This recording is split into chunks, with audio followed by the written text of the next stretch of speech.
ਸਤਿ ਸ਼੍ਰੀ ਅਕਾਲ Punjabi radio USA ਦੇ ਜਿੰਨੇ ਵੀ ਸਰੋਤੇ ਸਾਡੇ ਸਾਰੇ ਹੀ ਏਐਮ ਸਟੇਸ਼ਨਸ, ਐਫਐਮ ਸਟੇਸ਼ਨਸ, ਘਰਾਂ ਦੇ ਵਿੱਚ ਰੇਡੀਓ ਸੈਟਸ ਦੇ ਰਾਹੀਂ, ਟੈਲੀਫੋਨ ਦੇ ਰਾਹੀਂ, ਫੇਸਬੁੱਕ, ਯੂਟਿਊਬ ਤੇ ਲਾਈਵ ਦੇਖ ਰਹੇ ਹੋ, ਸੁਣ ਰਹੇ ਹੋ। ਸਾਰਿਆਂ ਨੂੰ ਜੀ ਆਇਆਂ ਨੂੰ ਤੇ ਬਹੁਤ ਹੀ ਪਿਆਰ ਤੇ ਸਤਿਕਾਰ ਭਰੀ ਸਤਿ ਸ਼੍ਰੀ ਅਕਾਲ। ਸਰੋਤਿਓ ਅੱਜ ਅਗਸਤ ਦੀ 10 ਤਰੀਕ ਆ ਤੇ ਦਿਨ ਜਿਹੜਾ ਸ਼ਨਿਚਰਵਾਰ ਆ ਤੇ ਤੁਹਾਡੇ ਲਈ ਸਵੇਰ ਦਾ ਅਪਡੇਟ ਇਮੀਗ੍ਰੇਸ਼ਨ ਪ੍ਰੋਗਰਾਮ ਲੈ ਕੇ ਹਾਜ਼ਰ ਹੁੰਨੇ ਆ ਤੇ ਸਾਡੇ ਨਾਲ ਅਟਾਰਨੀ ਜੇ ਤਿਰਕੀਆਣਾ ਹੁਣੀ ਜੁੜੇ ਹੋਏ ਆ। ਜੇ ਜੀ ਆਇਆਂ ਨੂੰ। ਥੈਂਕ ਯੂ ਜੀ। ਸਤਿ ਸ਼੍ਰੀ ਅਕਾਲ ਜੀ ਸਾਰਿਆਂ ਨੂੰ।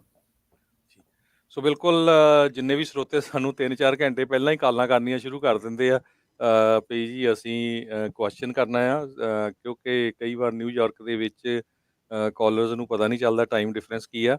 ਸੋ ਹੁਣ ਆਪਾਂ ਕੋਸ਼ਿਸ਼ ਕਰਾਂਗੇ ਅੱਜ ਆਪਾਂ ਕਾਫੀ ਕਾਲਸ ਵੱਲ ਵੀ ਫੋਕਸ ਰੱਖਾਂਗੇ ਕਿਉਂਕਿ ਵੀਕਡੇ ਦੇ ਦੌਰਾਨ ਵੀ ਬਹੁਤ ਕਾਲਾਂ ਆਉਂਦੀਆਂ ਵੀ ਸਾਡੀ ਕਾਲ ਨਹੀਂ ਮਿਲਦੀ ਤੇ ਸਾਰੇ ਸਰੋਤਿਆਂ ਦਾ ਜਿਹੜਾ ਪਿਆਰ ਆ ਉਹ ਵੀ ਬਹੁਤ ਬਹੁਤ ਧੰਨਵਾਦ। ਕੁਛ ਕੁ ਕੁਐਸਚਨ ਜਿਹੜੇ ਆ ਕੀ ਕੁਝ ਵਾਪਰਿਆ ਕੀ ਇੰਪੋਰਟੈਂਟ ਹੈਗਾ ਆ ਉਹ ਸਭ ਤੋਂ ਪਹਿਲਾਂ ਆਪਾਂ ਜੇ ਉਹਨਾਂ ਨਾਲ ਡਿਸਕਸ ਕਰਾਂਗੇ। ਜੇ ਜੀ ਅੱਜ ਕੱਲ ਮੈਂ ਦੇਖ ਰਿਹਾ ਵੀ ਬਹੁਤ ਜ਼ਿਆਦਾ ਵੀਡੀਓਜ਼ ਆ ਰਹੀਆਂ ਵੀ ਜੀ ਮੈਂ ਮੌਂਟਰੀਅਲ ਉਤਰਿਆ ਉੱਥੋਂ ਸਿੱਧਾ ਹੀ ਹੁਣ ਅਮਰੀਕਾ ਐਂਟਰ ਕਰ ਗਏ ਆ ਅਸੀਂ ਪੂਰੀ 5 ਜਾਣੇ ਸੀ ਕੋਈ ਕਿਸੇ ਤਰ੍ਹਾਂ ਦੀ ਤਕਲੀਫ ਨਹੀਂ। ਸੋ ਕੈਨੇਡਾ ਵਾਲੀ ਸਾਈਡ ਤੋਂ ਬਹੁਤ ਵੱਡੀ ਗਿਣਤੀ ਦੇ ਵਿੱਚ ਇਸ ਵੇਲੇ ਜਿਹੜੀ ਆ ਇਲੀਗਲ ਬਾਰਡਰ ਕ੍ਰਾਸਿੰਗ ਹੋ ਰਹੀ ਆ ਜਿੱਦਾਂ ਪਹਿਲਾਂ ਮੈਕਸੀਕੋ ਵਾਲੀ ਸਾਈਡ ਤੇ ਹੁੰਦੀ ਸੀ। ਉਹਦੇ ਬਾਰੇ ਤੁਸੀਂ ਹੁਣ ਕਮੈਂਟ ਕਰੋ ਵੀ ਕੀ ਕਹਿਣਾ ਚਾਹੁੰਦੇ ਹੈਗੇ। ਜੀ, ਸੋ ਉਹਦੇ ਜੀ ਕਾਫੀ ਸਾਰੇ ਪਹਿਲੂ ਆ। ਸੋ ਪਹਿਲਾਂ ਤਾਂ ਇਹ ਹੈ ਕਿ ਆਪਾਂ ਅੰਡਰਸਟੈਂਡ ਕਰਦੇ ਹਾਂ ਕਿ ਲੋਕੀ ਕਾਫੀ ਜਿਹੜੀ ਡੈਸਪਰੇਟ ਸਿਚੁਏਸ਼ਨ 'ਚ ਹੈਗੇ ਆ, ਕਿਉਂਕਿ ਕੈਨੇਡਾ ਨੇ ਵੀ ਜਿੱਦਾਂ ਹੁਣ ਆਪਣੀ ਜਿਹੜੀ ਸਟੂਡੈਂਟ ਵੀਜ਼ੇ ਦੀ ਐਕਸਪੈਂਸ਼ਨ ਜਦੋਂ ਕੀਤੀ ਸੀਗੀ ਤੇ ਕੈਨੇਡਾ ਤੇ ਅਮਰੀਕਾ ਦੇ ਵਿੱਚ ਇੱਕ ਵੱਡੇ ਲੈਵਲ ਤੇ ਫਰਕ ਇਹ ਸੀਗਾ ਕਿ ਜਿਹੜੇ ਇੱਥੇ ਟੈਸਟਿੰਗ ਵਗੈਰਾ ਅਮਰੀਕਾ ਦਾ ਵੀਜ਼ਾ ਜਿਹੜਾ ਘੱਟ ਲੱਗਦਾ ਸੀਗਾ ਤੇ ਅਮਰੀਕਾ 'ਚ ਜਿਹੜਾ ਅੱਗੇ ਵਰਕ ਪਰਮਿਟ ਤੇ ਤੁਸੀਂ ਜਦੋਂ ਜਾਣਾ ਚਾਹੁੰਦੇ ਆ ਤੁਹਾਨੂੰ 1 ਸਾਲ ਦਾ ਵਰਕ ਪਰਮਿਟ ਮਿਲਦਾ ਸੀ ਐਜ਼ ਅ ਸਟੂਡੈਂਟ। ਜਦੋਂ ਤੁਸੀਂ 1 ਸਾਲ ਜਾਂ ਉਸ ਤੋਂ ਵੱਧ ਪੜ੍ਹ ਲੈਂਦੇ ਆ ਤੇ ਉਸ ਤੋਂ ਬਾਅਦ ਤੁਹਾਨੂੰ ਬੈਚਲਰਸ ਡਿਗਰੀ ਜਾਂ ਤੋਂ ਜ਼ਿਆਦਾ ਚਾਹੀਦੀ ਆ H1B ਵੀਜ਼ੇ ਤੇ ਜਾਣ ਵਾਸਤੇ। ਸੋ ਪਹਿਲਾਂ ਤਾਂ ਡਿਫਰੈਂਸ ਇੱਕ ਸਭ ਤੋਂ ਵੱਡਾ ਇਹੀ ਸੀਗਾ ਕਿ ਅਮਰੀਕਾ ਦੇ ਵਿੱਚ ਜਦੋਂ ਤੁਸੀਂ ਵਰਕ ਪਰਮਿਟ ਵਾਲੇ ਰਾਸਤੇ ਤੇ ਤੁਰਨਾ ਤੇ ਤੁਹਾਡੀ ਮਿਨੀਮਮ ਇੱਕ H1B ਵੀਜ਼ੇ ਵਾਸਤੇ ਮਿਨੀਮਮ ਤੁਹਾਡੀ ਜਿਹੜੀ ਬੈਚਲਰਸ ਡਿਗਰੀ ਰਿਕੁਆਇਰਮੈਂਟ ਇੱਕ ਸੀ। ਸੋ ਕੈਨੇਡਾ ਦਾ ਜੇ ਆਪਾਂ ਫਰਕ ਵੇਖੀਏ ਤਾਂ ਉੱਥੇ ਬਿਨਾਂ ਬੈਚਲਰਸ ਡਿਗਰੀ ਵਾਲਾ ਵੀ ਬੰਦਾ ਜਿਹੜਾ ਨਾ ਸਿਰਫ ਉਹ ਵਰਕ ਪਰਮਿਟ ਲੈ ਸਕਦਾ ਸੀਗਾ, ਜਿਹੜੇ ਵੀ ਉਹਨਾਂ ਦੇ ਪ੍ਰੋਸੈਸਿਸ ਆ ਉਹਦੇ ਥਰੂ ਉਹ ਪੱਕਾ ਵੀ ਜਿਹੜਾ ਹੋ ਸਕਦਾ ਸੀਗਾ। ਅਮਰੀਕਾ ਦੇ ਵਿੱਚ ਉਹ ਪ੍ਰੋਸੈਸਿਸ ਦੀ ਬਹੁਤ ਜ਼ਿਆਦਾ ਜਿਹੜੀ ਇਨਫੋਰਸਮੈਂਟ ਸੀਗੀ, ਜਿੱਦਾਂ ਹੁਣ ਕੈਨੇਡਾ 'ਚੋਂ ਕਈ ਵਾਰੀ ਸੁਣੀਦਾ ਕਿ ਉਹ ਲੋਕੀ ਸ਼ਰੇਆਮ ਵੀਡੀਓ ਵੀ ਪਾਉਂਦੇ ਆ ਕਿ ਫਲਾਣੇ ਰੈਸਟੋਰੈਂਟ 'ਚ LIMA ਜੋ ਵੀ ਉਹਨਾਂ ਦਾ ਹੈਗਾ ਉਹ ਮਿਲਦਾ, ਆਹ ਵਾਲੇ ਬਿਜ਼ਨਸ 'ਚ ਚੱਲ ਜਾਓ। ਲੋਕੀ ਪੈਸੇ ਪੂਸੇ ਲੈ ਕੇ ਵੀ ਕਰ ਲੈਂਦੇ ਸੀਗੇ। ਤੇ ਯੂਐਸ ਦੇ ਵਿੱਚ ਜੇ ਰਿਲੇਟਿਵਲੀ ਤੁਸੀਂ ਉਹੀ ਚੀਜ਼ ਦੇਖੋ, ਏਮਪਲੋਇਮੈਂਟ ਬੇਸਡ ਇਮੀਗ੍ਰੇਸ਼ਨ ਉਹ 15 ਕੁ ਸਾਲ ਦਾ ਜਿਹੜਾ ਪ੍ਰੋਸੈਸ ਹੈਗਾ। ਸਾਰੇ ਜਿਹੜੇ ਸਟੂਡੈਂਟ ਆਉਂਦੇ ਆ ਚੰਗਾ ਮਤਲਬ ਇੱਕ ਵੈਲ ਡਿਫਾਈਨਡ ਤੇ ਇਨਫੋਰਸਮੈਂਟ ਬੜੀ ਜ਼ਿਆਦਾ ਉਹਦੀ ਸੀਗੀ। ਘਪਲੇ ਦਾ ਚਾਂਸ ਜਿਹੜਾ ਉਹ ਬਹੁਤ ਘੱਟ ਸੀਗਾ ਕਿਉਂਕਿ 80s 90s ਤੋਂ ਲੈ ਕੇ ਇਹ ਜਦੋਂ ਦਾ 90s ਦੇ ਵਿੱਚ .com ਬੂਮ ਬਸਟ ਸਾਰਾ ਜਿਹੜਾ ਆਇਆ H1B ਵੀਜ਼ਾ ਉਦੋਂ ਦਾ ਹੀ ਇਹਨਾਂ ਨੇ ਰੈਗੂਲੇਸ਼ਨ ਆਪਣੀਆਂ ਰੱਖੀਆਂ ਹੋਈਆਂ। ਕਾਫੀ ਕੰਪਨੀਜ਼ ਨੂੰ ਉਹਨਾਂ ਨੇ ਪ੍ਰੋਸੀਕਿਊਟ ਵੀ ਕੀਤਾ, ਕਈ ਲੋਕੀ ਜੇਲ੍ਹਾਂ 'ਚ ਵੀ ਗਏ ਜਿਹੜੇ ਵੀਜ਼ੇ ਫਰਾਡ ਦੇ ਚੱਕਰਾਂ ਦੇ ਵਿੱਚ। ਸੋ ਇਨਫੋਰਸਮੈਂਟ ਦਾ ਢਾਂਚਾ ਇੱਕ ਬੜੇ ਲੈਵਲ ਦਾ ਸੀਗਾ। ਯੂਐਸ ਦੀਆਂ ਫੀਸਾਂ ਜਿਹੜੀਆਂ ਉਹ ਕਾਫੀ ਜ਼ਿਆਦਾ ਸੀਗੀਆਂ, ਵਿੱਚ ਵਰਕ ਪਰਮਿਟ ਨਹੀਂ ਜਿਹੜੇ ਦਿੰਦੇ ਸੀਗੇ ਤੇ ਉਹ ਆਲ ਇਨ ਆਲ ਜਿਹੜੀ ਯੂਐਸ ਦੀ ਸਟੂਡੈਂਟ ਦੀ ਜਰਨੀ ਸੀਗੀ ਉਹ ਬੜੀ ਡਿਫਿਕਲਟ ਸੀਗੀ। ਤੇ ਈਵਨ ਆਪਾਂ ਜਦੋਂ ਖੁਦ ਹੀ ਆਏ ਆ 2007 ਦੇ ਗੇੜ ਦੇ ਵਿੱਚ ਤੇ ਕਈ ਸਾਡੇ ਨਾਲ ਦੇ ਜੇ ਕੋਈ ਕੈਨੇਡਾ ਗਿਆ ਜਾਂ ਆਸਟ੍ਰੇਲੀਆ ਗਿਆ, ਇੱਕ ਚੀਜ਼ ਜ਼ਰੂਰ ਸੀਗੀ ਕਿ ਉਹਨਾਂ ਨੂੰ ਜਿਹੜੀ PR ਆ ਉੱਥੇ ਦੀ ਬੜੀ ਸੌਖੀ ਮਿਲ ਜਾਂਦੀ ਸੀਗੀ। ਤੇ ਯੂਐਸ ਦੀ ਜਿਹੜੀ ਨਿੰਦਿਆ ਉਹ ਇਹੀ ਹੁੰਦੀ ਸੀਗੀ ਕਿ ਤੁਹਾਨੂੰ ਜਿਹੜਾ ਟਾਈਮ ਬਹੁਤ ਜ਼ਿਆਦਾ ਲੱਗ ਜਾਂਦਾ ਇੱਥੇ 15-15 20-20 ਸਾਲ ਜਿਹੜੇ ਲੱਗ ਜਾਂਦੇ ਆ। ਅਜੇ ਵੀ ਕਈ ਆਪਣੇ ਨਾਲ ਦੇ ਜਿਹੜੇ ਲੀਗਲੀ ਸਾਰਾ ਕੁਝ ਕਰ ਰਹੇ ਆ 2007 ਤੋਂ ਅਜੇ ਤੱਕ ਉਹ ਕਈ ਲੋਕੀ ਜਿਹੜੇ ਸਿਸਟਮ ਦੇ ਵਿੱਚ ਫਸੇ ਹੋਏ ਆ ਜਿਹਨਾਂ ਨੂੰ ਗ੍ਰੀਨ ਕਾਰਡ ਜਿਹੜਾ ਨਹੀਂ ਮਿਲਿਆ।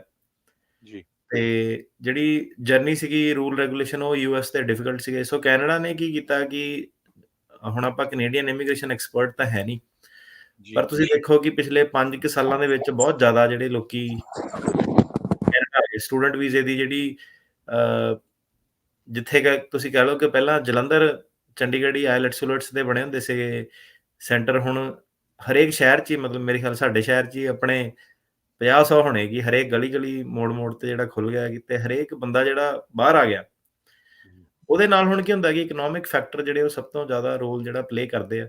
ਸੋ ਆਪਾਂ ਹੁਣ ਫਿਲਮਾਂ 'ਚ ਵੇਖੀਦਾ ਹੈ ਨਾ, ਉਹ ਕਹਿੰਦੇ ਕੈਨੇਡਾ, ਅਮਰੀਕਾ, ਆਸਟ੍ਰੇਲੀਆ, UK ਤੇ ਉਹ ਕਾਫੀ ਉਹਨਾਂ ਨੂੰ ਤੁਸੀਂ ਕਹਿ ਲਓ ਕਿ ਗਲੋਰੀਫਾਈ ਵੀ ਜਿਹੜਾ ਕਰਦੇ ਆ। ਆਪਾਂ ਖੁਦ ਜਦੋਂ ਛੋਟੇ ਹੁੰਦੇ ਸੀ ਸਾਨੂੰ ਵੀ ਲੱਗਦਾ ਸੀ ਯਾਰ ਇਹ 4 ਦੇਸ਼ਾਂ 'ਚ ਕਿਤੇ ਵੀ ਜੇ ਪੈਰ ਆਪਾਂ ਪਾ ਲਿਆ, ਤੇ ਗੱਲਬਾਤ ਬਣ ਜਾਣੀ ਹੈ।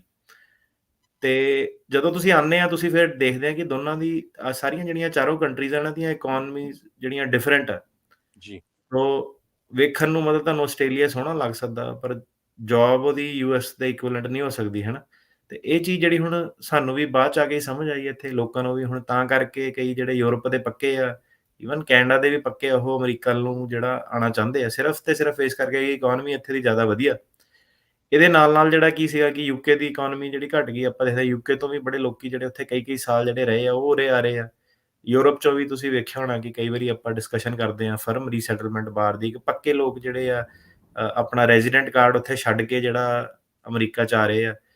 ਤੇ ਯੂਰਪ ਪਹਿਲਾਂ ਯੂਕੇ ਤੋਂ ਆਉਣੇ ਸ਼ੁਰੂ ਹੋਏ, ਫਿਰ ਆਪਣੇ ਯੂਰਪ ਦੇ ਜਿਹੜੇ ਬਾਕੀ ਮੁਲਕ ਸੀਗੇ ਉਹਨਾਂ ਤੋਂ ਆਉਣੇ ਸ਼ੁਰੂ ਹੋਏ। ਹੁਣ ਆਪਾਂ ਵੇਖਦੇ ਹਾਂ ਕਿ ਕੈਨੇਡਾ ਦੇ ਵਿੱਚੋਂ ਵੀ ਬਹੁਤ ਲੋਕ ਜਿਹੜੇ ਉਰੇ ਆ ਰਹੇ ਆ। ਤੇ ਜਿਹੜਾ ਤਾਂ ਪੱਕੇ ਲੋਕ ਸੀਗੇ ਉਹਨਾਂ ਦੇ ਤਾਂ ਫਰਮ ਰੀਸੈਟਲਮੈਂਟ ਦੀ ਬਾਰ ਲੱਗ ਜਾਂਦੀ ਹੈ। ਉਹਨਾਂ ਦੇ ਮੁੱਦੇ ਹੋਰ ਆ, ਉਹ ਕਈ ਵਾਰੀ ਆਪਾਂ ਡਿਸਕਸ ਕਰ ਚੁੱਕੇ ਹਾਂ, ਪਰ ਅੱਜ ਆਪਾਂ ਉਹ ਚੀਜ਼ ਨਹੀਂ ਜਿਹੜੀ ਡਿਸਕਸ ਕਰਨੀ। ਅੱਜ ਆਪਾਂ ਡਿਸਕਸ ਕਰਨਾ ਜਿਹੜੇ ਕੈਨੇਡਾ ਦੇ ਵਿੱਚ ਜਿਹੜੇ ਸਟੂਡੈਂਟ ਸੀਗੇ, ਜਿਹੜੇ ਆਏ ਸੀਗੇ ਉੱਥੇ, ਕਿ ਉੱਥੇ ਫਿਊਚਰ ਬਣਾਉਣਾ, ਪਰ ਉਹਨਾਂ ਨੂੰ ਕਿਸੇ ਵੀ ਕਾਰਨ ਕਰਕੇ, ਹੈ ਨਾ, ਕੈਨੇਡਾ ਦੀ ਸਿਚੁਏਸ਼ਨ ਕਰਕੇ, ਜੋਬਸ ਦੇ ਕਰਕੇ, ਉਹਨਾਂ ਨੂੰ ਹੁਣ ਲੱਗਦਾ ਕਿ ਯੂਐਸ ਇੱਕ ਬੈਟਰ ਡੈਸਟੀਨੇਸ਼ਨ ਆ। ਤੇ ਜਿਹੜੀ ਤੁਸੀਂ ਵੀਡੀਓ ਕਹਿੰਦੇ ਆਪਾਂ ਵੀ ਦੇਖੀ ਦੀਆਂ, ਤੇ ਹਜ਼ਾਰਾਂ ਦੀ ਤਾਦਾਦ 'ਚ ਹੀ ਲੋਕੀ ਜਿਹੜੇ, ਕਿਉਂਕਿ ਕੈਨੇਡਾ ਦੇ ਹਾਲਾਤ ਉਹ ਨਹੀਂ ਰਹੇ ਹੁਣ, ਤੇ ਉਹ ਇੱਧਰ ਨੂੰ ਆਉਣਾ ਸ਼ੁਰੂ ਹੋ ਗਏ। ਹੁਣ ਪ੍ਰੋਗਰਾਮ ਕਰਨ ਦਾ ਮਕਸਦ ਸਿਰਫ ਇਹੀ ਸੀਗਾ ਕਿ ਸਾਨੂੰ ਨਹੀਂ ਪਤਾ ਕਿ ਭਾਈ ਕੀ ਤੁਹਾਨੂੰ ਕਿਹਾ ਜਾ ਰਿਹਾ ਉੱਥੇ, ਕਿ ਕੀ ਸਬਜ਼-ਬਾਗ ਦਿਖਾਏ ਜਾ ਰਹੇ ਆ ਅਮਰੀਕਾ ਬਾਰੇ। ਤੇ ਜ਼ਿਆਦਾਤਰ ਆਪਾਂ ਦੇਖਦੇ ਹਾਂ ਕਿ ਰਿਸ਼ਤੇਦਾਰ ਜਾਂ ਸੱਜਣ ਮਿੱਤਰ ਵੀ ਕੋਈ ਵਧੀਆ ਰੋਲ ਜਿਹੜਾ ਨਹੀਂ ਨਿਭਾ ਰਹੇ। ਈਵਨ ਕਈ ਵਾਰੀ ਉਹਨਾਂ ਨੂੰ ਪੀਸ ਆਰਚ ਪਾਰਕ ਤੇ ਰਿਸੀਵ ਕਰਦੇ ਫੜੇ ਜਾਂਦੇ ਆ ਸੱਜਣ ਜੀ, ਮਿੱਤਰ। ਰੋਜ਼ ਮਤਲਬ ਕੋਈ ਨਾ ਕੋਈ ਫੱਸ ਹੋਇਆ ਹੁੰਦਾ ਕਿ ਫੜ ਲਿਆ ਤੇ ਡਿਟੇਨ ਕਰ ਲਿਆ ਏਲੀਅਨ ਸਮਗਲਿੰਗ ਦੇ ਉਹਦੇ ਵਿੱਚ। ਤੇ ਕੈਨੇਡਾ ਦਾ ਨਾ ਹੁਣ ਜਿਹੜਾ ਉਹਨਾਂ ਨੇ ਇੱਕ ਸੇਫ ਥਰਡ ਕੰਟਰੀ ਐਗਰੀਮੈਂਟ ਐਸਟੀਸੀਏ ਜਿਹੜਾ ਕਾਨੂੰਨ ਉਹਨਾਂ ਨੇ ਬਣਾਇਆ ਸੀਗਾ ਪਿਛਲੇ ਸਾਲ। ਤੇ ਉਹ ਐਸਟੀਸੀਏ ਜਿਹੜਾ ਉਹ ਲਾਗੂ ਹੁੰਦਾ ਜਿਹਦੇ ਕਰਕੇ ਕਿ ਜੇ ਤੁਸੀਂ ਲੀਗਲ ਤਰੀਕੇ ਨਾਲ ਪੋਰਟ ਆਫ ਐਂਟਰੀ 'ਚ ਜਾਂ ਵੀਜ਼ੇ ਵਗੈਰਾ ਤੇ ਨਹੀਂ ਆਉਂਦੇ, ਜਾਂ ਕੁਛ ਹੋਰ ਐਕਸੈਪਸ਼ਨ ਦੇ ਅੰਡਰ ਕੁਆਲੀਫਾਈ ਨਹੀਂ ਕਰਦੇ, ਮਾਰਚ 2023 ਜਾਂ ਉਸ ਤੋਂ ਬਾਅਦ ਜੇ ਤੁਸੀਂ ਇੱਥੇ ਆਏ ਆ, ਤੇ ਸਪੈਸੀਫਿਕ ਜੇ ਆਪਾਂ ਹੋ ਜਾਈਏ 24 ਮਾਰਚ 2023 ਉਸ ਤੋਂ ਬਾਅਦ, ਤੁਸੀਂ ਇਹ ਜਿਹੜੀ ਐਸਟੀਸੀਏ ਜਿਹੜੀ ਐਗਰੀਮੈਂਟ ਹੈ ਇਹਦੇ ਥੱਲੇ ਆ ਜਾਂਦੇ ਆ, ਤੇ ਇਹਦੇ ਥੱਲੇ ਤੁਹਾਡੀ ਜਿਹੜੀ ਅਸਾਈਲਮ ਦੀ ਇਨਐਲੀਜੀਬਿਲਟੀ ਜਿਹੜੀ ਹੋ ਜਾਂਦੀ ਹੈ। ਤੇ ਉਹ ਇਹ ਕਹਿੰਦੇ ਆ ਕਿ ਪਹਿਲਾਂ ਤੁਸੀਂ ਕੈਨੇਡਾ ਦੇ ਵਿੱਚ ਅਸਾਈਲਮ ਜਿਹੜਾ ਉਹ ਫਾਈਲ ਕਰੋ। ਤੇ ਆਪਾਂ ਇਹ ਵੀ ਵੇਖਦੇ ਹਾਂ ਕਿ ਕਈ ਵਾਰੀ ਸਾਡੇ ਕੋਲ ਲੋਕੀ ਆਉਂਦੇ, ਉਹਨਾਂ ਨੇ ਹੁਣ ਜਿਹੜੇ ਸਪੈਸ਼ਲੀ ਨਵਾਂ ਟ੍ਰੈਂਡ ਜਿਹੜਾ ਉਹ ਹੈ ਕਿ ਉਹ ਐਂਟਰ ਹੋ ਰਿਹਾ, ਤੇ ਉਹਨਾਂ ਨੂੰ ਕੈਨੇਡਾ ਖੁਦ ਹੀ ਉਹਨਾਂ ਦਾ ਅਸਾਈਲਮ ਜਿਹੜਾ ਫਾਈਲ ਕਰ ਰਿਹਾ 에ਅਰਪੋਰਟ ਦੀ ਐਂਟਰੀ ਤੇ। ਅੱਛਾ ਜੀ, ਤੇ ਪਰ ਉਹ 2-3 ਦਿਨ ਬਾਅਦ ਫੇਰ ਇੱਧਰ ਨੂੰ ਜਿਹੜੇ ਅਮਰੀਕਾ ਦੇ ਵਿੱਚ ਐਂਟਰੀ ਕਰ ਲੈਂਦੇ ਆ, ਹਨਾ। ਤੇ ਉਹਨਾਂ ਨੂੰ ਇਹੀ ਆਪਾਂ ਕਹਿ ਸਕਦੇ ਹਾਂ ਕਿ ਇਹ ਜਿਹੜਾ ਰੂਲ ਆ ਇਹ ਕਿਤੇ ਜਾਣ ਵਾਲਾ ਨਹੀਂ ਹੈਗਾ। ਇਹਨਾਂ ਦੀ ਸੇਫ ਕੰਟਰੀ ਜਿਹੜੀ ਐਸਟੀਸੀਏ ਜਿਹੜੀ ਐਗਰੀਮੈਂਟ ਜਿਹੜੀ ਇਹਨਾਂ ਦੀ ਸੀਗੀ, ਸੇਫ ਥਰਡ ਕੰਟਰੀ ਐਗਰੀਮੈਂਟ, ਇਹ ਕਾਫੀ ਪਹਿਲਾਂ ਤੋਂ ਸੀਗੀ। ਹੁਣ ਇਹਨਾਂ ਨੇ ਬਸ ਇਹਨਾਂ ਨੂੰ ਐਕਸਪੈਂਡ ਕਰਤਾ। ਤੇ ਇਹਦੇ ਥੱਲੇ ਹੁਣ ਕੀ ਹੋਣਾ ਕਿ ਅਨਲੈਸ ਤੁਸੀਂ ਜਿਹੜੀ ਐਕਸੈਪਸ਼ਨ ਆ, ਤੁਹਾਡਾ ਕੋਈ ਕਲੋਜ਼ ਹੈ ਨਾ ਇਮੀਡੀਏਟ ਫੈਮਿਲੀ ਮੈਂਬਰ ਉਰੇ ਹੈਗਾ, ਜਾਂ ਤੁਹਾਨੂੰ ਵਾਕਈ ਉੱਥੇ ਕੋਈ ਥ੍ਰੈਟ ਥਰੁੱਟ ਤੁਹਾਡੀ ਜਾਨ ਨੂੰ ਸੀਗਾ, ਤੇ ਫਿਰ ਉਹਦੇ ਥੱਲੇ ਤੁਸੀਂ ਐਕਸੈਪਸ਼ਨਸ ਦੇ ਥੱਲੇ, ਜਾਂ ਤੁਹਾਨੂੰ ਕੋਈ ਐਕਸਟ੍ਰੀਮ ਮੈਡੀਕਲ ਐਮਰਜੈਂਸੀ ਸੀਗੀ, ਮਤਲਬ ਤੁਹਾਡਾ ਕੋਈ ਏਦਾਂ ਦਾ ਅਨਲੈਸ ਰੀਜ਼ਨ ਨਹੀਂ ਸੀਗਾ, ਤੇ ਤੁਸੀਂ ਐਸਟੀਸੀਏ ਦੇ ਥੱਲੇ ਆ ਜਾਂਦੇ ਆ, ਤੇ ਤੁਹਾਨੂੰ ਯੂਐਸ ਦੇ ਵਿੱਚ ਤੁਸੀਂ ਅਸਾਈਲਮ ਨਹੀਂ ਅਪਲਾਈ ਕਰ ਸਕਦੇ। ਅੱਛਾ ਜੀ, ਸੋ ਇਹ ਜਿਹੜੀ ਪ੍ਰੋਬਲਮ ਕਾਫੀ ਵੱਡੀ ਆ। ਹੁਣ ਆ ਤਾਂ ਤੁਸੀਂ ਜਾਓਗੇ, ਹੈ ਨਾ, ਅਲਟੀਮੇਟਲੀ ਤੁਹਾਡੇ ਪੈਰ ਵੀ ਇੱਥੇ ਲੱਗ ਜਾਣੇ ਆ, ਪਰ ਜਦੋਂ ਤੁਹਾਡੀ ਅਸਾਈਲਮ ਦੀਆਂ ਤਰੀਕਾਂ ਜਿਹੜੀਆਂ ਆਣੀਆਂ, ਤੇ ਉਦੋਂ ਐਸਟੀਸੀਏ ਤੋਂ ਬਾਹਰ ਨਹੀਂ ਨਿਕਲ ਪਾਉਣਾ ਤੁਸੀਂ। ਤੇ ਸਾਰਿਆਂ ਨੂੰ ਜਿਹੜੀ ਰਿਕੁਐਸਟ ਸਮਝ ਲਓ ਜਾਂ ਇੰਸਟਰਕਸ਼ਨ ਸਮਝ ਲਓ ਕਿੱਦਾਂ, ਹੈ ਨਾ। ਹੁਣ ਐਜ਼ ਅ ਇਮੀਗ੍ਰੇਸ਼ਨ ਲਾਇਰ ਤਾਂ ਵਕੀਲ ਚਾਹੂਗਾ ਕਿ ਭਾਈ ਜਿੰਨੇ ਜ਼ਿਆਦਾ ਤੋਂ ਜ਼ਿਆਦਾ ਲੋਕੀ ਹੋਣ, ਸੇਮ ਥਿੰਗ ਡਾਕਟਰ ਵਾਲੀ, ਕਿ ਜਿੰਨੇ ਜ਼ਿਆਦਾ ਲੋਕਾਂ ਨੂੰ ਪ੍ਰੋਬਲਮ ਹੋ ਗਈ, ਉਨਾ ਜ਼ਿਆਦਾ ਲੋਕਾਂ ਦਾ ਕੰਮ ਚੱਲੂਗਾ। ਪਰ ਏਦਾਂ ਕਿ ਕੋਈ ਫਾਇਦਾ ਨਹੀਂ ਤੁਹਾਨੂੰ ਹੁਣ ਇੰਨੇ ਪੈਸੇ ਲਾ ਕੇ ਤੁਸੀਂ ਪਹਿਲਾਂ ਕੈਨੇਡਾ ਆ ਰਹੇ ਆ, ਫਿਰ ਤੁਸੀਂ ਯੂਐਸ ਆ ਰਹੇ ਆ, ਤੇ ਲਾਅ ਤੋਂ ਉੱਤੇ ਤਾਂ ਨਹੀਂ ਕੋਈ ਚੀਜ਼ ਹੋਣੀ। ਸੋ ਇਹ ਸਾਰੇ ਜਿਹੜੇ ਕੇਸ ਆ ਇਹ ਡਿਨਾਈ ਹੋਣ ਵੱਲ ਜਾਣੇ ਆ, ਅਨਲੈਸ ਉਹ ਐਕਸੈਪਸ਼ਨ ਨੂੰ ਮੀਟ ਕਰਦੇ ਆ। ਤੇ ਕਾਫੀ ਲੋਕਾਂ ਨੂੰ ਬਾਰਡਰ ਤੋਂ ਵੀ ਵਾਪਸ ਜਿਹੜਾ ਭੇਜ ਦਿੱਤਾ ਜਾਂਦਾ। ਸੋ ਇਹ ਚੀਜ਼ ਨੂੰ ਜਿਹੜਾ ਸੋਚ ਕੇ ਆਓ, ਜੇ ਤੁਹਾਨੂੰ ਕੈਨੇਡਾ ਦੇ ਵਿੱਚ ਅਸਾਈਲਮ ਮਿਲਦਾ, ਜਾਂ ਤੁਹਾਨੂੰ ਪੀਆਰ ਮਿਲਦੀ ਹੈ, ਜੇ 4 ਸਾਲ ਤੁਹਾਡੀ ਇਨਕਮ ਘੱਟ ਵੀ ਹੈ ਜਾਂ ਜੋ ਵੀ ਆ, ਪੱਕੇ ਪੈਰੀ ਤੁਸੀਂ ਇੱਥੇ E2 ਵੀਜ਼ੇ ਰਾਹੀਂ ਕੈਨੇਡੀਅਨ ਸਿਟੀਜ਼ਨ ਬਣ ਕੇ ਆਓ। ਤੇ ਰਿਐਲਿਟੀ ਇਹਦੀ ਹਰਜੋਤ ਜੀ ਇਹ ਹੈ ਕਿ ਕਈ ਵਾਰੀ ਲੋਕੀ ਪੈਸੇ ਦੇ ਕੇ ਵੀ ਕੰਸਲਟੇਸ਼ਨ ਜਿਹੜੀ ਕਰਦੇ ਆ, ਉਹਨੂੰ ਆਹ ਚੀਜ਼ ਸਮਝਾ ਵੀ ਦੇਈਦੀ ਆ, ਤੇ ਅਲਟੀਮੇਟਲੀ ਫੇਰ ਬੰਦਾ ਉਰੇ ਆ ਜਾਂਦਾ। ਕਿ ਮਤਲਬ ਹੁਣ ਜਿਹੜੀ ਲੋਕਾਂ ਦੀ ਡੈਸਪੀਰੇਸ਼ਨ ਆ ਉਹ ਤਾਂ ਚਲੋ ਹੈਗੀ ਆ, ਆਪਾਂ ਤਾਂ ਨਹੀਂ ਸਮਝ ਸਕਦੇ ਕਿਉਂਕਿ ਆਪਾਂ ਉਹਨਾਂ ਦੇ ਪੈਰਾਂ ਦੇ ਵਿੱਚ ਨਹੀਂ ਆ। ਜੀ, ਜਿਹੜੀ ਚੀਜ਼ ਆਪਾਂ ਸਮਝ ਸਕਦੇ ਹਾਂ ਉਹ ਇਹ ਹੈ ਕਿ ਇਮੀਗ੍ਰੇਸ਼ਨ ਲਾਅ ਨੂੰ ਆਪਾਂ ਸਮਝ ਸਕਦੇ ਹਾਂ। ਜੀ, ਸੋ ਇਹ ਹੈ ਕਿ ਦੱਸਣ ਦਾ ਉਪਰਾਲਾ ਹੀ ਆ, ਸਾਲ ਹੋ ਗਿਆ ਸਾਨੂੰ ਆਪਾਂ ਕਹਿ ਵੀ ਰਹੇ ਹਾਂ, ਪਰ ਤੁਸੀਂ ਉਹ ਦੇਖੋ ਜਦੋਂ ਤੋਂ ਆਪਾਂ ਸ਼ੁਰੂ ਵੀ ਕੀਤਾ ਐਸਟੀਸੀ ਵਾਲਾ ਸ਼ੋਅ ਵੀ ਆਪਾਂ ਪਿਛਲੇ ਮਾਰਚ, ਅਪ੍ਰੈਲ ਦੇ ਵਿੱਚ ਆਪਾਂ ਜਿਹੜੀ ਗੱਲ ਕਰਨੀ ਸ਼ੁਰੂ ਕਰਤੀ ਸੀ ਤੇ ਉਹਦੇ ਵਿੱਚ ਕੋਈ ਐ ਨਹੀਂ ਤੁਸੀਂ ਕਹਿ ਸਕਦੇ ਕਿ ਘਾਟਾ ਹੋਇਆ ਲੋਕਾਂ ਦੇ ਆਣ 'ਚ, ਉਲਟਾ ਜਿਹੜਾ ਬਾਰਡਰ ਕ੍ਰਾਸਿੰਗ ਦਾ ਜਿਹੜਾ ਵਾਧਾ ਹੀ ਹੋਇਆ ਕੈਨੇਡਾ ਵੱਲੋਂ। ਜੀ, ਤੇ ਜੇ ਕੋਈ ਸੁਣ ਰਿਹਾ ਤਾਂ ਸਾਫ਼ ਅੱਖਰਾਂ ਦੇ ਵਿੱਚ ਜਿਹੜੀ ਐਡਵਾਈਸ ਇਹ ਹੈ ਕਿ ਕੈਨੇਡਾ ਦੇ ਵਿੱਚ ਜੇ ਤੁਹਾਡਾ ਅਸਾਈਲਮ ਨਹੀਂ ਲੱਗਾ, ਉੱਥੇ ਉਹਨਾਂ ਨੇ ਤੁਹਾਨੂੰ ਬੈਨੀਫਿਟ ਨਹੀਂ ਡਿਨਾਈ ਕੀਤੇ ਅਸਾਈਲਮ ਦੇ, ਤਦ ਤੱਕ ਤੁਹਾਡੀ ਜਿਹੜੀ ਯੂਐਸ ਦੇ ਵਿੱਚ ਐਲੀਜੀਬਿਲਿਟੀ ਨਹੀਂ ਬਣ ਸਕਦੀ ਅਨਲੈਸ ਤੁਸੀਂ ਕੁਛ ਇੱਕ ਐਕਸੈਪਸ਼ਨਸ ਦੇ ਵਿੱਚ ਕੁਆਲੀਫਾਈ ਕਰ ਜਾਓ ਤੇ ਜਾਂ ਤੁਹਾਡੀ ਕੋਈ ਐਕਸਟ੍ਰੀਮ ਐਮਰਜੈਂਸੀ ਲਾਈਫ ਡੈਥ ਵਾਲੀ ਜਿਹੜੀ ਸਿਚੁਏਸ਼ਨ ਆ ਉਹ ਬਣੀ ਹੋਵੇ। ਤੇ ਆਹ ਜਿਹੜੀ ਚੀਜ਼ ਨੂੰ ਤੁਸੀਂ ਹਮੇਸ਼ਾ ਧਿਆਨ 'ਚ ਰੱਖਣਾ। ਜੀ। ਤੇ ਬਾਕੀ ਖਾਸ ਏਦਾਂ ਕਿ ਸਾਨੂੰ ਵੀ ਪਤਾ ਕਿ ਸਾਡੀ ਜਿਹੜੀ ਐਡਵਾਈਸ ਆ ਕਹਿਣਾ ਸੌਖਾ ਤੇ ਬਿਲਕੁਲ, ਸਾਡੀ ਮੰਨਣੀ ਤਾਂ ਨਹੀਂ ਕਿਸੇ ਨੇ, ਪਰ ਇਹ ਹੈ ਕਿ ਕਈ ਭੁਲੇਖੇ 'ਚ ਨਾ ਕੋਈ ਇੱਥੇ ਆਇਓ ਕਿ ਕਿਸੇ ਨੂੰ ਭੁਲੇਖਾ ਹੋਵੇ ਕਿ ਨਹੀਂ ਕਿ ਮੈਨੂੰ ਪਤਾ ਨਹੀਂ ਸੀਗਾ ਐਸਟੀਸੀਏ ਬਾਰੇ। ਸੋ ਪਰਪਸ ਉਹੀ ਸੀਗਾ ਕਿ ਜਿਹੜੀ ਆ ਇਨਫੋਰਮੇਸ਼ਨ ਲੋਕਾਂ ਤੱਕ ਪਹੁੰਚ ਜਾਵੇ, ਕਿਉਂਕਿ ਆਨਲਾਈਨ ਬੜਾ ਵਿਵਾਦ ਬਣਦਾ ਕਿ ਯਾਰ ਇਮੀਗ੍ਰੇਸ਼ਨ ਰੋਕਦੇ ਆ, ਇੱਥੇ ਆਉਣ ਨਹੀਂ ਦੇਣਾ ਚਾਹੁੰਦੇ ਲੋਕਾਂ ਨੂੰ। ਆਪਾਂ ਭਾਈ ਇਮੀਗ੍ਰੇਸ਼ਨ ਕਿਉਂ ਰੋਕਣੀ ਆ? ਜਿਹੜਾ ਕੰਮ ਹੀ ਇਮੀਗ੍ਰੇਸ਼ਨ ਦਾ ਹੈਗਾ। ਜੀ ਹਾਂ, ਬਿਲਕੁਲ। ਸੋ ਇਹਦੇ 'ਚ ਇੱਕ ਇਹ ਵੀ ਆ ਵੀ ਬਹੁਤ ਵਾਰ ਸੋਚਦੇ ਲੋਕ ਵੀ ਸ਼ਾਇਦ ਸਰਕਾਰ ਚੇਂਜ ਹੋ ਜਾਣੀ ਆ। ਪਹਿਲਾਂ ਟਰੰਪ ਉਹਨਾਂ ਦੇ ਪੁਆਇੰਟ ਉੱਤੇ ਸੀ, ਹੁਣ ਕਮਲਾ ਹੈਰਿਸ ਆ ਗਈ ਆ। ਕਮਲਾ ਹੈਰਿਸ ਦੇ ਕੁਛ ਪੁਆਇੰਟ ਜਿਹੜੇ ਆ ਉਹ ਜਿਹੜੀਆਂ ਸਟੇਟਸ ਹੈਗੀਆਂ ਜਿੱਥੇ ਬਿਲਕੁਲ ਐਨ ਮੁਕਾਬਲਾ ਹੁੰਦਾ ਵੀ ਹੁਣ ਪਿਛਲੇ 2-3 ਦਿਨਾਂ 'ਚ ਉਹਦੇ 3-4 ਪੁਆਇੰਟ ਉੱਪਰ ਹੈਗੇ ਆ। ਸੋ ਇਹ ਵੀ ਸਰੋਤਿਆਂ ਨੂੰ ਦੱਸਦੇ ਜਾਈਏ ਵੀ ਕੱਲ੍ਹ ਕਮਲਾ ਹੈਰਿਸ ਐਰੀਜ਼ੋਨਾ 'ਚ ਗਈ ਆ ਤੇ ਉਹਨੇ ਕਿਹਾ ਵੀ ਅਸੀਂ ਸਭ ਤੋਂ ਸਖ਼ਤ ਜਿਹੜੇ ਇਮੀਗ੍ਰੇਸ਼ਨ ਦੇ ਲਾਅ ਲਾਵਾਂਗੇ। ਸੋ ਹੁਣ ਡੈਮੋਕ੍ਰੇਟ ਵੀ ਜਿਹੜੇ ਆ, ਉਹ ਵੀ ਬਹੁਤ ਅੱਕੇ ਪਏ ਹੈਗੇ ਆ। ਉਹਨਾਂ ਤੇ ਵੀ ਬਹੁਤ ਵੱਡਾ ਪ੍ਰੈਸ਼ਰ ਹੈਗਾ। ਦੇਖੋ ਏਦਾਂ ਸੀਗਾ ਕਿ ਆਪਾਂ ਨਾ ਕਈ ਵਾਰੀ ਜਿੱਦਾਂ ਖਬਰਾਂ ਆਣੀਆਂ, ਕਿਸੇ ਨੇ ਵੀਡੀਓ ਪੇਸਟ ਕਰਤੀ ਇੱਕ ਇੰਡੀਅਨ ਏਦਾਂ ਕਰਦੇ, ਪੰਜਾਬੀ ਏਦਾਂ ਕਰਦੇ, ਉਹ ਮੈਂ ਦੇਖਿਆ ਕਈ ਵਾਰੀ ਜਿਹੜੇ ਨਵੇਂ ਬੰਦਾ ਕੈਨੇਡਾ ਦੀ ਗੱਲ ਇਹ ਹੋ ਰਹੀ ਹੈ। ਜਿਹੜੇ ਹੁਣ ਨਵੇਂ ਆਏ ਨਾ ਉਹਨਾਂ ਨੇ ਲੋਕਲ 'ਚ ਨਾ ਬੈਸੀ ਜਾਣਾ, ਉਹ ਲੋਕਲ ਜਿਹੜੇ ਕਹਿ ਰਹੇ ਆ, ਉਹ ਕਹਿ ਰਹੇ ਕਿ ਯਾਰ ਸਾਡੇ ਫੋਰਫਾਦਰ ਨੇ ਕੰਟਰੀ ਏਦਾਂ ਆਜ਼ਾਦ ਕਰਾਈ, ਏਦਾਂ ਕਰਾਇਆ, ਓਦਾਂ ਕਰਾਇਆ, ਤੁਸੀਂ ਏਦਾਂ ਕਰਦੇ ਆ। ਜਿਹੜੇ ਆਹ ਵਾਲੇ ਆ ਉਹ ਕਹਿੰਦੇ ਕੋਈ ਨਹੀਂ ਵੇਖਿਓ ਤੁਸੀਂ ਆਪਾਂ ਛਾ ਜਾਣਾ। ਕਈ ਜਿਹੜੇ ਵਿੱਚ ਵਿਚਾਲੇ ਆ ਉਹ ਉਹਨਾਂ ਨੂੰ ਜਿਹਨਾਂ ਨੂੰ ਪਤਾ ਨਹੀਂ ਕਿ ਇਹਨੂੰ ਭੰਡਣਾ ਕਿ ਉਹਨੂੰ ਭੰਡਣਾ, ਉਹ ਏਦਾਂ ਕਹਿ ਰਹੇ ਆ ਕਿ ਜੇ ਕੋਈ ਇੰਡੀਅਨ ਗੱਲ ਕਰਦਾ ਉਹ ਉਹਨੂੰ ਕਹਿੰਦੇ ਆ ਕਿ ਲੈ ਤੁਸੀਂ ਵਾਈਟ ਵਾਸ਼ ਹੋ ਗਏ, ਤੁਸੀਂ ਗੋਰਿਆਂ ਦੀ ਸਾਈਡ ਦੇ ਰਹੇ ਆ ਨਾ। ਉਹ ਏਦਾਂ ਇੱਕ ਯੁੱਧ ਜਿਹਾ ਛਿੜਿਆ ਹੋਇਆ। ਉਹ ਯੁੱਧ ਦੇ ਵਿੱਚ ਏਦਾਂ ਕਿ ਕੋਈ ਜਿਹੜਾ ਉਹ ਕਹਿ ਰਿਹਾ ਕਿ ਤੁਹਾਨੂੰ ਆ ਕੇ ਅਸਿਮੀਲੇਟ ਹੋਣਾ ਚਾਹੀਦਾ। ਇਹ ਕਹਿ ਰਹੇ ਆ ਕਿ ਨਹੀਂ ਆਪਾਂ ਏਦਾਂ ਹੀ ਕਰਨਾ। ਜਿਹੜੇ ਕਈ ਵਿੱਚ ਵਿਚਾਲੇ ਆ ਉਹਨਾਂ ਦੀ ਡਬਲ ਸਟੈਂਸ ਹੈਗਾ। ਕਈ ਕਹਿੰਦੇ ਕਿ ਨਹੀਂ ਅਸਿਮੀਲੇਟ ਤੁਹਾਨੂੰ ਹੋਣਾ ਚਾਹੀਦਾ ਵਾ। ਕਈ ਕਹਿ ਰਹੇ ਆ ਕਿ ਸਾਨੂੰ ਕੀ ਅਸਿਮੀਲੇਟ ਹੋਣ ਦੀ ਲੋੜ ਆ। ਤੁਸੀਂ ਤੇ ਕੋਲੋਨਾਈਜ਼ ਹੋ ਗਏ, ਏਦਾਂ ਹੋ ਗਏ, ਓਦਾਂ ਹੋ ਗਏ। ਹੁਣ ਹਰੇਕ ਬੰਦਾ ਤਾਂ ਅੱਜ-ਕੱਲ੍ਹ ਤੁਹਾਨੂੰ ਪਤਾ ਵਿਦਵਾਨ ਬਣਿਆ ਫਿਰਦਾ ਉੱਥੇ ਆਪਣਾ ਕਿ ਹਰੇਕ ਬੰਦੇ ਦਾ ਆਪਣਾ-ਆਪਣਾ ਓਪੀਨੀਅਨ ਆ ਤੇ ਓਪੀਨੀਅਨ ਆਪਣੇ ਤਜਰਬੇ ਨਾਲੋਂ ਵੱਡੇ ਲੋਕੀ ਅੱਜ-ਕੱਲ੍ਹ ਓਪੀਨੀਅਨ ਛੱਡਦੇ ਆ ਆਨਲਾਈਨ ਦੇ ਵਿੱਚ। ਤੇ ਬਿਲਕੁਲ, ਹੁਣ ਦੇਖੋ ਐਂਡ ਆਫ ਦਾ ਡੇ ਕੀ ਚੀਜ਼ ਹੈਗੀ ਆ। ਤੇ ਤੁਸੀਂ ਕਹਿੰਦੇ ਕਿ ਤੁਸੀਂ ਡੰਡਾ ਚੱਕ ਸਕਦੇ ਆ। ਡੰਡਾ ਉਹ ਵੀ ਚੱਕ ਸਕਦੇ ਆ, ਬਹੁਤ ਵਾਰੀ ਚੱਕਿਆ ਵੀ ਆ ਉਹਨਾਂ ਨੇ। ਜੀ, ਯੂਕੇ ਦੇ ਵਿੱਚ ਹੁਣ ਜਿਹੜਾ ਹੋਣਾ ਸ਼ੁਰੂ ਹੋ ਗਿਆ ਵਾ। ਕੈਨੇਡਾ ਤੇ ਦੂਰ ਨਹੀਂ ਹੈਗਾ ਤੇ ਅਮਰੀਕਾ ਵੀ ਕੋਈ ਬਾਹਲਾ ਦੂਰ ਨਹੀਂ ਹੁੰਦੀਆਂ ਇਹ ਚੀਜ਼ਾਂ। ਸੋ ਕੀ ਹੁੰਦਾ ਕਿ ਜਦ ਤੱਕ ਦਾ ਨੈਟ ਇਮੀਗ੍ਰੇਸ਼ਨ ਦਾ ਬੈਨੀਫਿਟ ਹੁੰਦਾ, ਲੋਕੀ ਕੰਮ-ਕੁੰਮ ਕਰਦੇ ਆ, ਹੰਬਲ ਆ ਤੇ ਕਲਚਰਲ ਰਿਸਪੈਕਟ ਜਿਹੜੀ ਹੈਗੀ ਆ, ਤਦ ਤੱਕ ਤਾਂ ਚੀਜ਼ਾਂ ਜਿਹੜੀਆਂ ਚੱਲਦੀਆਂ। ਨਹੀਂ ਤਾਂ ਏਦਾਂ ਹੁੰਦਾ ਕਿ ਕਾਨੂੰਨ ਵੀ ਫਿਰ ਭਾਵੇਂ ਡੈਮੋਕਰੈਟ ਆ, ਭਾਵੇਂ ਰਿਪਬਲਿਕਨਸ ਆ, ਕਿਉਂਕਿ ਉਹਨਾਂ ਨੇ ਐਂਡ ਆਫ ਦਾ ਡੇ ਤਾਂ ਉਹਨਾਂ ਨੇ ਵੀ ਦੇਖਣਾ ਕਿ ਜਿਹੜਾ ਦੇਸ਼ ਕਿੱਧਰ ਨੂੰ ਜਿਹੜਾ ਜਾ ਰਿਹਾ। ਹੁਣ ਤੁਸੀਂ ਦੇਖੋ ਕਿ ਯੂਕੇ ਦਾ ਜਿਹਦੀ ਖਬਰ ਹੀ ਨਹੀਂ ਸੀਗੀ ਹਨਾ, ਆਪਾਂ ਕੈਨੇਡਾ, ਅਮਰੀਕਾ ਦੀ ਗੱਲ ਕਰਦੇ ਰਹੀਏ। ਹਫ਼ਤੇ 'ਚ ਤੁਸੀਂ ਵੇਖ ਲਓ ਕਿ ਕਿੱਦਾਂ ਜਿਹੜੀ ਚੀਜ਼ ਸਾਰੀ ਚੇਂਜ ਹੋ ਗਈ ਤੇ ਹੋਈ ਕਿਉਂ ਆ? ਕਿਉਂਕਿ ਆਨਲਾਈਨ ਵੀਡੀਓਆਂ ਪਾਉਣੀਆਂ ਸ਼ੁਰੂ ਕਰਤੀਆਂ ਯੂਰਪ ਦੇ ਵਿੱਚ ਕਿ ਇਹ ਕਿੰਨੇ ਜ਼ਿਆਦਾ ਜਨਸੰਖਿਆ ਦੇ ਵਿੱਚ ਲੋਕੀ ਆਪਣਾ ਜਿਹੜਾ ਰਿਲੀਜੀਅਸ ਐਕਟੀਵਿਟੀ ਜਿਹੜੀ ਕਰ ਰਹੇ ਆ, ਜਿਹੜੀ ਕਿ ਲੀਗਲ ਜਿਹੜੀ ਐਕਟੀਵਿਟੀ ਆ, ਤੁਹਾਨੂੰ ਫਰੀਡਮ ਆਫ ਜਿਹੜੀ ਰਿਲੀਜਨ ਹੈਗੀ ਆ। ਪਰ ਜਦੋਂ ਇੱਕ ਐਵਰੇਜ ਬੰਦਾ ਜਿਹੜਾ ਦੇਖਦਾ, ਉਹਨੂੰ ਐਂ ਲੱਗਦਾ ਕਿ ਯਾਰ ਇਹਨਾਂ ਨੇ ਤਾਂ ਮੇਰੀ ਜੌਬ ਖੋਹ ਹੁਣ ਜਿਹੜਾ ਕੈਨੇਡਾ ਦੇ ਵਿੱਚ ਉਹ ਕੀ ਆ ਕਿ ਉਹ ਕਹਿੰਦੇ ਕਿ ਸਾਡੇ ਜਵਾਕਾਂ ਦੀਆਂ ਜਿਹੜੀਆਂ ਜੌਬ ਸੀਗੀਆਂ ਸਮਰ ਵਾਲੀਆਂ ਜਾਂ ਸਟੋਰਾਂ ਤੇ ਕਰਨ ਵਾਲੀਆਂ, ਉਹ ਇਮੀਗ੍ਰੈਂਟਸ ਨੇ ਲੈ ਲਈਆਂ। ਇਮੀਗ੍ਰੈਂਟਸ ਕਹਿੰਦੇ ਯਾਰ ਆਪਾਂ ਤਾਂ ਹਾਰਡ ਵਰਕ ਕਰਨ ਆਏ ਆ ਹਨਾ। ਸੋ ਦੋਨਾਂ ਦਾ ਆਪਣਾ-ਆਪਣਾ ਪਹਿਲੂ ਆ ਜੀ, ਤੇ ਕਿੱਦਾਂ। ਪਰ ਹੁਣ ਇਹ ਸਾਰੇ ਦਾ ਨਿਚੋੜ ਕੀ ਆ ਦੇਖੋ, ਨਿਚੋੜ ਇਹਦਾ ਇਹ ਆ ਕਿ ਜਿਹੜੇ ਉਹ ਆ ਉਹ ਪੱਕੇ ਆ, ਤੁਸੀਂ ਪੱਕੇ ਨਹੀਂ ਆ। ਜੀ, ਉਹਨਾਂ ਦੇ ਕੋਲ ਵੋਟ ਆ, ਤੁਹਾਡੇ ਕੋਲ ਵੋਟ ਨਹੀਂ ਆ। ਉਹ ਵੋਟ ਪਾਉਂਦੇ ਆ ਤੇ ਡੈਮੋਕ੍ਰੇਸੀ ਦੇ ਵਿੱਚ ਕਾਨੂੰਨ ਬਣਦੇ ਆ। ਜਿਹੜਾ ਡੈਮੋਕ੍ਰੇਸੀ ਦੇ ਵਿੱਚ ਕਾਨੂੰਨ ਬਣ ਜਾਂਦਾ ਉਹ ਰਿਸਪੈਕਟ ਹੁੰਦਾ ਵਾ। ਉਹ ਕਈ ਵਾਰੀ ਏਦਾਂ ਕਿ ਇੰਟਰਨੈਸ਼ਨਲ ਬੰਦਾ ਨਾ ਸਟ੍ਰਾਈਕ ਵੀ ਕਰ ਲੈਂਦਾ ਕਿ ਏਦਾਂ ਆਪਾਂ ਧਰਨਾ ਲਾਣਾ ਜਾਂ ਏਦਾਂ ਲਾਣਾ, ਓਦਾਂ ਲਾਣਾ। ਹੁਣ ਇਹ ਆ ਕਿ ਤੁਸੀਂ ਇਹ ਦੇਖੋ ਕਿ ਹਰੇਕ ਚੀਜ਼ ਦੀ ਇੱਕ ਵੈਲਿਡਿਟੀ ਹੁੰਦੀ ਹੈ ਕਿ ਪਾਵਰ ਕਿਹਦੇ ਕੋਲ ਲਾਈ ਜਿਹੜੀ ਕਰਦੀ ਆ।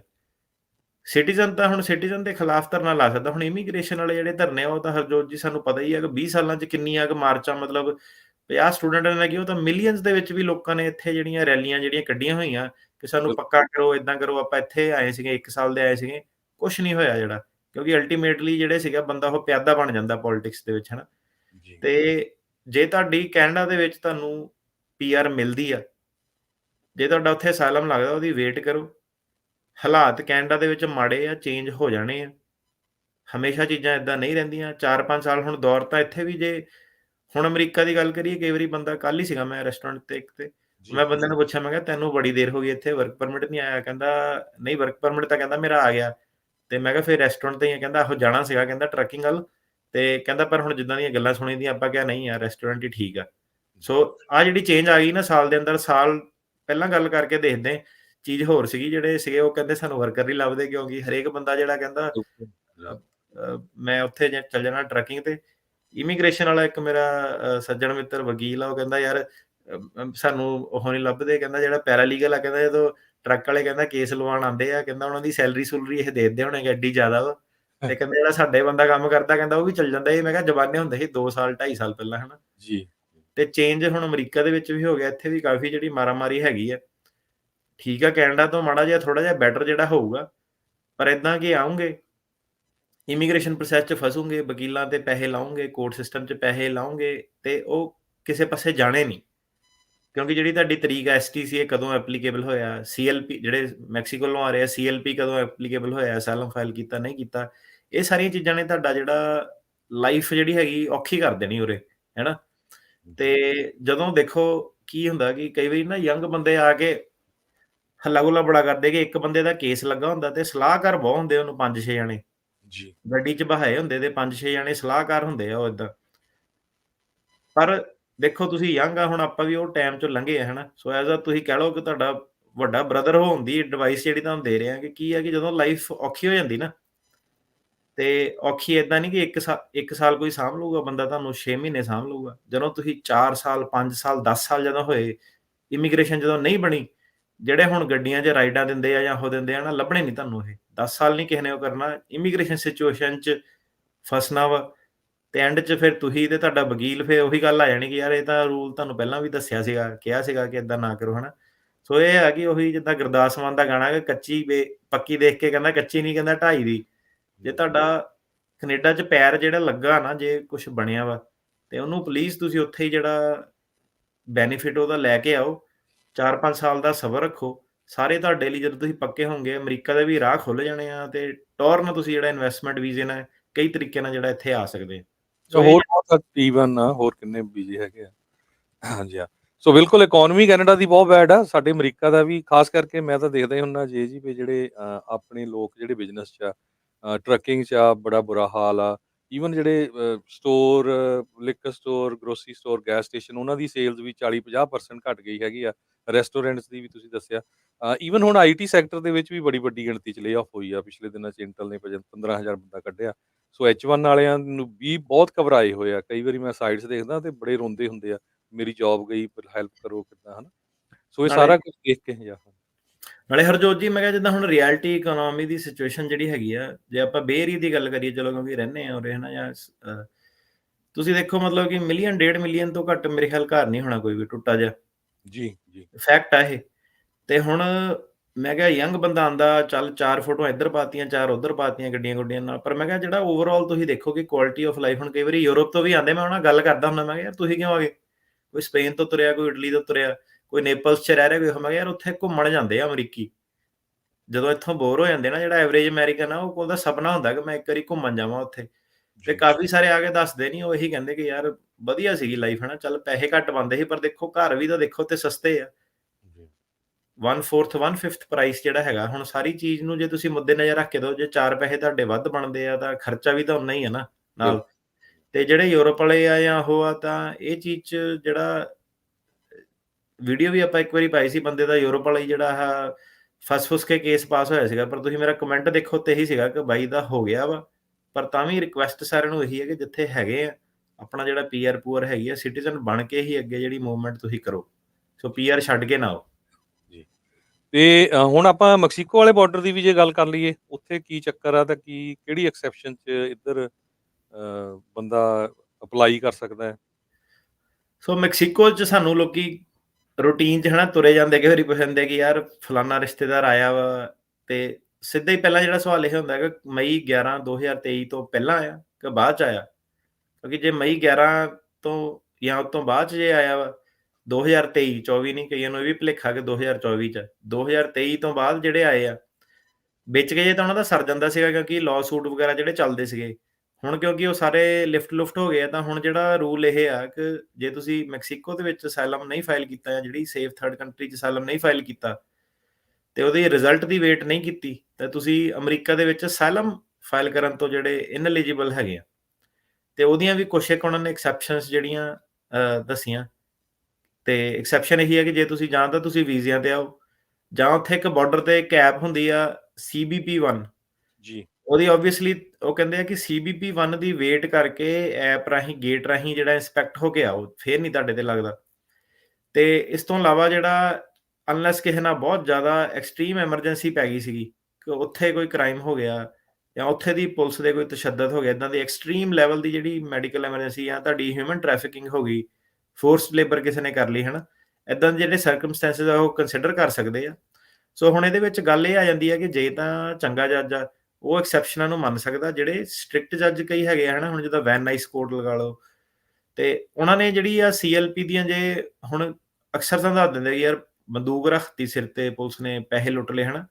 ਸੋ ਜਿਹੜੇ ਸਟ੍ਰਿਕਟ ਜੱਜ ਆ ਉਹਨਾਂ ਨੇ ਇਹ ਚੀਜ਼ ਮੰਨਣੀ ਨਹੀਂ, CLP ਟਰਾਈਡ ਐਂਡ ਟੈਸਟਡ ਆ। ਇਹ ਇਦਾਂ ਨਹੀਂ ਕੋਈ ਕਿ ਕਿਸੇ ਨਾਲ ਕ੍ਰਾਈਮ ਹੋ ਗਿਆ ਤੇ ਉਹਨੇ ਜੱਜ ਨੇ ਕਹਿਣਾ ਮੈਂ CLP ਵੇਵ ਕਰ ਦੇਣੀ ਆ, ਉਹਨੇ ਨਹੀਂ ਕਰਨੀ ਆ। ਜਿਹੜੇ ਲਿਬਰਲ ਜੱਜ ਆ ਉਹ ਮੇ ਵੀ ਕਰ ਸਕਦੇ ਆ, ਪਰ ਜਿਹੜੇ ਸਟ੍ਰਿਕਟ ਜੱਜ ਆ ਨਹੀਂ ਆ। ਸੋ ਆਲ ਇਨ ਆਲ ਜਿਹੜਾ ਮੈਕਸੀਕੋ ਵਾਲਾ ਵੀ ਆ, ਸੇਮ ਥਿੰਗ ਆ ਕਿ ਉਹ ਕਹਿੰਦੇ ਕਿ ਅਸਾਈਲਮ ਅਪਲਾਈ ਕਰਕੇ ਫਿਰ ਉਹਦਾ ਰਿਜ਼ਲਟ ਪਹਿਲਾਂ ਵੇਟ ਕਰੋ, ਜਾਂ ਫਿਰ ਤੁਸੀਂ ਜਿਹੜੀ ਐਪ ਆ CBP-1 ਐਪ ਆ, ਜਿਹੜੀ ਐਪ ਰਾਹੀਂ ਆਣਾ। ਉਹ ਬੰਦਾ ਕਈ ਵਾਰੀ ਕਹਿੰਦਾ ਕਿ ਮੈਨੂੰ CBP-1 ਐਪ ਦਾ ਪਤਾ ਨਹੀਂ ਸੀਗਾ ਜਾਂ ਇਹ ਕੀ ਚੀਜ਼ ਹੈ ਹਨਾ। ਸੋ ਉਹ ਚੀਜ਼ ਜੇ ਪਤਾ ਨਹੀਂ ਤੁਹਾਨੂੰ ਸੀਗੀ, ਉਹਦੀ ਉਹਨੇ ਤੁਹਾਨੂੰ ਛੋਟ ਨਹੀਂ ਦੇਣੀ। ਸੋ CBP-1 ਐਪ ਰਾਹੀਂ ਜਿਹੜਾ ਤੁਸੀਂ ਐਂਟਰੀ, ਕਿਸੇ ਨੂੰ ਸਲਾਹ ਤਾਂ ਦੇ ਨਹੀਂ ਸਕਦੇ ਕਿ ਬਾਰਡਰ ਟੱਪੋ ਹਨਾ, ਸਿੱਧਾ ਜਿਹਾ ਹਿਸਾਬ ਕਿਤਾਬ ਆ, ਕਿਉਂਕਿ ਲਾਇਰ ਪਬਲਿਕ ਸ਼ੋਅ ਆ, ਤੇ ਜਿਹੜਾ ਕਾਨੂੰਨ ਆ ਉਹ ਇਹ ਕਹਿੰਦਾ ਕਿ ਭਾਈ CBP ਐਪ ਰਾਹੀਂ ਜਿਹੜਾ ਉਹ ਆਓ। ਜੀ। ਜੀ ਬਿਲਕੁਲ, ਧੰਨਵਾਦ ਬਹੁਤ ਜੀ। ਇੱਕ ਇਹਦੇ ਵਿੱਚ ਹੋਰ ਚੀਜ਼ ਸੀਗੀ ਜਿਹੜੀ ਲੋਕੀ ਨਜ਼ਰਅੰਦਾਜ਼ ਕਰ ਜਾਂਦੇ ਆ, ਜਿਹੜੀ ਜੂਨ 5 2024 ਉਦੋਂ ਉਹਨੇ ਹੋਰ ਵੀ ਜਿਹੜਾ ਸੀਗਾ ਬਾਈਡਨ ਹੋਣਾ ਨੇ ਪ੍ਰੋਗਰਾਮ ਐਕਸਪੈਂਡ ਕਰਤਾ, ਤੇ ਉਹਨੇ ਫਿਰ ਟੋਟਲੀ ਜਿਹੜੀ ਇਨਐਲੀਜੀਬਲ ਕਰਤਾ ਅਸਾਈਲਮ, ਭਾਵੇਂ ਅਪਲਾਈ ਕਰੋ ਮੈਕਸੀਕੋ 'ਚ ਭਾਵੇਂ ਨਾ ਕਰੋ। ਉਹਨਾਂ ਨੇ ਕਿਹਾ ਕਿ ਜਦ ਤੱਕ ਜਿਹੜੇ ਬਾਰਡਰ ਕ੍ਰਾਸਿੰਗ ਹੈਗੀਆਂ ਉਹ ਘਟਦੀਆਂ ਨਹੀਂ ਹਨਾ, 7 ਦਿਨ ਦਾ ਉਹਨਾਂ ਨੇ ਆંકੜਾ ਦੇਖਣਾ, 1500 ਤੋਂ ਘਟਦੀਆਂ ਨਹੀਂ, ਤਦ ਤੱਕ ਉਹਨਾਂ ਨੇ ਆਹ ਜਿਹੜੀ ਸਾਰਿਆਂ ਨੂੰ ਅਸਾਈਲਮ ਲਈ ਇਨਐਲੀਜੀਬਲ ਰੱਖਣਾ। ਤੇ ਉਹਨਾਂ ਨੇ ਆਪਣੇ ਨੰਬਰ ਦਿੱਤੇ ਹੋਏ ਆ ਕਿ ਆਪਾਂ ਪੂਰਾ ਜਿਹੜਾ ਬਾਰਡਰ ਚੈੱਕ ਕਰਨਾ ਕਿ ਕਿੰਨੇ ਆਉਂਦੇ ਆ। ਤੇ ਹੁਣ ਇਸ ਵੇਲੇ 2500 ਤੋਂ ਉੱਤੇ ਜਿਹੜੇ ਆ ਰਹੇ ਆ, ਤੇ ਜਦ ਤੱਕ ਇਹ ਨੰਬਰ 2500 ਥੱਲੇ ਹੋ ਕੇ 1500 ਦੇ ਰੇਂਜ 'ਚ ਨਹੀਂ ਜਾਂਦਾ, ਤੇ ਉਹ ਕਹਿੰਦੇ ਇਹ ਰੂਲ ਜਿਹੜੇ ਲਾਗੂ ਰਹਿਣੇ ਆ। ਤੇ ਅਨਲੈਸ ਬੰਦਾ ਜਿਹੜਾ ਹੈ ਅਪਾਇੰਟਮੈਂਟ ਰਾਹੀਂ, ਵੀਜ਼ੇ ਰਾਹੀਂ ਜਿਹੜਾ ਆ ਰਿਹਾ, ਤੇ ਇਹ ਜਿਹੜਾ ਸਦਰਨ ਬਾਰਡਰ ਤੇ ਥੋੜੀਆਂ ਰਿਸਟ੍ਰਿਕਸ਼ਨਸ ਹੋਰ ਵੀ ਜ਼ਿਆਦਾ ਆਬਵੀਅਸਲੀ, ਕਿਉਂਕਿ ਉਹ ਜ਼ਿਆਦਾ ਲੋਕੀ ਉਧਰੋਂ ਦੀ ਆਉਂਦੇ ਆ। ਇੱਕ ਚੀਜ਼ ਤੇ ਅਸਾਈਲਮ ਦੀ ਇਨਐਲੀਜੀਬਿਲਟੀ ਆ। ਸੋ ਜਿਹੜੀ ਮਤਲਬ ਕਿ ਤੁਸੀਂ ਅਸਾਈਲਮ ਜਿਹੜਾ ਹੁੰਦਾ ਤੁਹਾਨੂੰ ਗ੍ਰੀਨ ਕਾਰਡ ਦਵਾਉਂਦਾ, ਅਸਾਈਲਮ ਨਹੀਂ ਤੁਸੀਂ ਕਰ ਸਕਦੇ। ਜੀ। ਜਿਹੜੀ ਵਿਦਹੋਲਡਿੰਗ ਆ ਜਾਂ ਕੈਟ ਰਿਲੀਫ ਆ ਉਹ ਬੰਦਾ ਕਰ ਸਕਦਾ। ਵਿਦਹੋਲਡਿੰਗ ਜਾਂ ਕੈਟ ਰਿਲੀਫ ਜਿਹਦੇ ਵਿੱਚ ਪੁਲਿਸ ਦੇ ਬਹੁਤ ਤਸ਼ੱਦਦ ਜਾਂ ਡਾਕੂਮੈਂਟਡ ਕੋਈ ਟਾਰਚਰ ਜਿਹੜਾ ਹੁੰਦਾ ਹਨਾ। ਪਰ ਗੱਲ ਇਹ ਹੈ ਕਿ ਜਿਹੜਾ ਅਸਾਈਲਮ ਆ ਨਾ, ਉਹਨੂੰ ਜਿੱਤਣ ਲਈ ਤੁਹਾਨੂੰ 10% ਮਤਲਬ ਤੁਸੀਂ ਜੇ ਸ਼ੋਅ ਕਰ ਦਿਓ ਜੱਜ ਨੂੰ ਕਿ 10% ਚਾਂਸ ਹੈਗੇ ਕਿ ਬੰਦਾ ਸੱਚ ਬੋਲ ਰਿਹਾ। ਅਸਾਈਲਮ ਦਾ ਸਟੈਂਡਰਡ ਬੜਾ ਲੋ ਆ, 10% ਚਾਂਸ ਨਾਲ ਤੁਹਾਨੂੰ ਅਸਾਈਲਮ ਇੱਥੇ ਮਿਲ ਜਾਂਦੀ ਹੈ। ਜੀ। ਜਿਹੜੇ ਵਿਦਹੋਲਡਿੰਗ ਵਗੈਰਾ ਹੈਗੇ ਆ, ਉਹਦੇ ਜਿਹੜਾ ਸਟੈਂਡਰਡ ਆ ਉਹ ਹਾਇਰ ਆ, ਉਹ 50% ਤੋਂ ਜ਼ਿਆਦਾ ਚਾਂਸ ਤੁਹਾਡਾ ਜਿਹੜਾ ਹੋਣਾ ਚਾਹੀਦਾ, ਮਤਲਬ ਕਿ ਸਟ੍ਰਿਕਟ ਆ। ਉਹਦੇ ਵਿੱਚ ਜੱਜ ਜਿਹੜੇ ਹੈਗੇ ਆ ਉਹ ਜ਼ਿਆਦਾ ਜਿਹੜਾ ਵੇਖਦੇ ਆ, ਜਾਣ ਪਛਾਣ ਜਿਹੜੀ ਇਨਵੈਸਟੀਗੇਸ਼ਨ ਉਹ ਜ਼ਿਆਦਾ ਜਿਹੜੀ ਹੁੰਦੀ ਆ। ਤੇ ਵਿਦਹੋਲਡਿੰਗ ਲੈਣੀ ਵੀ ਕਈ ਵਾਰੀ ਜਿਹੜੀ ਔਖੀ ਜਿਹੜੀ ਉਹ ਹੋ ਜਾਂਦੀ ਹੈ। ਤੇ ਵਿਦਹੋਲਡਿੰਗ ਤੁਹਾਨੂੰ ਗ੍ਰੀਨ ਕਾਰਡ ਨਹੀਂ ਲੈ ਕੇ ਜਾਂਦੀ, ਸਿਰਫ ਵਰਕ ਪਰਮਿਟ ਹੀ ਮਿਲਦਾ। ਤੇ ਨਾਲ ਜੇ ਤੁਹਾਡੀ ਕੰਟਰੀ ਦੇ ਹਾਲਾਤ ਬਦਲ ਜਾਣ, ਮੰਨ ਲਓ ਕਿ ਕਿਸੇ ਨੂੰ ਕੋਈ ਪਾਰਟੀ ਤੰਗ ਕਰਦੀ ਹੈ, ਉਹ ਚੇਂਜ ਹੋ ਜਾਵੇ, ਤਾਂ ਵਿਦਹੋਲਡਿੰਗ ਜਿਹੜੀ ਇੱਕ ਇਦਾਂ ਦੀ ਚੀਜ਼ ਆ ਉਹ ਤੁਹਾਡੇ ਕੋਲ ਵਾਪਸ ਵੀ ਜਿਹੜੀ ਲਈ ਜਾ ਸਕਦੀ ਹੈ। ਤੇ ਇਹਦੇ ਵਿੱਚ ਹੁਣ ਸਮਝ ਸਾਨੂੰ ਵੀ ਨਹੀਂ ਆ ਕਿ ਕਿਉਂ, ਮਤਲਬ ਕਿ ਕਈ ਵਾਰੀ ਬੰਦਾ ਮਿਲਦਾ ਉਹ ਕਹਿੰਦਾ ਮੈਂ ਸ਼ੋਅ ਤੁਹਾਡਾ ਪਹਿਲਾਂ ਤੋਂ ਹੀ ਸੁਣਦਾ ਹੈਗਾ ਇੰਡੀਆ ਤੋਂ ਹੀ, ਜੀ, ਤੇ ਮੈਂ ਕਿਹਾ ਫਿਰ ਤੂੰ ਆਇਆ ਕਿਉਂ, ਤੈਨੂੰ ਜਦੋਂ ਪਤਾ ਕਿ ਸੀਐਲਪੀ ਵਗੈਰਾ ਲੱਗਦਾ। ਉਹ ਬੜਾ ਹੈਰਾਨ ਜਿਹਾ ਹੋਵੇ, ਉਹਨੂੰ ਉਹ ਸ਼ੋਅ ਸੁਣਦਾ, ਉਹਨੂੰ ਪਤਾ ਵੀ ਸੀਗਾ ਸੀਐਲਪੀ ਕੀ ਸੀਗਾ। ਉਹ ਕਹਿੰਦਾ ਮੈਨੂੰ ਲੱਗਿਆ ਸ਼ਾਇਦ ਮੇਰੇ ਤੇ ਲਾਣੀ ਨਹੀਂ ਉਹਨਾਂ ਨੇ। ਮੈਂ ਕਿਹਾ ਏਦਾਂ ਕਿੱਦਾਂ ਨਹੀਂ ਲਾਣੀ ਜੇ ਤੂੰ ਸੁਣਦਾ ਵਾ ਤਾਂ। ਉਹ ਦਰਅਸਲ ਉਹਦੇ ਵਿੱਚ ਏਦਾਂ ਹੁੰਦਾ ਕਿ ਜਿਹੜਾ ਇੱਧਰ ਆ ਨਾ ਸੱਜਣ ਮਿੱਤਰ ਆ, ਰਿਸ਼ਤੇਦਾਰ ਆ, ਉਹ ਕੀ ਕਹਿ ਦਿੰਦਾ ਕਿ ਤੂੰ ਆ ਜਾ, ਕੋਈ ਨਹੀਂ ਵੇਖੀ ਜਾਊਗੀ। ਇਹ ਲਾਅ ਲੂ ਜਿਹੜੇ ਆ ਚੇਂਜ ਹੋ ਜਾਂਦੇ ਆ। ਹੁਣ ਰਿਐਲਿਟੀ ਦੇ ਵਿੱਚ ਕੀ ਹੁੰਦਾ ਕਿ ਸਪੈਸ਼ਲੀ ਜਿਹੜੇ ਵੈਨ ਨਾਈਸ ਕੋਰਟ 'ਚ ਕਈ ਵਾਰੀ ਗਏ ਆ ਹਨਾ, ਜੀ, ਉਹ ਜਿਹੜੀ ਤਰੀਕ ਆ 6 ਮਹੀਨੇ ਤੋਂ ਵੀ ਪਹਿਲਾਂ ਜਿਹੜੀ ਪਾ ਦਿੰਦੇ ਆ। ਮਤਲਬ ਬੰਦੇ ਕੋਲ ਅਜੇ ਵਰਕ ਪਰਮਿਟ ਨਹੀਂ ਆਇਆ, ਉਹਦੀ ਤਰੀਕ ਆ ਗਈ ਤੇ ਉਹਨੂੰ ਹੁਣ ਪਤਾ ਲੱਗ ਗਿਆ ਕਿ ਉਹਦਾ ਕੇਸ ਉੱਡਣਾ। ਜੀ, ਉਹ ਹੁਣ ਉਹਨੂੰ ਪੈ ਜਾਂਦੀ ਹੱਥਾਂ ਪੈਰਾਂ ਦੀ ਕਿ ਕਿੱਦਾਂ। ਉਹ ਫਿਰ ਪੂਰਾ ਜਿਹੜਾ ਮਤਲਬ ਫਸਾਦ ਚੱਲਦਾ ਵਕੀਲ ਨਾਲ ਕਿ ਨਹੀਂ ਮੇਰੀ ਤਰੀਕ ਅੱਗੇ ਪਵਾ ਕੇ ਦੇ, ਜਾਂ ਮੇਰਾ ਚੇਂਜ ਕਰਾ ਫੋਰਮ। ਅੱਗੋਂ ਜੱਜ ਉਦਾਂ ਦੇ ਆ, ਉਹ ਕਹਿੰਦੇ ਕਿ ਕੋਈ ਨਹੀਂ ਤੁਸੀਂ ਜਿੱਥੇ ਮਰਜ਼ੀ ਜਾਓ, ਆਪਾਂ ਚੇਂਜ ਨਹੀਂ ਕਰਨਾ, ਇੱਥੇ ਰੱਖਣਾ ਵਾ। ਜੀ, ਸੋ ਹੁਣ ਜਿਹੜਾ ਬੰਦਾ, ਉਹਨੂੰ ਤਾਂ ਸਲਾਹ ਇਹ ਮਿਲੀ ਹੁੰਦੀ ਆ ਦੋਸਤ ਦੀ ਕਿ ਲੈ ਮੇਰਾ ਕੇਸ ਅੱਗੇ ਪਵਾਤਾ ਸੀ, ਵਕੀਲ ਨੇ ਆਪਣੇ ਵਕੀਲ ਨੂੰ ਕਹਿ ਕੇ ਤਰੀਕ ਅੱਗੇ ਪਵਾ। ਜੀ, ਉਹ ਸੈਂਟਾਨਾ ਦੇ ਜੱਜ ਜਾ ਕੇ ਫਿਰ ਨੇਰੀਆਂ ਲਿਆ ਦਿੰਦੇ ਕਿ ਫੇਰ ਬੰਦੇ ਨੂੰ ਪਤਾ ਕੋਰਟ 'ਚ ਜਾ ਕੇ ਲੱਗਦਾ ਕਿ ਜੱਜ ਹੈ ਕੀ ਚੀਜ਼ ਹੈ, ਇਹਦੀ ਪਾਵਰ ਕੀ ਚੀਜ਼ ਹੈ। ਕਿ ਵਕੀਲ ਸਹੀ ਕਹਿ ਰਿਹਾ ਸੀ ਕਿ ਭਾਈ ਆਹ ਜਿਹੜਾ ਜੱਜ ਹੈ, ਇਹਨੇ ਨਾ ਤੇਰੀ ਤਰੀਕ ਅੱਗੇ ਕਰਨੀ ਹੈ, ਨਾ ਇਹਨੇ ਤੇਰਾ ਕੇਸ ਕਿਤੇ ਹੋਰ ਮੂਵ ਹੋਣ ਦੇਣਾ। ਸੋ ਕਈ ਵਾਰੀ ਬੰਦਾ ਮੂਵ ਹੋ ਜਾਂਦਾ ਫਰੈਜ਼ਨੋ ਫੁਜ਼ਨੋ ਇੱਧਰ, ਤੇ ਜੱਜ ਮੂਵ ਨਹੀਂ ਕਰਦੇ ਕੇਸ, ਕਈ ਇਦਾਂ ਦੇ ਆ। ਤੇ ਰੇਟਿੰਗਸ ਤੁਸੀਂ ਉਹਨਾਂ ਦੀਆਂ ਦੇਖੋ 8%, 15%, 20% ਹਨਾ, ਕਿ ਮਤਲਬ ਕਿ ਜਿਹਦੀ 8% ਰੇਟਿੰਗ ਆ, ਉਹਨੇ 10 ਚੋਂ ਜਿਹੜੇ 9 ਕੇਸ ਉਹ ਡਿਨਾਈ ਕੀਤੇ ਆ। ਜੀ, ਸੋ ਇੱਕ ਚੱਕਰ ਇਹ ਪੈ ਜਾਂਦਾ ਕਿ ਕਈ ਵਾਰੀ ਲੋਕੀ ਇਹ ਸੋਚ ਕੇ ਆਉਂਦੇ ਆ ਕਿ ਉਹਨਾਂ ਦਾ ਟਾਈਮ ਨਿਕਲ ਜਾਊਗਾ, ਤੇ ਗਲਤ ਕੋਰਟ ਕੋ ਪੋਰਟਲੈਂਡ, ਵੈਨ ਨਾਈਸ ਜਿਹੜੇ ਇਦਾਂ ਦੇ ਆ ਕਿ ਬਹੁਤ ਛੇਤੀ ਜਿਹੜੀ ਟਰਨ ਅਰਾਊਂਡ ਜਿਹੜੀ ਹੈਗੀ ਆ, ਕਿ 6 ਮਹੀਨਿਆਂ 'ਚ ਹੀ ਫੈਸਲਾ ਜਿਹੜਾ ਬੰਦੇ ਦਾ ਕਰਤਾ। ਤੇ ਉਹ ਬੰਦੇ ਦੇ ਜਿਹੜੇ ਅਜੇ ਤੁਸੀਂ ਕਹਿ ਲਓ ਕਿ ਉਹਨੇ ਹੋਸ਼ ਵੀ ਨਹੀਂ ਸੰਭਾਲੀ ਹੁੰਦੀ, ਅਮਰੀਕਾ ਆ ਕੇ ਤੇ ਉਹਦੀ ਤਰੀਕ ਆ ਜਾਂਦੀ ਹੈ, ਰਾਈਟ। ਤੇ ਉਹ ਚੀਜ਼ ਨੂੰ ਜਿਹੜਾ ਵੇਖਿਓ, ਤੇ ਉਹ ਫਿਰ ਕਾਫੀ ਜਿਹੜੀ ਲੋਕਾਂ ਦੀ ਇਹ ਰੀਅਲ ਦੇ ਵਿੱਚ ਜਿਹੜੀ ਪ੍ਰੋਬਲਮ ਆ। ਜੀ। ਸੋ ਬਿਲਕੁਲ ਬਹੁਤ-ਬਹੁਤ ਧੰਨਵਾਦ। ਸੋ ਦੋਨੋਂ ਹੀ ਜਿੰਨੇ ਵੀ ਸਾਡੇ ਸਰੋਤੇ ਹੈਗੇ ਆ, ਸਾਡੇ ਪੰਜਾਬੀ ਰੇਡੀਓ ਯੂਐਸਏ ਦੇ ਸਾਰੇ ਹੀ ਚੈਨਲਾਂ 'ਤੇ ਤੁਸੀਂ ਸੁਣ ਰਹੇ ਹੋ, ਦੇਖ ਰਹੇ ਹੋ। ਹੁਣ ਜੇ ਹੁਣੀ ਕਲੀਅਰ ਕਰ ਦਿੱਤਾ ਵੀ ਜਿਹੜੇ ਕੈਨੇਡਾ ਤੋਂ ਆਉਂਦੇ ਉਹਨਾਂ ਦੀ ਕੀ ਸਿਚੁਏਸ਼ਨ ਆ, ਜਿਹੜੇ ਮੈਕਸੀਕੋ ਤੋਂ ਆਉਂਦੇ ਆ ਕੀ ਸਿਚੁਏਸ਼ਨ ਆ। ਵੈਸੇ ਤੁਹਾਨੂੰ ਇਮੀਗ੍ਰੇਸ਼ਨ ਦੇ ਨਾਲ ਕੋਈ ਵੀ ਜਿਹੜਾ, ਕਿਉਂਕਿ ਇਹ ਤਾਂ ਅਟੋਰਨੀ ਹੈ, ਇਹਨਾਂ ਦਾ ਕੰਮ ਹੀ ਇਮੀਗ੍ਰੇਸ਼ਨ ਦੀ ਹੈਲਪ ਕਰਨਾ ਹੈਗਾ, ਪਰ ਸੱਚ ਵੀ ਹੁੰਦਾ ਦੁਨੀਆ 'ਤੇ ਵੀ, ਉਹ ਵੀ ਤੁਹਾਨੂੰ ਸ਼ੀਸ਼ਾ ਵੀ ਦਿਖਾ ਲਿਆ ਵੀ ਭਾਈ ਆਹ ਹੁੰਦਾ ਹੈਗਾ। ਸੋ ਤੁਹਾਨੂੰ ਇਮੀਗ੍ਰੇਸ਼ਨ ਨਾਲ ਰਿਲੇਟਡ ਕਿਸੇ ਤਰ੍ਹਾਂ ਦਾ ਵੀ ਫੈਮਿਲੀ ਦੇ ਨਾਲ, family visa, work visa, H1 ਜਾਂ ਪੋਲੀਟੀਕਲ ਅਸਾਈਲਮ ਵਾਲਾ, ਜਾਂ ਬਿਜ਼ਨਸ ਵੀਜ਼ਾ, ਕਿਸੇ ਤਰ੍ਹਾਂ ਦਾ ਵੀ, ਉਹਦੇ ਲਈ ਤੁਸੀਂ ਇਹਨਾਂ ਦੇ ਆਫਿਸ ਦੇ ਵਿੱਚ ਮੰਡੇ ਟੂ ਫਰਾਈਡੇ ਕਾਲ ਕਰ ਸਕਦੇ ਹੋ। 4159090503, 4159090503। ਸੈਨ ਹੋਜ਼ੇ ਦੇ ਵਿੱਚ ਇਹਨਾਂ ਦਾ ਆਫਿਸ ਹੈ, ਸੈਂਟਾਨਾ ਰੋ ਦੇ ਲਾਗੇ। ਤੇ ਹੁਣ ਆਪਾਂ ਕਾਲਸ ਵੀ ਲਵਾਂਗੇ ਜੀ। ਤੇ ਸਾਡੀ ਕੋਸ਼ਿਸ਼ ਹੋਊਗੀ ਅੱਜ ਆਪਾਂ ਵੱਧ ਤੋਂ ਵੱਧ ਕਾਲਸ ਲਈਏ। ਜਿੰਨੇ ਵੀ ਸਾਡੇ ਕਾਲਰਸ ਆ, ਮੇਰੀ ਉਹਨਾਂ ਨੂੰ ਬੇਨਤੀ ਆ ਵੀ ਆਪਾਂ ਸਤਿ ਸ੍ਰੀ ਅਕਾਲ ਇੱਕੋ ਵਾਰੀ ਕਹਿ ਲੈਣੀ ਆ, ਤੇ ਮੇਰੀ ਵੀ ਕੋਸ਼ਿਸ਼ ਆ ਵੱਧ ਤੋਂ ਵੱਧ ਆਪਾਂ ਕਾਲਸ ਲੈ ਲਈਏ, ਕਿਉਂਕਿ ਫਿਰ ਸਾਰਾ ਵੀਕ ਕਾਲਸ ਆਉਂਦੀਆਂ ਰਹਿੰਦੀਆਂ, ਭਾਜੀ ਸਾਡੀ ਕਾਲ ਨਹੀਂ ਮਿਲੀ, ਕਾਲ ਨਹੀਂ ਮਿਲੀ। ਅੱਜ ਸਵੇਰੇ ਸਾਨੂੰ 6 ਵਜੇ ਐਗਜ਼ੈਕਟਲੀ ਕਾਲ ਆ ਗਈ ਸੀ, ਤੁਸੀਂ ਹਿਸਾਬ ਲਾ ਲਓ ਅੱਛਾ। ਵੀ ਹਾਂਜੀ ਵੀ ਮੈਂ ਕਿਹਾ ਨਹੀਂ ਹਜੇ ਤਾਂ ਬਹੁਤ ਟਾਈਮ ਪਿਆ।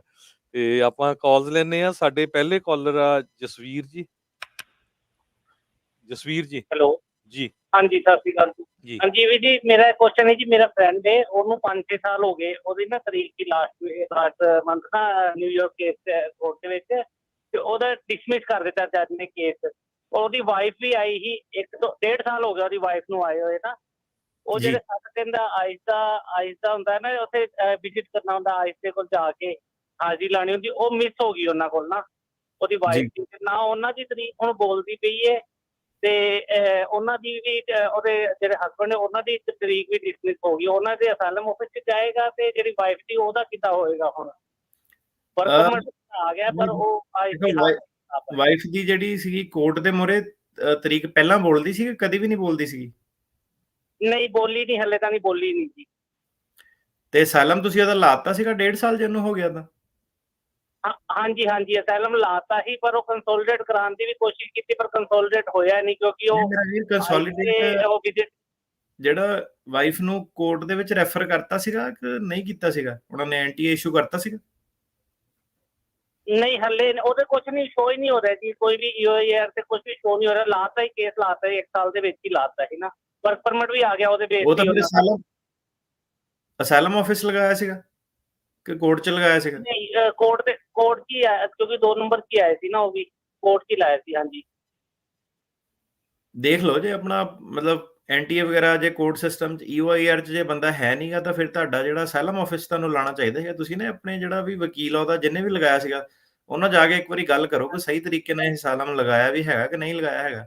ਤੇ ਜਿਹੜੀ ਆਈਸ ਵਾਲੀ ਜੇ ਹੀਅਰਿੰਗ ਮਿਸ ਉਹਨਾਂ ਦੀ ਹੋਈ ਆ ਤਾਂ ਉਹ ਆਈਸ ਦੇ ਨਾਲ ਨਾ ਜਾ ਕੇ ਅਪਾਇੰਟਮੈਂਟ ਬਣਾਓ, ਨਹੀਂ ਤਾਂ ਉਹਨੇ ਫਿਊਜੀਟਿਵ ਡਿਕਲੇਅਰ ਕਰ ਦੇਣਾ ਤੇ ਫਿਰ ਜਿੱਥੇ ਮਿਲੇ ਫੜ ਲੈਣਾ ਉਹਨਾਂ ਨੇ, ਹਨਾ। ਜੇ ਕੋਈ ਵੀ ਜਦੋਂ ਉਹਨਾਂ ਦੇ ਰਿਡਾਰ ਤੇ ਤੁਸੀਂ ਆਏ ਤੇ ਉਹ ਆਈਸ ਵਾਲਿਆਂ ਨਾਲ ਜਾ ਕੇ ਉਹ ਕਰੋ, ਉਹਨਾਂ ਨੂੰ ਦੱਸੋ ਕਿ ਮਿਸ ਹੋ ਗਈ ਸੀ, ਕਿਉਂ ਮਿਸ ਹੋਈ ਸੀ, ਸਾਰਾ ਦੱਸੋ ਤੇ ਹੋਪਫੁਲੀ ਤੁਹਾਨੂੰ ਨਾਈਸ ਅਫਸਰ ਮਿਲੇ ਤੇ ਪ੍ਰੋਬਲਮ ਨਾ ਹੋਵੇ।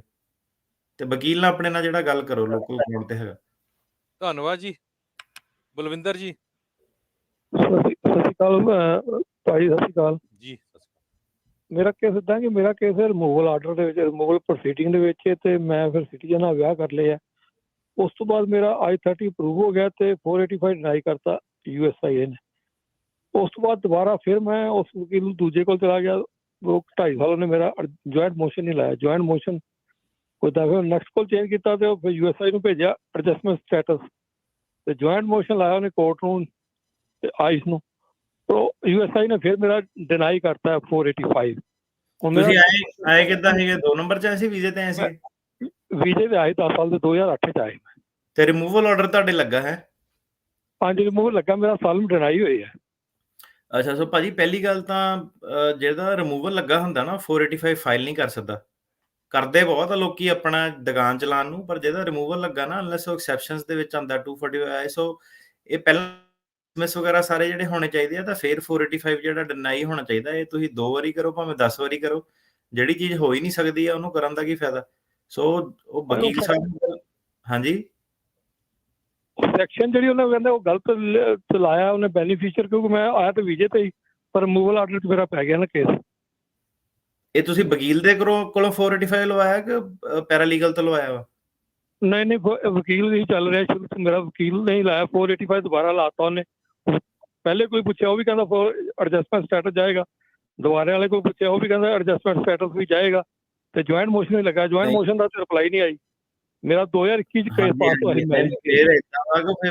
ਵਕੀਲ ਸਾਹਿਬ ਨੇ ਫੀਸ ਲਈ ਕਾਹਲੀ ਕਰਤੀ ਆ ਤੇ ਪਹਿਲਾਂ ਜੁਆਇੰਟ ਪਹਿਲਾਂ ਡਿਸਮਿਸ ਕੇਸ ਜਿਹੜੀ ਹੋਣੀ ਚਾਹੀਦੀ ਆ ਪ੍ਰੋਸੀਡਿੰਗ, ਫਿਰ 485 ਲੱਗਣਾ, ਕਿਉਂਕਿ ਜੇ USCIS ਨੇ ਪਹਿਲਾਂ ਫੈਸਲਾ ਕਰਤਾ ਤਾਂ ਉਹਨੇ ਤਾਂ ਡਿਨਾਈ ਕਰਨਾ, ਕਿਉਂਕਿ ਐਡਜਸਟ ਕਰ ਹੀ ਨਹੀਂ ਸਕਦੇ ਜਿਹੜੇ ਬੰਦੇ ਦੇ ਉੱਤੇ ਰਿਮੂਵਲ ਲੱਗੀ ਹੋਵੇ। ਰਿਮੂਵਲ ਲੱਗੀ ਤੇ ਦੂਜਾ ਮੇਰਾ ਥੋੜੇ ਵਾਈਫ ਨਾਲ ਟਰਬਲ ਚੱਲ ਰਹੀ, ਤੇ ਮੇਰਾ ਬੇਟਾ ਵੀ US ਸਿਟੀਜ਼ਨ ਹੈ। ਉਹ ਕਹਿੰਦਾ ਬੇਟੇ ਦੇ ਥਰੂ ਵੀ ਲੱਗਦਾ ਫਿਰ ਡਿਵੋਰਸ ਪਿਆ ਅਜੇ ਹੈ ਨਹੀਂ, ਵੀ ਮੈਂ ਚੱਲ ਰਿਹਾ ਵਾਈਫ ਦੇ ਨਾਲ, ਕਿੱਦਾਂ ਹੋ ਸਕਦਾ ਫਰਦਰ? ਬੇਟਾ ਕਿੰਨੇ ਸਾਲ ਦਾ ਤੁਹਾਡਾ? ਹਾਂਜੀ, ਬੇਟਾ ਤੇ ਮੇਰਾ 28 ਸਾਲ ਦਾ US ਸਿਟੀਜ਼ਨ ਹੈ। ਹਾਂਜੀ, ਬੇਟੇ ਦੇ ਥਰੂ ਆ ਸਕਦੇ ਆ ਜਦੋਂ ਤੁਹਾਡਾ ਤੁਸੀਂ I-130 ਆਪਣਾ ਅਪਰੂਵ ਕਰਾ ਲਓ, ਪਰ ਜਿਹੜਾ ਰਿਮੂਵਲ ਆਰਡਰ ਉਹਨੂੰ ਪਹਿਲਾਂ ਟੇਕ ਕੇਅਰ ਕਰਨਾ ਪੈਣਾ। ਉਹ ਭਾਵੇਂ ਬੇਟੇ ਥਰੂ ਲੱਗਾ 2 ਮਹੀਨੇ ਹੋ ਗਿਆ ਜੀ, ਕੋਈ ਰਿਪਲਾਈ ਨਹੀਂ ਆਈ। ਕਿੰਨਾ ਲੱਗਦਾ ਜੁਆਇੰਟ ਮੋਸ਼ਨ ਨੂੰ ਟਾਈਮ? ਪਤਾ ਨਹੀਂ ਹੁਣ ਇਹ ਤਾਂ ਯਾਰ ਆਪਾਂ ਜੀ ਆਪਣਾ ਕਿੱਥੇ ਡਿਸਮਿਸ ਆ ਜਾਂ ਕਿੱਦਾਂ ਵਾ, ਟਾਈਮ ਲਾਈਨ ਤਾਂ ਨਹੀਂ ਤੁਹਾਨੂੰ ਦੇ ਸਕਦੇ। ਜੁਆਇੰਟ ਮੋਸ਼ਨ ਨਿਊਯਾਰਕ ਤੇ ਲੱਗਾ ਮੇਰਾ 26 ਫੈਡਰਲ ਪਲਾਜ਼ਾ। ਟਾਈਮ ਲਾਈਨ ਨਹੀਂ ਤੁਹਾਨੂੰ ਦੱਸ ਸਕਦੇ ਕਿੰਨੀ ਆ, ਹੋ ਸਕਦਾ ਕਿ ਉਹ ਨਾ ਡਿਸਮਿਸ ਕਰਨ ਤੁਹਾਡਾ। ਅੱਛਾ, ਉਹ ਮੈਨੂੰ ਵਕੀਲ ਨੂੰ ਮੈਂ ਗੱਲ ਕੀਤੀ, ਉਹ ਕਹਿੰਦੀ ਤੁਸੀਂ ਵੇਟ ਕਰੋ ਜੁਆਇੰਟ ਮੋਸ਼ਨ ਦੀ ਰਿਪਲਾਈ, ਫਿਰ ਉਸ ਤੋਂ ਬਾਅਦ ਦੇਖਾਂਗੇ। ਵਕੀਲ ਨੂੰ ਪਹਿਲਾਂ ਇਹ ਜਾ ਕੇ ਪੁੱਛੋ ਕਿ 485 ਕਿਹੜੇ ਬੇਸ ਤੇ ਫਾਈਲ ਕੀਤਾ, ਪੈਸੇ ਮੇਰੇ ਕਿਉਂ ਖਰਾਬ ਕਰਾਏ?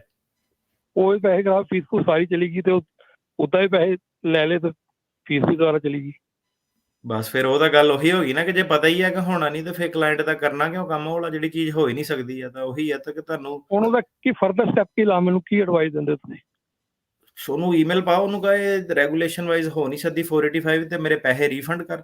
ਜਿਹੜੀ ਚੀਜ਼ ਹੋ ਹੀ ਨਹੀਂ ਸਕਦੀ ਤੂੰ ਕਿਉਂ ਫਾਈਲ ਕੀਤੀ ਹੈ? ਪਹਿਲਾਂ ਤੈਨੂੰ ਜੁਆਇੰਟ ਮੋਸ਼ਨ ਟੂ ਰੀਓਪਨ ਤੇ ਡਿਸਮਿਸ ਕਰਨੀ ਚਾਹੀਦੀ ਸੀ। ਧੰਨਵਾਦ ਜੀ। ਬਿਲਕੁਲ। ਅਗਲੇ ਕਾਲਰ ਆ ਬਲਵਿੰਦਰ ਸਿੰਘ ਜੀ। ਸਤਿ ਸ਼੍ਰੀ ਅਕਾਲ ਜੀ। ਜੀ ਸਰ ਜੀ, ਆਪਣਾ ਕੌਂਕੜ ਕੋਰਟ ਦੇ ਜੱਜ ਹੈ ਐਂਚਨ ਬਰਗਰ, ਕੋਲਿਨ ਪੀ, ਉਹਦੀ ਰੇਟਿੰਗ ਰੂਟਿੰਗ ਕਿੰਨੀ ਹੈ? ਕੌਂਕੜ ਦੇ ਵਿੱਚ ਕੋਲਿਨ ਪਤਾ ਨਹੀਂ ਭਾਜੀ, ਮੈਨੂੰ ਟਾਪ ਆਫ ਮਾਈਂਡ ਕੀ ਰੇਟਿੰਗਾਂ ਹੁਣ ਕਿਹੜਾ ਮੈਂ ਕਿਹੜਾ ਸਾਰੀਆਂ ਦੀਆਂ ਯਾਦ ਰੱਖੀਆਂ, ਤਾਂ ਆਨਲਾਈਨ ਜਿਹੜੀ ਵੈਬਸਾਈਟ ਹੈ ਟਰੈਕ ਦੀ ਉੱਤੇ ਤੁਸੀਂ ਚੈੱਕ ਕਰੋ। ਓਕੇ ਜੀ। ਨਾਲੇ ਭਾਜੀ ਵਕੀਲ ਸਾਹਿਬ ਕਿੱਦਾਂ ਦੱਸ ਸਕਦੇ ਆ, ਕੱਲ ਨੂੰ ਉਹਨਾਂ ਦੇ ਕੋਲੇ ਕੇਸ ਚੱਲ ਗਿਆ, ਮੁੜ ਕੇ ਅਗਲਿਆਂ ਨੂੰ ਹਨਾ ਕਲਿੱਪ ਭੇਜਿਆ। ਨਵੇਂ ਜੱਜ ਹੀ ਆਏ। Thank you. ਸਾਰੇ ਜੱਜ ਵਧੀਆ। ਧੰਨਵਾਦ। ਅਗਲੇ ਕਾਲਰ ਹੈਗੇ ਆ ਜੀ ਸਿਕੰਦਰ ਸਿੰਘ ਜੀ। ਹੈਲੋ ਜੀ। ਹਾਂਜੀ ਭਾਜੀ, ਸਤਿ ਸ਼੍ਰੀ ਅਕਾਲ ਜੀ।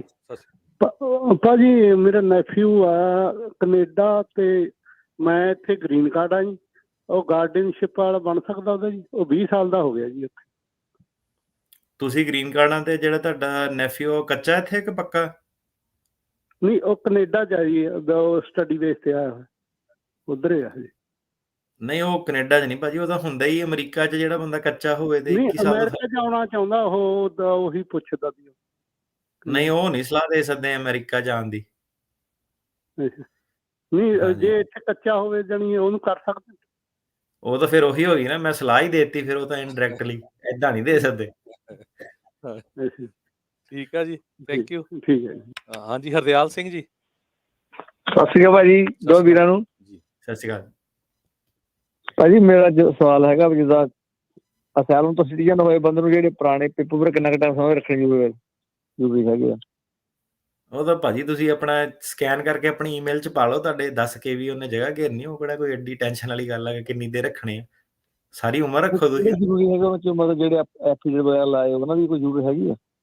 ਹਾਂਜੀ ਹਾਂਜੀ ਮੇਰਾ ਵੀਰ, ਉਹਨੂੰ ਸਕੈਨ ਕਰਾ ਕੇ ਇੱਕ ਵਾਰੀ ਈਮੇਲ 'ਚ ਕਰ ਲਓ। ਇਹ ਕਿਹੜਾ ਕੋਈ ਪੁੱਛਣ ਵਾਲਾ ਸਵਾਲ ਆ ਕਿੰਨੀ ਦੇਰ ਰੱਖਣੇ ਆ? ਇੱਕ ਤੁਸੀਂ ਈਮੇਲ ਪਾਓ ਤਾਂ ਬਸ ਉਹਨੂੰ ਭੁੱਲ ਜਾਓ ਫਿਰ ਉਸ ਤੋਂ ਬਾਅਦ। ਠੀਕ ਹੈ ਜੀ, ਧੰਨਵਾਦ ਜੀ। ਅਮਰਜੀਤ ਜੀ।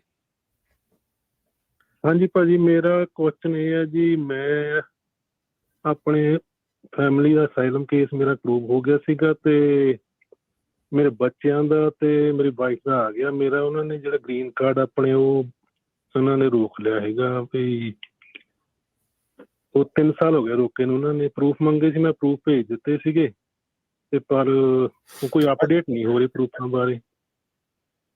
ਭਾਜੀ ਕਿਹੜਾ ਜਿਹੜਾ ਐਡਰੈਸ ਕਿਹੜੇ ਬੇਸ ਤੇ ਤੁਹਾਡਾ ਗ੍ਰੀਨ ਕਾਰਡ ਆਇਆ ਸੀਗਾ?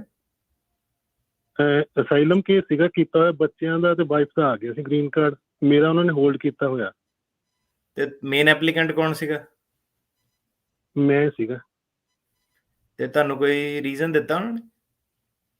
ਉਹਨਾਂ ਰੀਜਨ ਪ੍ਰੂਫ ਮੰਗੇ ਸੀ ਮੇਰਾ, ਜਿੱਦਾਂ ਸੈਕਰਾਮੈਂਟੋ 'ਚ ਮੈਂ 7-11 ਤੇ ਕੰਮ ਕਰਦਾ ਸੀ, ਬਾਈ ਚਾਂਸ ਮੇਰੇ ਤੋਂ ਇਲੀਗਲ ਬੀਅਰ ਵੇਚ ਹੋ ਗਈ ਸੀਗੀ, ਪਰ ਉਹ ਹੁਣ ਸ਼ੋਅ ਨਹੀਂ ਕਰਦਾ। ਇਹ 2004 ਦੀ ਗੱਲ ਆ।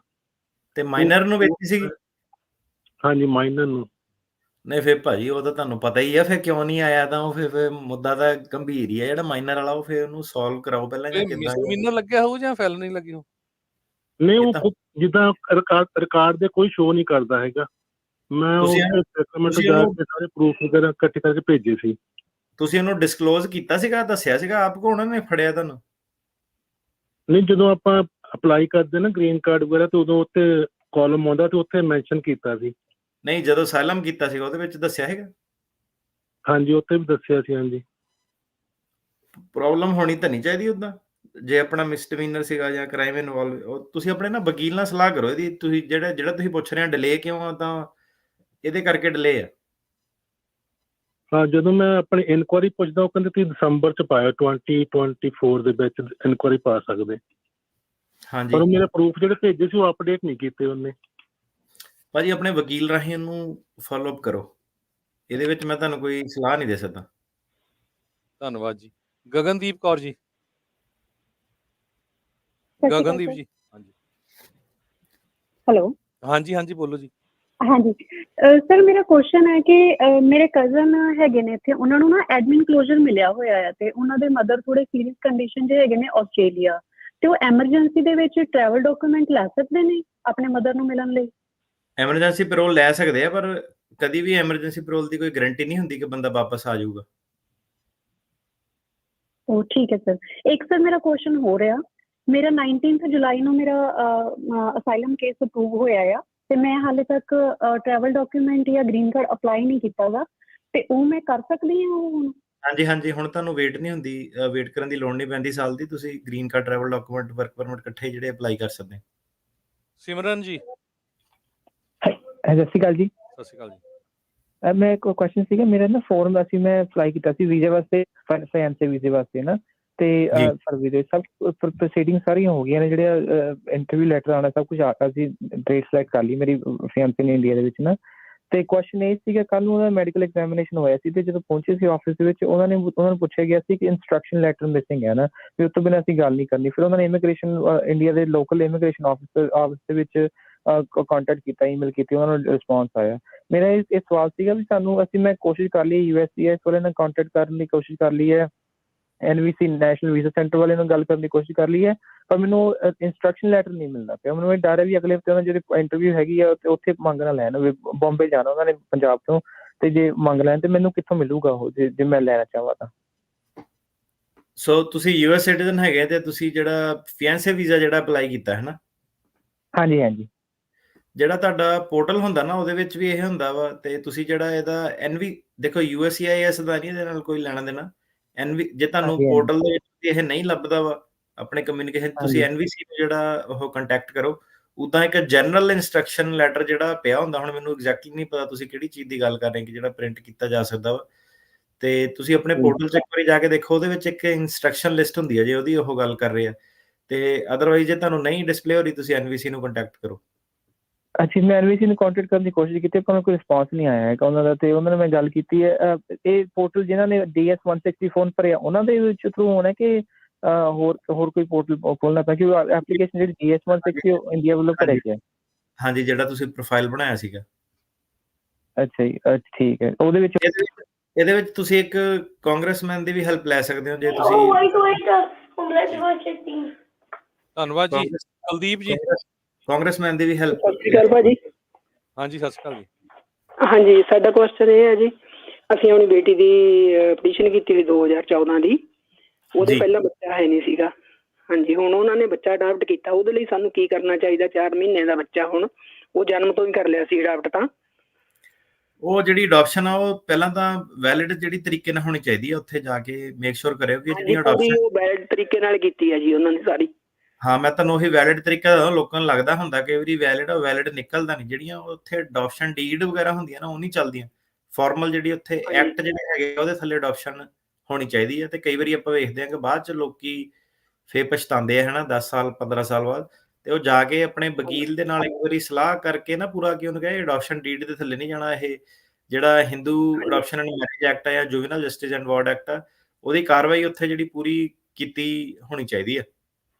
ਹਾਂਜੀ, ਉਹ ਕਰਵਾ ਲਈ ਸਾਰੀ। ਉਹ ਪਤਾ ਉਹਨਾਂ ਨੂੰ ਵੀ ਬਾਹਰ ਜਾਣਾ ਵਾ, ਉਹ ਸਾਰਾ ਕਰਵਾਇਆ ਉਹਨਾਂ ਨੇ। ਮੈਂ ਕਿਹਾ ਵੀ ਮੇਰਾ ਮਤਲਬ ਇਹ ਸੀ ਵੀ ਸਾਨੂੰ ਤਾਂ ਨਹੀਂ ਇੱਥੋਂ ਹੁਣ ਕੁਝ ਕਰਨਾ ਪੈਣਾ, ਜਾਂ ਚਾਹੀਦਾ ਵੀ ਜਾਂ ਉਹਦੀ ਪਟੀਸ਼ਨ ਉਹਨਾਂ ਨੂੰ ਤੁਸੀਂ ਅਪਡੇਟ ਕਰਨਾ ਕਰ ਸਕਦੇ ਆ। ਪਰ ਇਹ ਜ਼ਿਆਦਾਤਰ ਜਦੋਂ ਉਹਨਾਂ ਦੀ ਇੰਟਰਵਿਊ ਜਦੋਂ ਲੱਗੇ ਆਉਂਦੀ ਹੈ, ਉਦੋਂ ਤੁਸੀਂ ਵਿੱਚ ਉਹਦੇ ਐਡ ਕਰਾ ਸਕਦੇ ਹੁੰਦੇ ਆ, ਜਦੋਂ ਤੁਸੀਂ DS 260 ਫਾਰਮ ਭਰਦੇ ਆ।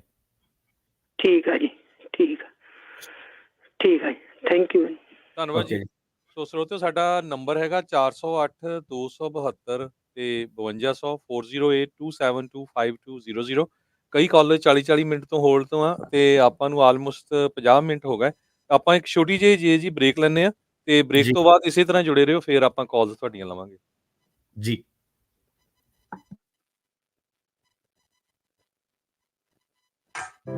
ਤੁਸੀਂ ਸੁਣ ਰਹੇ ਹੋ ਪੰਜਾਬੀ ਰੇਡੀਓ USA, ਪੰਜਾਬੀਆਂ ਦਾ number 1 radio. Visit punjabiradiousa.com or download the app today.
ਚੱਕੀ ਦਾ ਆਟਾ, ਕੁਆਲਿਟੀ ਵੀ ਤੇ ਭਰੋਸਾ ਵੀ। ਰੋਟੀਆਂ ਬਣਨਗੀਆਂ ਨਰਮ ਤੇ ਗਰਮ। ਆਟੇ ਦੇ ਨਾਲ ਸਟੀਲ ਦੀ ਕਟੋਰੀ ਬਿਲਕੁਲ ਮੁਫਤ। ਇੰਡੀਆ ਵਾਲੀ ਚੱਕੀ ਦਾ ਆਟਾ, ਹਾਥੀ ਬ੍ਰਾਂਡ ਚੱਕੀ ਦਾ ਆਟਾ। ਗਲੈਕਸੀ ਟਰੈਵਲ USA ਤੇ ਗਲੈਕਸੀ ਇਮੀਗ੍ਰੇਸ਼ਨ ਕੰਸਲਟੈਂਟ USA ਵਾਲੇ ਆਪ ਸਭ ਨੂੰ ਸੱਦਾ ਦਿੰਦੇ ਨੇ ਇਸ ਸਾਲ ਗੁਰੂ ਨਾਨਕ ਦੇਵ ਜੀ ਦੇ ਪ੍ਰਕਾਸ਼ ਪੁਰਬ ਮੌਕੇ ਨਨਕਾਣਾ ਸਾਹਿਬ ਪਾਕਿਸਤਾਨ ਯਾਤਰਾ ਦਾ। ਸੈਨ ਫਰਾਂਸਿਸਕੋ ਤੋਂ 7 ਨਵੰਬਰ ਤੋਂ ਸ਼ੁਰੂ ਹੋਣ ਵਾਲੇ 10 ਦਿਨਾਂ ਦੇ ਇਸ ਟੂਰ ਲਈ ਰਜਿਸਟ੍ਰੇਸ਼ਨ ਧੜ ਚੱਲ ਰਹੀ ਹੈ। ਹੁਣੇ ਰਾਬਤਾ ਕਰੋ 2095181585। ਇਸ ਯਾਤਰਾ ਟੂਰ 'ਚ return ticket, visa process, hotel accommodation, breakfast, dinner ਤੇ ਲਗਜ਼ਰੀ ਟਰਾਂਸਪੋਰਟ ਸਮੇਤ ਨਨਕਾਣਾ ਸਾਹਿਬ, ਪੰਜਾ ਸਾਹਿਬ, ਸੱਚਾ ਸੌਦਾ ਸਾਹਿਬ, ਕਰਤਾਰਪੁਰ ਸਾਹਿਬ ਸਮੇਤ ਕਈ ਇਤਿਹਾਸਕ ਗੁਰੂ ਘਰਾਂ ਤੇ ਥਾਵਾਂ ਤੇ ਦਰਸ਼ਨ ਦੀਦਾਰੇ ਕਰਾਏ ਜਾਣਗੇ। ਵਧੇਰੀ ਜਾਣਕਾਰੀ ਲਈ galaxy travel USA, galaxy immigration consultant USA ਵਾਲਿਆਂ ਨਾਲ ਰਾਬਤਾ ਬਣਾਓ 209 518 1585। ਇਹਨਾਂ ਤੋਂ ਤੁਸੀਂ ਸਸਤੇ ਟਿਕਟ, ਟੂਰ ਪੈਕੇजेस, ਨਵੇਂ ਪਾਸਪੋਰਟ ਬਣਾਉਣ ਸਮੇਤ ਪੁਰਾਣੇ ਪਾਸਪੋਰਟ ਰੀਨਿਊ ਕਰਾਉਣ, ਅਮਰੀਕਨ ਸਿਟੀਜ਼ਨਸ਼ਿਪ ਤੇ ਫੈਮਿਲੀ ਪਟੀਸ਼ਨ ਲਈ ਵੀ ਰਾਬਤਾ ਕਰ ਸਕਦੇ ਹੋ। ਤੇ ਫਿਰ ਨਾਮ ਯਾਦ ਰੱਖਣਾ ਗਲੈਕਸੀ ਟਰੈਵਲ USA ਤੇ ਗਲੈਕਸੀ ਇਮੀਗ੍ਰੇਸ਼ਨ ਕੰਸਲਟੈਂਟ USA ਵਾਲਿਆਂ ਦਾ।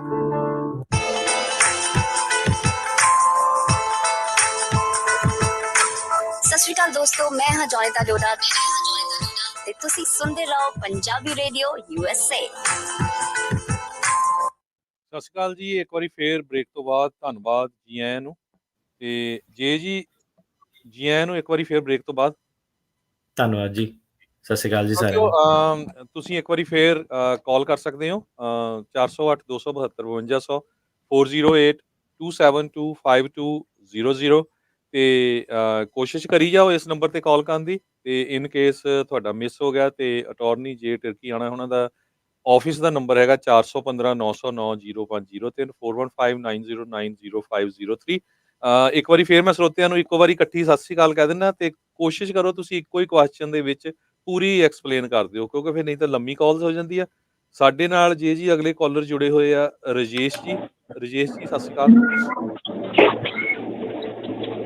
ਰਜੇਸ਼ ਜੀ। ਹੈਲੋ। ਅਗਲੇ ਕਾਲਰ ਜੁੜੇ ਹੋਏ ਆ ਰਵਿੰਦਰ ਜੀ। ਰਵਿੰਦਰ ਜੀ। ਹਾਂਜੀ, ਸਤਿ ਸ਼੍ਰੀ ਅਕਾਲ ਭਾਜੀ। ਸਤਿ ਸ਼੍ਰੀ ਅਕਾਲ ਜੀ। ਹਾਂਜੀ ਭਾਜੀ, ਮੈਂ ਪੁੱਛਣਾ ਸੀ, ਆਪਣੇ ਨਾ ਪੇਰੈਂਟਸ ਦਾ ਅਪਲਾਈ ਕੀਤਾ ਸੀ ਇੰਡੀਆ ਤੋਂ I-130 ਪਟੀਸ਼ਨ ਤੇ ਉਹਨਾਂ ਨੇ ਜਿੱਦਾਂ ਆਪਣੇ ਡਿਨਾਈ ਕਰਤਾ ਸੀ ਵਿਦਆਊਟ ਕੋਈ ਰੀਜ਼ਨ ਦੱਸਿਆ ਨਾ ਉੱਥੇ। ਹਿਊਮਨ ਸਮਗਲਿੰਗ ਤਾਂ ਨਹੀਂ ਲਾਈ? ਤਾਂ 601 ਦਾ ਕਿਹਾ ਹੈ ਉਹਨਾਂ ਨੇ, ਉਹ ਆਪਣੇ ਡੈਡ ਤੇ ਕਿਹਾ ਉਹਨਾਂ ਨੇ ਕਿ 601 ਵੇਵਰ ਨਾ ਤੁਹਾਨੂੰ ਅਪਲਾਈ ਕਰਨੀ ਪੈਣੀ ਹੈ। ਤੇ ਜਿਹੜਾ ਮੋਮ ਦਾ ਉਹਦਾ ਕੁਝ ਵੀ ਨਹੀਂ ਦੱਸਿਆ ਉਹਨਾਂ ਨੇ, ਲਾਈਕ ਕੋਈ ਆਪਣੇ ਹਿਊਮਨ ਸਮਗਲਿੰਗ ਨਹੀਂ, ਕੁਝ ਵੀ ਨਹੀਂ।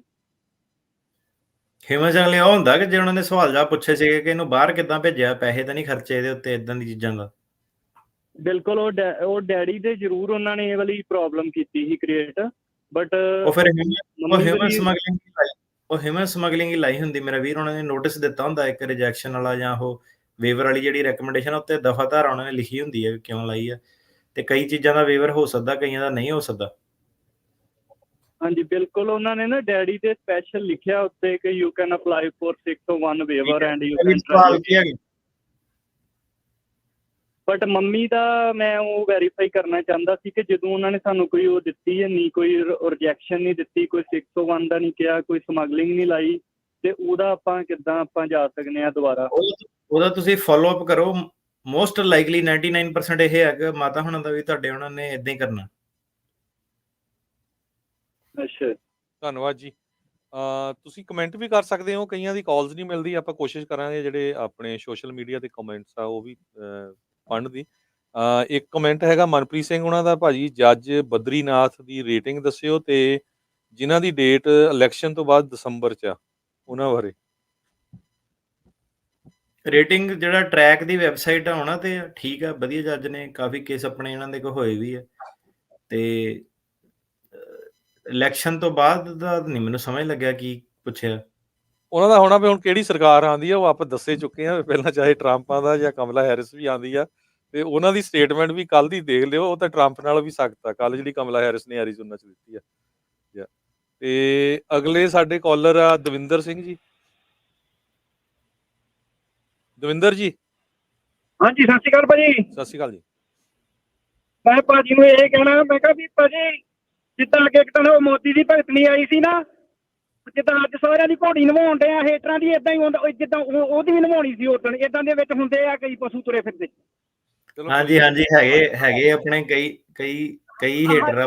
ਇਹ ਖੁੱਲੇ ਹੋਏ ਪਸ਼ੂ ਆ, ਇਹਨਾਂ ਨੂੰ ਜਿੱਦਾਂ ਅੱਜ ਪਾਈ ਜਾਂਦੇ ਨੱਥ ਮਾੜੀ ਮਾੜੀ ਪਾਈ ਆਇਆ ਕਰੋ ਜਿਹੜੇ ਹੁੰਦੇ ਵਿੱਚ ਵਿੱਚ। ਨਹੀਂ ਕੋਈ ਚਲੋ ਨੀ, ਕੋਈ ਨੀ ਆਪਾਂ ਭਾਜੀ। ਉਹਦੇ ਲਈ ਆਪਾਂ ਸ਼ੋਅ ਬਹੁਤ ਕਰਦੇ ਆ ਰੇਡੀਓ ਦੇ, ਤੁਹਾਨੂੰ ਪਤਾ ਹੀ ਆ। ਤੇ ਅੱਜ ਦਾ ਮੈਨੂੰ ਆਪਾਂ ਅੱਜ ਹੈਲਪ ਕਰਨੀ ਆ ਅੱਜ। ਮੈਨੂੰ ਨਾ ਇਹ ਪਤਾ ਕੀ ਗੱਲ ਆ, ਇਹ ਮੈਂ ਕਹਿਣਾ ਸੀ ਭਾਜੀ, ਇਹ ਕਹਿਣਾ ਮੈਂ ਜੀ ਮੈਂ ਨਾਲ ਨਾ ਉਹ ਸੀਗਾ ਟਿਕਟੌਕ ਤੇ ਉਹ ਬੰਦੇ ਦਾ ਕਮੈਂਟ ਆਇਆ ਕਿ ਕਹਿੰਦਾ ਮੇਰਾ ਕਹਿੰਦਾ ਫੋਨ ਨਹੀਂ ਚੱਕਦਾ, ਤੇ ਕਹਿੰਦਾ ਲੋਕਾਂ ਨੂੰ ਕਹਿੰਦਾ ਇੱਥੇ ਆ ਕੇ ਰੇਡੀਓ ਤੇ ਫ੍ਰੀ ਸਲਾਹ ਦੇਈ ਜਾਂਦੇ। ਤੇ ਮੈਂ ਕਿਹਾ ਤੂੰ ਨਾਲ ਆਇਆ ਸਲਾਹ, ਤੈਨੂੰ ਜੇ ਮਾੜੀ ਲੱਗਦੀ ਆ। ਮੈਂ ਕਿਹੜਾ ਉਹ ਕਹਾਵਤ ਇਹ ਸਹੀ ਆ, ਖੋਤੇ ਨੂੰ ਕੋਈ ਲਗਾ ਘਿਓ ਲੱਗਾ ਸੀ ਦੇਣ ਤੋਂ, ਕਹਿੰਦਾ ਮੇਰਾ ਕੰਨ ਪੜਦਾ, ਉਹ ਗੱਲ ਸੱਚ ਆ। ਧੰਨਵਾਦ ਜੀ, ਧੰਨਵਾਦ। ਸੁਖਜਿੰਦਰ ਜੀ। ਚਲੋ ਭਾਈ, ਸਤਿ ਸ਼੍ਰੀ ਅਕਾਲ ਜੀ। ਸਤਿ ਸ਼੍ਰੀ ਅਕਾਲ ਜੀ ਭਾਜੀ ਮੇਰਾ ਕੁਐਸਚਨ ਇਹ ਹੈ, ਮੈਂ ਕੈਨੇਡਾ ਤੋਂ ਇੱਥੇ ਮੂਵ ਹੋਇਆ, ਮਤਲਬ ਮੈਂ ਕੈਨੇਡਾ ਪੱਕਾ ਹੀ ਸੀਗਾ, ਆਉਂਦਾ ਜਾਂਦਾ ਰਹਿੰਦਾ ਸੀ, ਤੇ ਮੇਰਾ ਵਿਆਹ ਹੋ ਗਿਆ ਜੀ ਇੱਥੇ ਸਿਟੀਜ਼ਨ ਕੁੜੀ ਦੇ ਨਾਲ। ਤੇ ਇੱਥੇ ਆ ਕੇ ਮੈਂ ਅਪਲਾਈ ਕਰ ਦਿੱਤਾ green card, work permit, I-130 and travel document. So work permit ਤੇ I-130 ਮੇਰਾ ਅਪਰੂਵ ਹੋ ਗਿਆ ਜੀ। ਸੋ ਗ੍ਰੀਨ ਕਾਰਡ ਤੇ ਟਰੈਵਲ ਡਾਕੂਮੈਂਟ ਹਜੇ ਕੁਛ ਨਹੀਂ ਜੀ ਆਇਆ। ਹੁਣ ਮੇਰੀ ਭੈਣ ਦਾ ਵਿਆਹ ਜੀ 3-4 ਮਹੀਨਿਆਂ ਨੂੰ, ਤਾਂ ਮੈਂ ਇਹ ਸੋਚਦਾ ਕਿ ਟਰੈਵਲ ਡਾਕੂਮੈਂਟ ਦੀ ਕੋਈ ਇਨਕੁਆਇਰੀ ਪਾ ਸਕਦੇ ਆਪਾਂ, ਕੁਛ ਕਿਸੇ ਤਰ੍ਹਾਂ ਲੈ ਸਕਦੇ ਹਾਂ ਜੀ। ਤੇ ਤੁਸੀਂ ਆਪਣਾ ਵੀਜ਼ਾ ਸਟੇਟਸ ਨਹੀਂ ਨਾ, ਤੁਸੀਂ ਬਸ ਹੁਣ ਐਡਜਸਟਮੈਂਟ ਪੈਂਡਿੰਗ ਹੈ ਇਸ ਵੇਲੇ, ਰਾਈਟ? ਹਾਂਜੀ ਹਾਂਜੀ। ਤੇ ਆਏ ਕਿੱਦਾਂ ਸੀਗੇ? ਵਰਕ ਪਰਮਿਟ ਤੇ ਹੀ ਹੈ ਭਾਜੀ, ਵਰਕ ਪਰਮਿਟ ਆ ਗਿਆ ਸੀ। ਤੇ ਐਂਟਰ ਕਿੱਦਾਂ ਕੀਤੇ ਸੀਗੇ ਅਮਰੀਕਾ 'ਚ?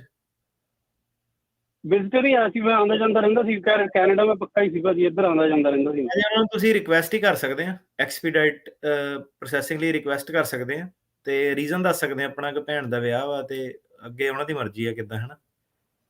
ਠੀਕ ਹੈ ਭਾਜੀ, 10 ਮਹੀਨੇ ਹੋ ਚੱਲੇ ਜੀ ਟਰੈਵਲ ਡਾਕੂਮੈਂਟ ਅਪਲਾਈ ਕੀਤੇ ਨੂੰ। ਕੁਛ ਹੈਗਾ ਆਈਡੀਆ ਕਿੰਨਾ ਕੁ ਟਾਈਮ ਲਾਉਂਦੇ? ਦੇਖੋ ਭਾਜੀ, ਇਹਦਾ ਨਾ ਪ੍ਰੋਸੈਸਿੰਗ ਟਾਈਮਸ ਦਾ ਚਾਰਟ ਹੁੰਦਾ ਉਹਦੇ ਉੱਤੇ, uscis.gov ਦੇ ਉੱਤੇ ਕਿਹੜੇ ਸਰਵਿਸ ਸੈਂਟਰ ਮੁਰੇ ਆ, ਉਹਨਾਂ ਨੇ ਸਾਰਾ ਲਿਖਿਆ ਹੁੰਦਾ ਕਿ ਕਿੰਨਾ ਟਾਈਮ ਜਿਹੜਾ ਲੱਗਦਾ। 10-12 ਮਹੀਨੇ ਔਨ ਐਵਰੇਜ ਉੱਦਾਂ ਲੱਗਦੇ ਆ। ਪਰ ਤੁਸੀਂ ਆਪਣਾ ਇੱਕ ਤਾਂ ਆਨਲਾਈਨ ਚੈੱਕ ਕਰ ਸਕਦੇ ਆ ਪ੍ਰੋਸੈਸਿੰਗ ਟਾਈਮ, ਕਿ ਜਿਹੜਾ ਤੁਹਾਡਾ ਵਾਲਾ ਸਰਵਿਸ ਸੈਂਟਰ ਆ ਉਹਦਾ ਕਿੰਨਾ ਚੱਲਦਾ। ਤੇ ਉਹਦੇ ਨਾਲ ਤੁਸੀਂ ਉਹਨਾਂ ਨੂੰ ਕਾਲ ਕਰਕੇ ਰਿਕੁਐਸਟ ਵੀ ਕਰ ਸਕਦੇ ਆ ਕਿ ਮੇਰੇ ਆਹ ਫੈਮਿਲੀ ਰੀਜ਼ਨ ਜਿਹੜੇ ਹੈਗੇ ਆ, ਮੇਰਾ ਪਲੀਜ਼ ਜਿਹੜਾ ਉਹ ਕੀਤਾ ਜਾਵੇ, ਤੇ ਉਹ ਕੰਸੀਡਰੇਸ਼ਨ ਕਈ ਵਾਰੀ ਕਰ ਦਿੰਦੇ ਆ। ਧੰਨਵਾਦ ਜੀ। ਪ੍ਰਗਟ ਸਿੰਘ ਜੀ। ਤੇਜਕਲ ਸਾਹਿਬ, ਮੈਂ ਆਪਣੇ ਬੇਟੇ ਦੀ ਫੈਮਿਲੀ ਪਟੀਸ਼ਨ ਭਰੀ ਸੀ, ਤੇ ਉਹਦੀ ਇੰਟਰਵਿਊ ਬੰਬੇ ਹੋਈ ਆ, ਤੇ ਉਹਨੂੰ ਰਿਫਿਊਜ਼ ਕਰ ਦਿੱਤਾ।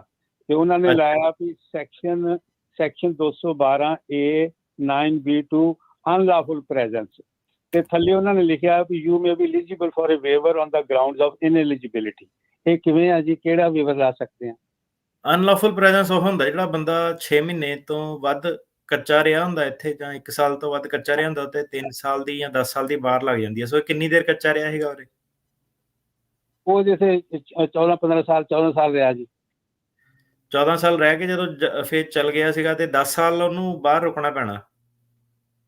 ਅੱਛਾ ਜੀ, ਤੇ ਵੇਵਰ ਕਿਹੜਾ ਜਿਹੜਾ ਲਾ ਸਕਦੇ ਜੀ? ਵੇਵਰ ਕੀ ਉਹਨਾਂ ਨੇ ਕਿਹਾ ਕਿ ਲਾ ਸਕਦੇ? ਕਿੰਨੇ ਸਾਲ ਹੋਏ ਉਹਨੂੰ ਹੁਣ ਬਾਹਰ ਰੁਕੇ ਨੂੰ? ਉਹਨੂੰ ਗਏ ਨੂੰ 5-6 ਸਾਲ ਹੋ ਗਏ ਨੇ। ਤੁਸੀਂ 601 ਵੇਵਰ ਜਿਹੜਾ ਟਰਾਈ ਕਰ ਸਕਦੇ ਆ, ਤੇ 601 ਵੇਵਰ ਦੀ ਵੀ ਜਿਹੜੀ ਰਫਲੀ ਉਹ ਜਿਹੜਾ 3-4 ਸਾਲ ਲੈਂਦਾ, ਤੇ ਤੁਸੀਂ ਉਹਨੂੰ ਅਪਲਾਈ ਜ਼ਰੂਰ ਕਰ ਦਿਓ। ਹੁਣ ਇਹਦੇ ਵਿੱਚ ਮੋਸਟ ਲਾਈਕਲੀ ਇਹ ਹੋਣਾ ਕਿ 10 ਸਾਲ ਵੀ ਉਧਰੋਂ ਹੋਣ ਨੂੰ ਹੋਣੇ ਆ ਉਹਦੇ, ਤੇ ਵੇਵਰ ਵੀ ਜਿਹੜਾ ਉਹਦਾ ਫੈਸਲਾ ਆਉਣ ਵਾਲਾ, ਪਰ ਤੁਸੀਂ ਅਪਲਾਈ ਕਰ ਦਿਓ, ਕਈ ਵਾਰੀ 1-2 ਸਾਲ ਤੁਹਾਡੇ ਬਚ ਸਕਦੇ ਆ। ਧੰਨਵਾਦ ਜੀ। ਅਮਰਜੀਤ ਸਿੰਘ ਜੀ। ਹਾਂਜੀ, ਸਤਿ ਸ੍ਰੀ ਅਕਾਲ ਜੀ ਭਾਜੀ। ਜੀ ਹਾਂਜੀ ਹਾਂਜੀ, ਸਤਿ ਸ੍ਰੀ ਅਕਾਲ ਜੀ, ਬੋਲੋ।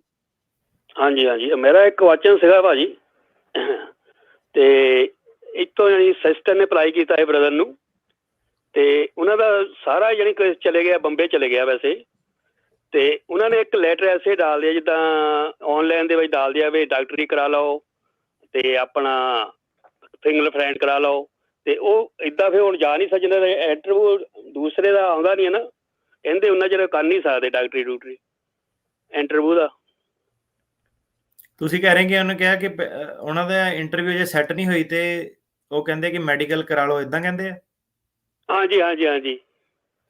ਤੁਸੀਂ ਜਿਹੜੇ ਇਹਨਾਂ ਦੇ ਨਾ ਜਿਹੜੇ ਪ੍ਰੋਵਾਈਡਰ ਜਿਹੜੇ ਹੈਗੇ ਆ, ਮੈਡੀਕਲ ਪ੍ਰੋਵਾਈਡਰ ਵਾਲੇ, ਮੈਨੂੰ ਹੁਣ ਪਤਾ ਨਹੀਂ ਤੁਹਾਡੀ ਪ੍ਰਾਇੋਰਟੀ ਡੇਟ ਜਾਂ ਕਿੰਨਾ ਬੈਕਲੌਗ ਹੋਏਗਾ, ਤੁਸੀਂ ਉਹਨਾਂ ਨੂੰ ਕੰਟੈਕਟ ਕਰ ਸਕਦੇ ਆ, ਕਲੀਨਿਕ ਵਾਲੇ। ਉਹ ਵੀ ਤੁਹਾਨੂੰ ਸਲਾਹ ਮਸ਼ਵਰਾ ਦੇ ਦਿੰਦੇ ਆ ਕਿ ਕਿੰਨੀ ਕੁ ਵੇਟਿੰਗ ਉਹਨਾਂ ਦੀ ਚੱਲਦੀ ਆ ਜਾਂ ਕਿੱਦਾਂ ਮੈਡੀਕਲ ਦੀ। ਤੁਸੀਂ ਕੋਈ ਹਰ ਨਾਲੇ ਕੋਈ ਐਡਾ ਖਾਸ ਮਹਿੰਗਾ ਵੀ ਨਹੀਂ ਹੁੰਦਾ ਉਹ, ਤਾਂ ਤੁਸੀਂ ਉਹ ਜਦ ਉਹ ਕਹਿੰਦੇ ਵੀ ਇੰਟਰਵਿਊ ਨਹੀਂ, ਜਦ ਤੁਹਾਡੀ ਆਈ ਨਹੀਂ ਹਲੇ, ਇੰਟਰਵਿਊ ਨਹੀਂ ਆਈ ਤੇ ਉਹਨਾਂ ਚਿਰ ਉਹ ਮੂਹਰੇ ਲੈਂਦੇ ਨਹੀਂ ਹਲੇ।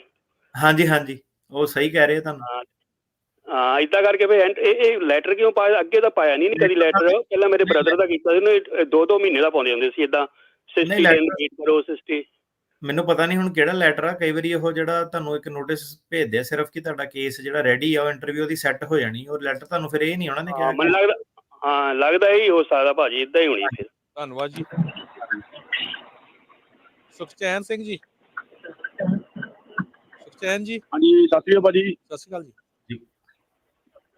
ਹਾਂਜੀ ਭਾਜੀ, ਮੇਰਾ ਕੁਐਸਚਨ ਇਹ ਸੀ ਕਿ ਮੇਰਾ ਕੇਸ ਪਹਿਲਾਂ ਸਨ ਫਰਾਂਸਿਸਕੋ ਲੱਗਾ ਹੋਇਆ ਸੀ, ਤੇ ਉੱਥੋਂ ਭਾਜੀ ਮੈਂ ਮੂਵ ਕਰਾ ਕੇ ਸੈਕਰਾਮੈਂਟੋ ਆਪਣਾ ਕੇਸ ਮੂਵ ਕਰਾਇਆ, ਤੇ ਉੱਥੋਂ ਮੇਰੀ ਹੁਣ ਫਾਈਨਲ ਪੈ ਗਈ ਆ ਨਵੰਬਰ ਦੇ ਵਿੱਚ ਭਾਜੀ। ਤੇ ਭਾਜੀ ਮੈਂ ਫਰੀਜ਼ਨੋ ਰਹਿੰਦਾ ਵਾਂ, ਤੇ ਇਹਦਾ ਕੋਈ ਐਡਰੈਸ ਦਾ ਇਸ਼ੂ ਤਾਂ ਨਹੀਂ ਪਾਉਂਦੇ ਜੀ? ਨਹੀਂ, ਫ੍ਰਿਜ਼ਨੋ ਦਾ ਤਾਂ ਭਾਜੀ ਕਲੋਵਿਸ ਪੈਂਦਾ, ਜਿਹੜਾ ਕੌਂਕਰਡ ਪੈਂਦਾ ਕੋਰਟ ਫ੍ਰਿਜ਼ਨੋ ਦਾ।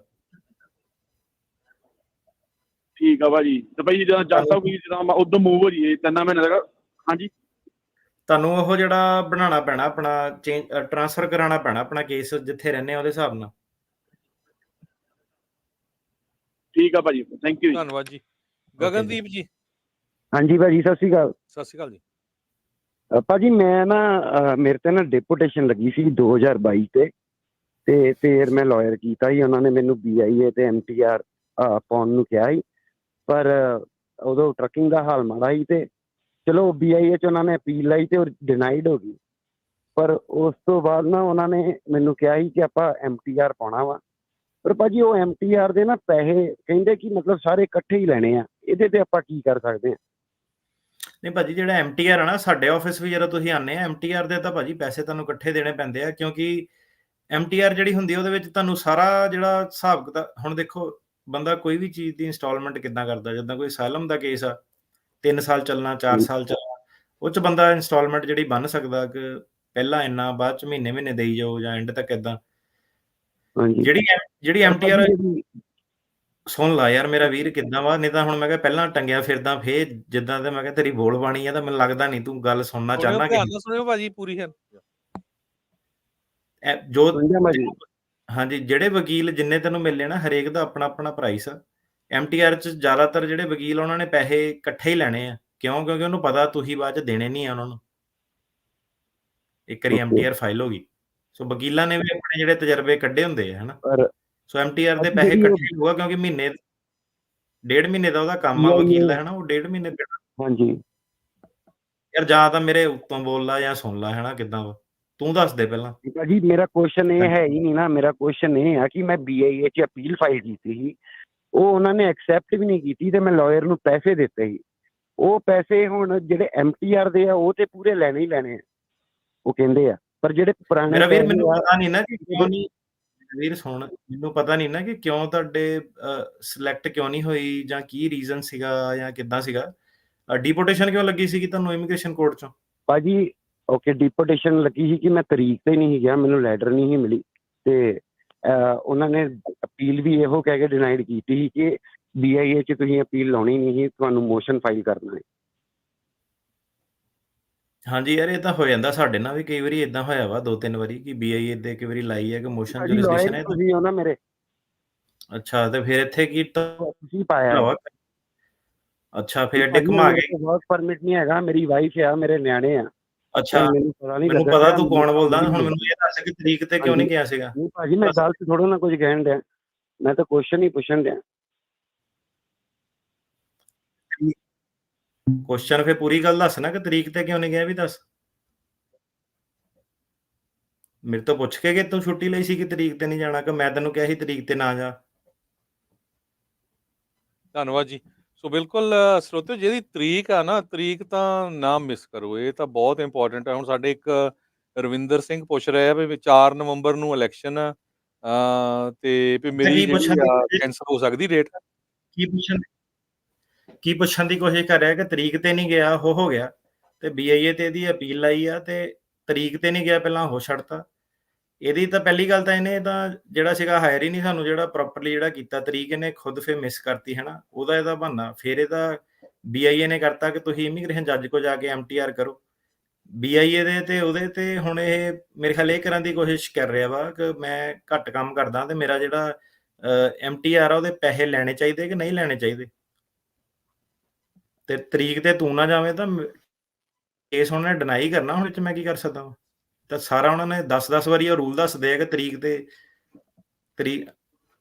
ਤੇ ਹੁਣ ਨਹੀਂ ਜਾਊਂਗਾ ਤਾਂ ਜੱਜ ਨੇ ਸਿਸਟਮ ਸਿੱਧਾ ਹੀ ਆ ਕਿ ਉਹਨੇ ਜੇ ਨਹੀਂ ਤਰੀਕ ਤੇ ਜਾਊਂਗਾ ਤਾਂ ਡੀਪੋਰਟੇਸ਼ਨ ਹੀ ਆ। ਫਿਰ ਇਹ ਤੋਂ ਬਾਅਦ ਕੀ ਬੰਦਾ ਕਹਿ ਸਕਦਾ? ਹੁਣ ਹਰਜੋਤ ਜੀ ਸਾਡਾ ਤਾਂ ਹੁਣ ਰੋਜ਼ ਦਾ ਹੀ ਉਹ ਆ ਕੰਮ। ਜਿੱਦਾਂ ਮੈਂ ਦੱਸਦਾ ਸੀ ਕਿ ਵੈਨ ਨਾਈਸ ਤੇ ਉਹਨਾਂ ਨੇ ਤਰੀਕ ਪਾਤੀ ਛੇਤੀ ਤੇ ਬੰਦੇ ਹੁਣ ਕਈ ਜਿੱਦਾਂ ਯੰਗ ਆਉਂਦੇ ਆ ਉਹ ਕਹਿੰਦੇ ਕਿ ਮੈਂ ਤਰੀਕ ਤੇ ਜਾਣਾ ਨਹੀਂ,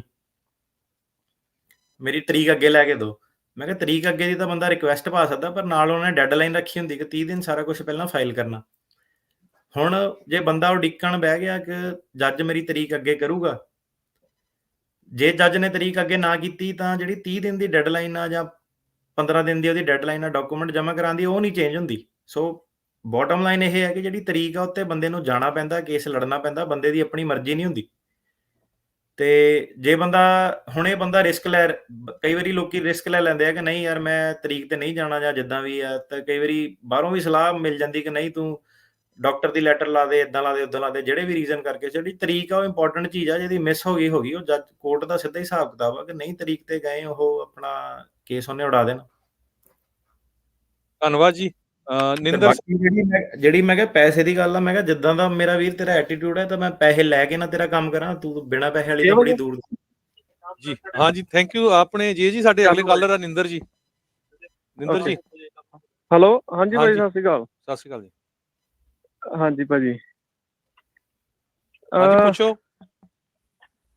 ਹਾਂਜੀ ਮੇਰੇ ਤਾਂ ਭਾਈ 2-3 ਕੁਐਸਚਨ ਸੀਗੇ ਤੇ ਉਹ ਤਾਂ ਫਿਰ ਮੈਂ ਹੁਣ ਆਉਣ ਤਾਂ ਫੋਨ ਤੇ ਕੀ ਪੁੱਛਣਾ ਹੈਗਾ, ਜਾਂ ਤਾਂ ਫਿਰ ਮੇਰੀ ਗੱਲ ਹੀ ਕਰਨੀ ਫੋਨ ਤੇ ਅਪਾਇੰਟਮੈਂਟ ਚਲੋ ਬਣਾ ਕੇ ਜਾਂ ਜੋ ਵੀ। ਠੀਕ ਆ, ਬਾਅਦ ਦੇ ਵਿੱਚ ਤੁਸੀਂ ਕਾਲ ਕਰਕੇ ਪੁੱਛ ਲਿਓ। ਠੀਕ ਹਾਂਜੀ ਮੈਂ ਉਹਨਾਂ ਨੂੰ ਕਾਲ ਕਰਦਾ, ਫਿਰ ਮੈਨੂੰ ਅਪਾਇੰਟਮੈਂਟ ਦੇ ਦੇਣ, ਫਿਰ ਮੈਂ ਉਸ ਹਿਸਾਬ ਨਾਲ ਫਿਰ ਆਪਾਂ ਠੀਕ ਆ ਜੀ। ਕਿਉਂਕਿ ਮੇਰੀ ਗੱਲ ਲੰਬੀ ਹੈਗੀ ਆ, ਫਿਰ ਉਹ ਥੋੜੇ ਟਾਈਮ ਤੇ ਡਿਸਕਸ ਨਹੀਂ ਹੋਣੀ ਹੈਗੀ। ਧੰਨਵਾਦ ਜੀ। ਅਗਲੇ ਕਾਲਰ ਆ ਗਗਨਦੀਪ ਕੌਰ ਜੀ। ਹਾਂਜੀ ਸਰ, ਮੇਰਾ ਕੁਐਸਚਨ ਹੈਗਾ ਹੈ, ਮੇਰਾ ਪਿਛਲੇ ਮੰਥ ਮੇਰਾ ਕੇਸ ਪਾਸ ਹੋਇਆ ਸੀਗਾ ਕੌਂਕਰ ਤੋਂ, ਤੇ ਮੈਂ ਆਪਣੇ ਪੇਰੈਂਟਸ ਦਾ ਕਦੋਂ ਅਪਲਾਈ ਕਰ ਸਕਦੀ ਹਾਂ? ਉਹਨਾਂ ਨੂੰ ਮੈਂ ਲਾਈਕ 10 ਸਾਲ ਦੇ ਵੀਜ਼ੇ ਲਈ ਮੈਂ ਅਪਲਾਈ ਕਰਨ ਲਈ ਐਲੀਜੀਬਲ ਹੈਗੀ ਹਾਂ ਜਾਂ ਡਾਇਰੈਕਟ ਉਹਨਾਂ ਦਾ ਮੈਂ ਗ੍ਰੀਨ ਕਾਰਡ ਲਈ ਅਪਲਾਈ ਕਰ ਸਕਦੀ ਹਾਂ? ਤੁਹਾਡੀ ਜਿਹੜੀ ਤੁਸੀਂ ਕਹਿ ਰਹੇ ਤੁਹਾਡੀ ਡੇਟ ਹੈ ਕੌਂਕਰ ਦੇ ਵਿੱਚ? ਮੇਰਾ ਸਰ ਪਿਛਲੇ ਮੰਥ ਮੇਰਾ ਕੇਸ ਪਾਸ ਹੋਇਆ ਕੌਂਕਰ ਤੋਂ। ਤੇ ਹੁਣ ਤੁਸੀਂ ਜਿਹੜੀ ਇਨਫੋਰਮੇਸ਼ਨ ਲੈਣੇ ਆਪਣੇ ਸਪਾਊਸ ਬਾਰੇ ਪੁੱਛ ਰਹੇ ਹੋ? ਹਾਂਜੀ ਮੇਰੇ ਪੇਰੈਂਟਸ ਬਾਰੇ, ਮੇਰੇ ਮੰਮੀ ਡੈਡੀ ਨੂੰ। ਨਹੀਂ ਪੇਰੈਂਟਸ ਨੂੰ ਤਾਂ ਨਹੀਂ ਤੁਸੀਂ ਕੁਝ ਕਰ ਸਕਦੇ, ਸਪਾਂਸਰ ਨਹੀਂ ਕਰ ਸਕਦੇ ਜਦ ਤੱਕ ਤੁਸੀਂ ਸਿਟੀਜ਼ਨ ਨਹੀਂ ਬਣਦੇ। ਤੇ ਉਹ ਆਪਣੇ ਤੌਰ ਤੇ ਉਹ ਜਿਹੜਾ ਟੂਰਿਸਟ ਵੀਜ਼ਾ ਵਗੈਰਾ ਲਵਾ ਕੇ ਜਿਹੜਾ ਆ ਸਕਦੇ ਆ, ਤੇ ਉਹ ਚੀਜ਼ 'ਚ ਜਿਹੜਾ ਆਪਣਾ ਆਹ ਏਲੀਅਨ ਸਮਗਲਿੰਗ, ਹਿਊਮਨ ਸਮਗਲਿੰਗ ਵਾਲਾ ਇਹਦਾ ਖਿਆਲ ਜ਼ਰੂਰ ਰੱਖਿਓ। ਕਈ ਵਾਰੀ ਇਹ 'ਚ ਬੰਦੇ ਨੂੰ ਫਸਾ ਲੈਂਦੇ ਆ। ਠੀਕ ਹੈ ਸਰ। ਤੇ ਸਰ ਜੇ ਮੈਂ ਇੱਥੇ ਵਿਆਹ ਕਰਦੀ ਹੈਗੀ ਆ, ਲਾਈਕ ਮੁੰਡਾ ਪੱਕਾ ਨਹੀਂ ਹੈਗਾ, ਤੇ ਉਹਦੇ ਲਈ ਮੈਂ ਪਟੀਸ਼ਨ ਕਰ ਸਕਦੀ ਹਾਂ ਫਿਰ ਇੱਥੇ ਯੂਐਸ?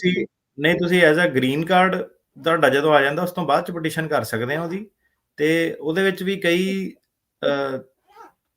ਚੀਜ਼ਾਂ ਆ ਜਾਂਦੀਆਂ ਹੈ ਨਾ, ਕਿ ਉਹਦਾ ਕੇਸ ਚੱਲਦਾ ਜਾਂ ਉਹ ਕਿਹੜੇ ਤਰੀਕੇ ਨਾਲ ਜਿਹੜਾ ਆਇਆ ਸੀਗਾ, ਕਈ ਚੀਜ਼ਾਂ ਉਹ 'ਚ ਮੈਟਰ ਕਰਦੀਆਂ। ਪਰ ਹਾਂਜੀ ਬਿਨਾਂ ਗ੍ਰੀਨ ਕਾਰਡ ਦੇ ਨਹੀਂ ਤੁਸੀਂ ਕਰ ਸਕਦੇ ਪਟੀਸ਼ਨ। ਉਹਨਾਂ ਨੂੰ ਐਡਮਿਨ ਕਲੋਜ਼ਰ ਮਿਲਿਆ ਹੋਇਆ ਸਰ, ਉਹਨਾਂ ਨੂੰ 9 ਸਾਲ ਤੇ 6 ਮੰਥ ਹੋ ਗਏ ਨੇ। ਬਿਨਾਂ ਗ੍ਰੀਨ ਕਾਰਡ ਦੇ ਨਹੀਂ ਤੁਸੀਂ ਪਟੀਸ਼ਨ ਕਰ ਸਕਦੇ। ਓਕੇ ਠੀਕ ਹੈ sir, thank you sir, thank you. ਇੱਕ ਕੁਐਸਚਨ ਹੈਗਾ Balwinder Singh, UNO asylum deny ਹੋਇਆ ਹੋਵੇ ਤਾਂ ਉਹ USA ਅਸਾਈਲਮ ਹੋ ਸਕਦਾ? ਇਹ ਪਤਾ ਨਹੀਂ ਕਿਹੜਾ ਕੀ ਕਹਿ ਰਹੇ? ਇਹ ਕਹਿੰਦੇ ਵੀ UNO ਅਸਾਈਲਮ ਡਿਨਾਈ ਹੋਇਆ ਹੋਵੇ ਤਾਂ ਉਹ USA ਅਸਾਈਲਮ ਹੋ ਸਕਦਾ?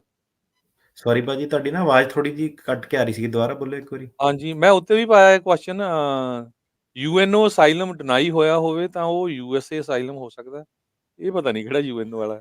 ਹਾਂਜੀ ਇਹ ਮੇਰੇ ਖਿਆਲ ਟਾਈਪ ਗਲਤ ਕਰਤਾ ਇਹਨੇ ਬਾਈ ਨੇ। ਹਾਂਜੀ ਠੀਕ ਆ। ਵਿਕਰਮਜੀਤ ਜੀ।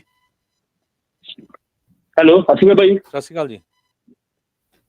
ਤਾਂ ਭਾਈ ਮੇਰਾ ਕੁਐਸਚਨ ਇਹ ਸੀ ਕਿ ਮੇਰਾ ਨਾ ਸੈਂਟਾ ਇਹਨਾਂ 'ਚ ਕੇਸ ਸੀ ਤੇ ਇੰਟਰਵਿਊ ਹੋ ਗਈ ਸਾਰਾ ਕੁਝ ਹਨ, ਤੇ ਉਸੇ ਦਿਨ ਵੀ ਜੱਜ ਤੇ ਵਕੀਲ ਆਪਸ 'ਚ ਲੜ ਪਏ ਕਿਸੇ ਹੋਰ ਕਾਰਨ। ਹਰਜੋਤ ਜੀ ਥੋੜੀ ਜੀ ਨਾ ਆਵਾਜ਼ ਕੱਟ ਕੇ ਆ ਰਹੀ, ਸ਼ਾਇਦ ਨੈਟਵਰਕ ਦੀ। ਠੀਕ ਆ, ਮੈਂ ਦੇਖਦਾ ਇਧਰੋਂ ਤਾਂ ਠੀਕ ਆ ਸਰ, ਮੈਂ ਦੇਖ। ਹੈਲੋ ਹਾਂਜੀ ਪੁੱਛੋ ਜੀ। ਹਾਂਜੀ ਸਤਿ ਸ਼੍ਰੀ ਅਕਾਲ ਭਾਜੀ। ਸਿਗਨਲ ਕੱਟ ਗਿਆ। ਸਤਿ ਸ਼੍ਰੀ ਅਕਾਲ ਜੀ। ਹਾਂਜੀ ਤੁਹਾਡੇ ਕਹਿੰਦੇ ਅੱਛਾ ਜੱਜ ਤੇ ਵਕੀਲ ਆਪਸ 'ਚ ਹੀ ਲੜ ਪਏ, ਅੱਗੇ ਦੱਸੋ ਫਿਰ। ਜਿਸ ਦਿਨ ਫਾਈਨਲ ਡੇਟ ਸੀ ਤੇ ਉਹ ਉਹਨੂੰ ਮਤਲਬ ਕਿ ਜੱਜ ਨੇ ਇੱਥੋਂ ਤੱਕ ਵੀ ਉਹਨੂੰ ਕਹਿਤਾ ਕਿ ਮੈਨੂੰ ਸਿਕਿਉਰਿਟੀ ਆਫੀਸਰ ਸੱਦ ਲਿਆ ਵੀ ਤੈਨੂੰ ਮੈਂ ਬਾਹਰ ਕੱਢਣਾ ਵਾ, ਤੇ ਪਰ ਉਹ ਵਕੀਲ ਜਿੱਦਾਂ ਅੜਿਆ ਰਿਹਾ ਵੀ ਨਹੀਂ ਕਿਹੜੀ ਗੱਲੋਂ, ਵੀ ਉਹ ਕਹਿੰਦੀ ਵੀ ਤੂੰ ਇੱਕੋ ਨਾਮ ਦੇ ਦੋ ਆ ਗਏ ਤੇ ਉਹ ਮਿਸ ਅੰਡਰਸਟੈਂਡਿੰਗ ਹੋ ਗਈ ਉਹਨਾਂ ਨੂੰ। ਤੇ ਪਰ ਉਹਦੇ ਵਿੱਚ ਉਹਦੇ ਤੋਂ ਬਾਅਦ ਮੇਰੀ ਮਤਲਬ ਕਿ ਤਰੀਕ ਸਟਾਰਟ ਹੋ ਗਈ ਤੇ ਸਾਰੀ ਇੰਟਰਵਿਊ ਹੋਈ, ਤੇ ਉਸ ਤੋਂ ਬਾਅਦ ਉਹਨਾਂ ਨੇ ਹੁਣ ਜਿੱਦਾਂ 6 ਮਹੀਨੇ ਮੇਰਾ ਡਿਸੀਜਨ ਹੋਲਡ ਕਰ ਲਿਆ ਤੇ ਹੁਣ ਡਿਨਾਈ ਵਾਲੀ ਲੈਟਰ ਪਾਤੀ ਵੀ ਡਿਨਾਈ ਕਰਤਾ ਹੁਣ ਕੇਸ। ਹੁਣ ਇਸ ਤੋਂ ਬਾਅਦ ਮੈਨੂੰ ਕੀ ਕਰਨਾ ਚਾਹੀਦਾ, ਮੈਂ ਇਹ ਪੁੱਛਣਾ ਸੀ ਤੁਹਾਨੂੰ ਜੀ। ਅੱਛਾ, ਮੈਨੂੰ ਇੱਕ ਵਾਰੀ ਦੱਸਿਓ ਕਿ ਵਕੀਲ ਤੇ ਜੱਜ ਲੜੇ ਕਿਸ ਗੱਲ ਕਰਕੇ ਸੀਗੇ? ਉਹ ਲੜੇ ਇਸ ਕਰਕੇ ਜੀ, ਇੱਕ ਮੇਰੇ ਤੋਂ ਪਹਿਲਾਂ ਇੱਕ ਮੁੰਡੇ ਦੀ ਹੋਰ ਤਰੀਕ ਸੀ ਉਸੇ ਵਕੀਲ ਉਸੇ ਜੱਜ ਕੋਲ, ਤੇ ਉਹ ਕਹਿੰਦੇ ਵੀ ਇਹ ਉਹ ਵਾਲਾ ਵਾ ਮੁੰਡਾ, ਤੇ ਵਕੀਲ ਕਹਿੰਦਾ ਨਹੀਂ ਇਹ ਨਹੀਂ ਆ, ਪਹਿਲਾਂ ਮਤਲਬ ਕਿ ਮੇਰੀ ਆ ਤਰੀਕ, ਤੇ ਵਕੀਲਾਂ ਦੀ ਵੀ ਤੈਨੂੰ ਮੈਂ ਪੁੱਛਿਆ ਵਾ ਵੀ ਇਹ ਉਹ ਵਾਲਾ ਵਾ ਯੈਸ ਔਰ ਨੋ, ਤੂੰ ਇਹ ਕਹਿਣ ਡਿਆ ਵਾ ਵੀ ਨਹੀਂ ਇਹ ਉਹ ਨਹੀਂ ਆ, ਇਹ ਮੈਂ ਮਤਲਬ ਕਿ ਆਹ ਮੁੰਡਾ ਵਾ, ਤੇ ਉਹ ਇਸੇ ਗੱਲੋਂ ਆਂਦਾ ਵੀ ਤੂੰ ਰੂਡ ਵਾ, ਆਉਂਦੀ ਨਹੀਂ ਤੂੰ ਰੂਡ ਵਾ, ਜੱਜ ਕਹਿਣ ਡਿਆ ਵੀ ਤੂੰ ਰੂਡ ਆ, ਆਂਦਾ ਮੈਂ ਰੂਡ ਨਹੀਂ, ਇਸੇ ਗੱਲੋਂ ਮਾੜੀ ਜੀ ਗੱਲ ਤੋਂ ਉਹਨਾਂ ਦੀ ਆਪਸ 'ਚ ਏਦਾਂ ਹੋ ਗਿਆ ਜੀ। ਨਹੀਂ ਉਹ ਤਾਂ ਹੁਣ ਮੇਰਾ ਵੀ ਦੇਖੋ ਜੱਜ ਨੇ ਡਿਸੀਜਨ ਦੇਣਾ ਹੁੰਦਾ, ਹੁਣ ਮੈਂ ਕੁਝ ਕਹਿ ਨਹੀਂ ਸਕਦਾ, ਆਪਣਾ ਡਿਸੀਜਨ ਪੜ੍ਹੋ ਜਾਂ ਕਿੱਦਾਂ ਵਾ, ਹੈਨਾ। ਤੇ ਜੱਜ ਨੇ ਵੀ ਹੁਣ ਜੱਜ ਨੇ ਮੈਂ ਕਿਹਾ ਲੀਗਲ ਰੀਜ਼ਨ ਦੇ ਕੇ ਡਿਨਾਈ ਕੀਤਾ ਹੋਣਾ ਕੋਈ, ਉਹਨੇ ਏਦਾਂ ਤਾਂ ਨਹੀਂ ਕੀਤਾ ਹੋਣਾ ਕਿ ਮੇਰੀ ਵਕੀਲ ਨਾਲ ਲੜਾਈ ਹੋ ਗਈ ਸੀ। ਹੁਣ ਉਹਨੇ ਜਿਹੜੀ ਤੁਹਾਡੀ ਰੀਜ਼ਨ ਜਿਹੜੇ ਦਿੱਤੇ ਆ ਉਹਦੇ ਬੇਸ ਤੇ ਤੁਸੀਂ ਜਿਹੜਾ ਅੱਗੇ ਜਾ ਸਕਦੇ ਆ। ਜੇ ਤੁਹਾਨੂੰ ਵਾਕਈ ਲੱਗਦਾ ਕਿ ਜੱਜ ਬਾਇਸ ਹੋਇਆ ਤਾਂ ਫਿਰ ਹੋਰ ਚੀਜ਼ ਹੈ, ਹਨਾ। ਤੇ ਜਿਹੜੀ ਰੀਜ਼ਨ ਤੇ ਸਰ ਜੀ ਇਹੋ ਹੀ ਦਿੱਤਾ ਵਾ ਵੀ ਜਿੱਦਾਂ ਉਹ ਮੈਡੀਕਲ ਤੁਹਾਡਾ ਗਲਤ ਲੱਗਦਾ ਵਾ, ਤੁਹਾਡਾ ਆਹ ਗਲਤ ਲੱਗਦਾ ਵੀ ਰੀਜ਼ਨ ਜਿੱਦਾਂ ਤੁਸੀਂ ਕਹਿੰਦੇ ਉਹੀ ਰੀਜ਼ਨ ਹੈ ਨਾ। ਹੁਣ ਮੈਂ ਇੱਕ ਉਹ ਫੈਕਟ ਦੱਸਦਾ ਵੀ ਹੋ ਸਕਦਾ ਵੀ ਇਸ ਕਰਕੇ ਪਹਿਲਾਂ ਹੀ ਡਿਸੀਜਨ ਮਨ 'ਚ ਹੋਵੇ ਤੇ ਆਪਾਂ ਨੂੰ ਹੁਣ ਕੀ ਕਰਨਾ ਚਾਹੀਦਾ। ਚਲੋ ਉਹ ਤੇ ਤੁਹਾਨੂੰ ਮੈਂ ਉਹ ਸਸਤੀ ਹੈ ਨਾ, ਹੁਣ ਡਿਨਾਈ ਹੋ ਗਿਆ ਵਾ, ਹੁਣ ਮਤਲਬ ਕਿ ਆਪਣਾ ਅਗਲਾ ਸਟੈਪ ਕੀ ਹੋ ਸਕਦਾ, ਮੈਂ ਇਹ ਪੁੱਛਣਾ ਸੀ ਤੁਹਾਡੇ ਕੋਲ। ਸੋ ਅਪੀਲ ਹੀ ਕਰਨੀ ਪੈਣੀ ਬਾਜੀ BIA ਦੇ, ਕੋਈ ਆਪਸ਼ਨ ਨਹੀਂ ਹੋਰ। ਓਕੇ, ਤੇ ਇਹਦਾ ਸਰ ਕੋਈ ਟਾਈਮ ਲਿਮਿਟ ਹੈ? ਜਿੱਦਾਂ ਉਹਨਾਂ ਨੇ ਸ਼ਾਇਦ ਉਹ ਜਿਹੜੀ ਮੇਲ ਭੇਜੀ ਉਹਦੇ ਤੇ ਇੱਕੋ ਮੰਥ ਦਾ ਲਿਖਿਆ ਵਾ, ਤੇ ਇੱਕੋ ਹੀ ਮੰਥ ਹੁੰਦਾ ਵਾ ਟਾਈਮ ਲਿਮਿਟ, ਜਾਂ ਕੋਈ ਵੱਧ ਵੀ ਹੁੰਦੀ? 1 ਮਹੀਨਾ ਹੀ ਹੈ ਭਾਜੀ, ਜਿਹੜੀ ਸਟੈਂਡਰਡ ਤੁਹਾਡੀ ਅਪੀਲ ਹੈ ਨਾ 30 ਡੇਜ਼ ਦੇ ਅੰਦਰ ਕਰਨੀ ਹੁੰਦੀ ਹੈ। ਓਕੇ, ਧੰਨਵਾਦ ਜੀ, ਧੰਨਵਾਦ।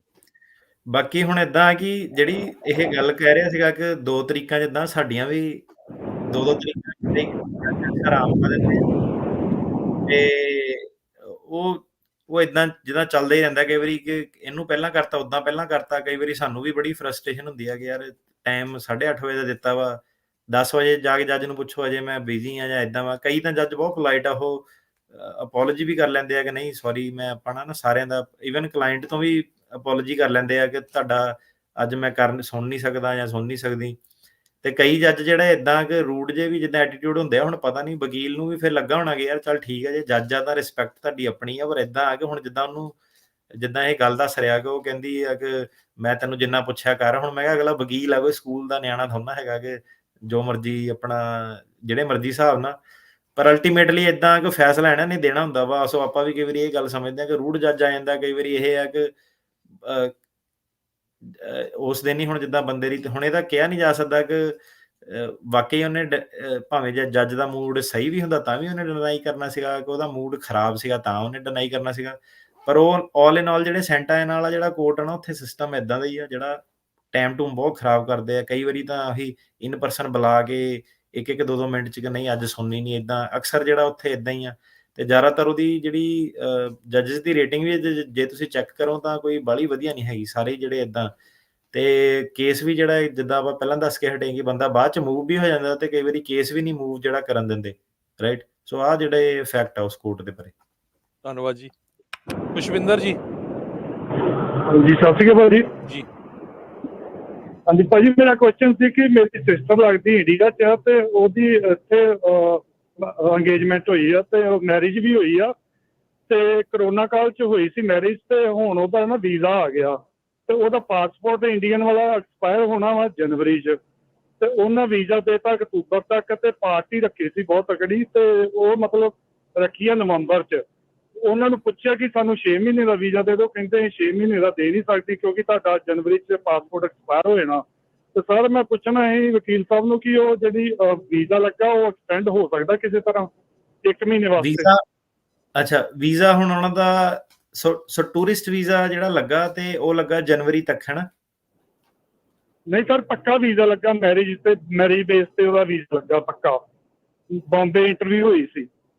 ਅੱਛਾ, ਇਮੀਗ੍ਰੈਂਟ ਵੀਜ਼ਾ ਜਿਹੜਾ ਲੱਗਾ ਹੈ ਨਾ? ਹਾਂਜੀ ਹਾਂ, ਇਮੀਗ੍ਰੈਂਟ ਲੱਗਾ। ਤੇ ਤੁਸੀਂ ਕਹਿੰਦੇ ਕਿ ਉਹਦੇ ਵਿੱਚ ਉਹ ਆਉਣਾ ਨਹੀਂ ਚਾਹੁੰਦੇ, ਇਹ ਕਹਿ ਰਹੇ ਆ? ਨਹੀਂ, ਆਉਣਾ ਤੇ ਚਾਹੁੰਦੇ ਆ, ਪਰ ਉਹਨਾਂ ਦੀ ਪਾਰਟੀ ਰੱਖੀ ਹੈ ਵਿਆਹ ਦੀ ਨਵੰਬਰ 'ਚ, ਤੇ ਵੀਜ਼ਾ ਦਿੱਤਾ ਉਹਨਾਂ ਅਕਤੂਬਰ ਤੱਕ, ਤੇ ਉਹਦੇ ਇਹਨਾਂ ਲੌਜ਼ ਨੇ ਇੱਧਰ ਆ ਸਾਰੇ, ਇੱਥੇ ਫ੍ਰੀਮੌਂਟ ਹੀ ਰਹਿੰਦੇ ਆ, ਉਹਨਾਂ ਸਾਰਿਆਂ ਟਿਕਟਾਂ ਵੀ ਲਈਆਂ ਹੋਈਆਂ ਬਕਾਇਦਾ ਨਵੰਬਰ ਦੀਆਂ ਪਾਰਟੀ ਵਾਸਤੇ, ਤੇ ਅਕਤੂਬਰ ਤੱਕ ਵੀਜ਼ਾ ਹੈਗਾ। ਤੇ ਹੁਣ ਕੀ ਕਰਨਾ ਚਾਹੀਦਾ? ਐਕਸਟੈਂਡ ਹੋ ਸਕਦਾ ਕਿਸੇ ਤਰ੍ਹਾਂ, ਜਾਂ ਫਿਰ ਪਾਰਟੀ ਛੱਡਣੀ ਪਊਗੀ? ਦੁਬਾਰਾ ਤੁਹਾਨੂੰ ਅਪਾਇੰਟਮੈਂਟ, ਨਵਾਂ ਪਾਸਪੋਰਟ ਬਣਾ ਲਿਆ? ਹਾਂਜੀ, ਨਵਾਂ ਪਾਸਪੋਰਟ ਬਣਾ ਲਿਆ? ਨਿਊ ਨਹੀਂ ਕਰਾਇਆ ਅਜੇ। ਨਵਾਂ ਨਾ ਰੀਨਿਊ ਕਰਾ ਕੇ ਪਾਸਪੋਰਟ ਫਿਰ ਇਹੀ ਹੈ ਕਿ ਦੁਬਾਰਾ ਤੁਸੀਂ ਅਪਾਇੰਟਮੈਂਟ ਬਣਾ ਸਕਦੇ ਆ, ਫੀਸ ਫੂਸ ਭਰ ਕੇ ਸਾਰੀ। ਅੱਛਾ, ਪਾਸਪੋਰਟ ਨਿਊ ਕਰਾ ਕੇ ਤੇ ਫੀਸ ਦੁਬਾਰਾ ਭਰ ਸਕਦੇ ਆ ਉੱਥੇ ਐਮਬੈਸੀ ਵਿੱਚ? ਹਾਂਜੀ। ਨਹੀਂ ਤਾਂ ਇੱਕ ਵਾਰੀ ਆ ਕੇ ਫਿਰ ਵਾਪਸ ਚੱਲ ਜਾਣਗੇ, ਨਹੀਂ ਇਦਾਂ ਨਹੀਂ ਹੋ ਸਕਦਾ?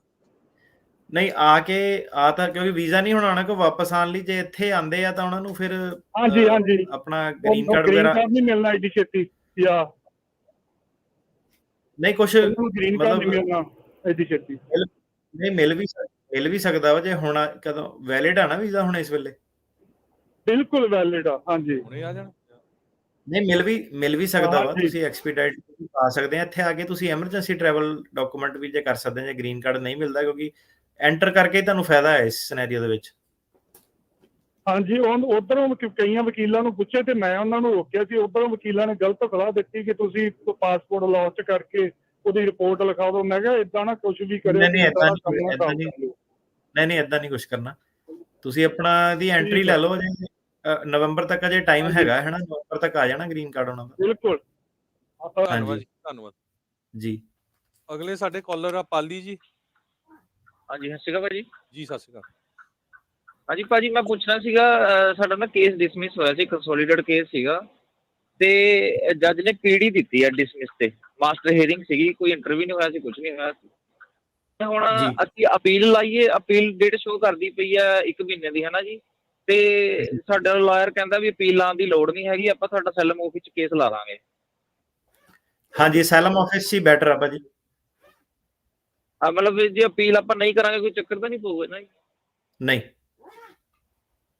ਅੱਛਾ ਜੀ, ਤੇ ਆਪਾਂ ਨੂੰ ਹੁਣ ਕੰਸੋਲੀਡੇਟ ਕੇਸ ਆ ਜਿਹੜਾ ਸਾਡਾ, ਅਸੀਂ ਸਾਨੂੰ ਇਕੱਠਾ ਹੀ ਲਾਣਾ ਚਾਹੀਦਾ ਅਸਾਈਲਮ ਆਫਿਸ 'ਚ, ਅਲੱਗ-ਅਲੱਗ ਕਰਨਾ ਚਾਹੀਦਾ ਜੀ? ਤੁਸੀਂ ਕੀ ਕਹਿੰਦੇ ਹੋ? ਤੁਹਾਡਾ ਤੇ ਤੁਹਾਡੇ ਬ੍ਰਦਰ ਦਾ ਵਾ? ਹਾਂਜੀ, ਬ੍ਰਦਰ ਹੈ ਜੀ ਤੁਹਾਡਾ। ਭਾਜੀ ਇਹ ਤੇ ਨਾ ਦੇਖੋ, ਡਿਪੈਂਡ ਕਰਦਾ ਕਿ ਵਕੀਲਾਂ ਦੇ ਕਿਹਨਾਂ ਦੇ ਕੀ ਓਪੀਨੀਅਨ ਆ। ਮੇਰੇ ਹਿਸਾਬ ਨਾਲ ਤਾਂ ਜੇ ਕਾਮਨ ਫੈਕਟਸ ਹੈਗੇ ਆ ਤਾਂ ਕੰਸੋਲੀਡੇਟ ਰੱਖਣਾ ਚਾਹੀਦਾ ਬੰਦੇ ਨੂੰ। ਅੱਛਾ ਜੀ, ਤੁਸੀਂ ਆਹ ਸਲਾਹ। ਧੰਨਵਾਦ ਜੀ। ਗੁਰਭਾਗ ਸਿੰਘ ਜੀ। ਸਤਿ ਸ਼੍ਰੀ ਅਕਾਲ ਜੀ। ਜੀ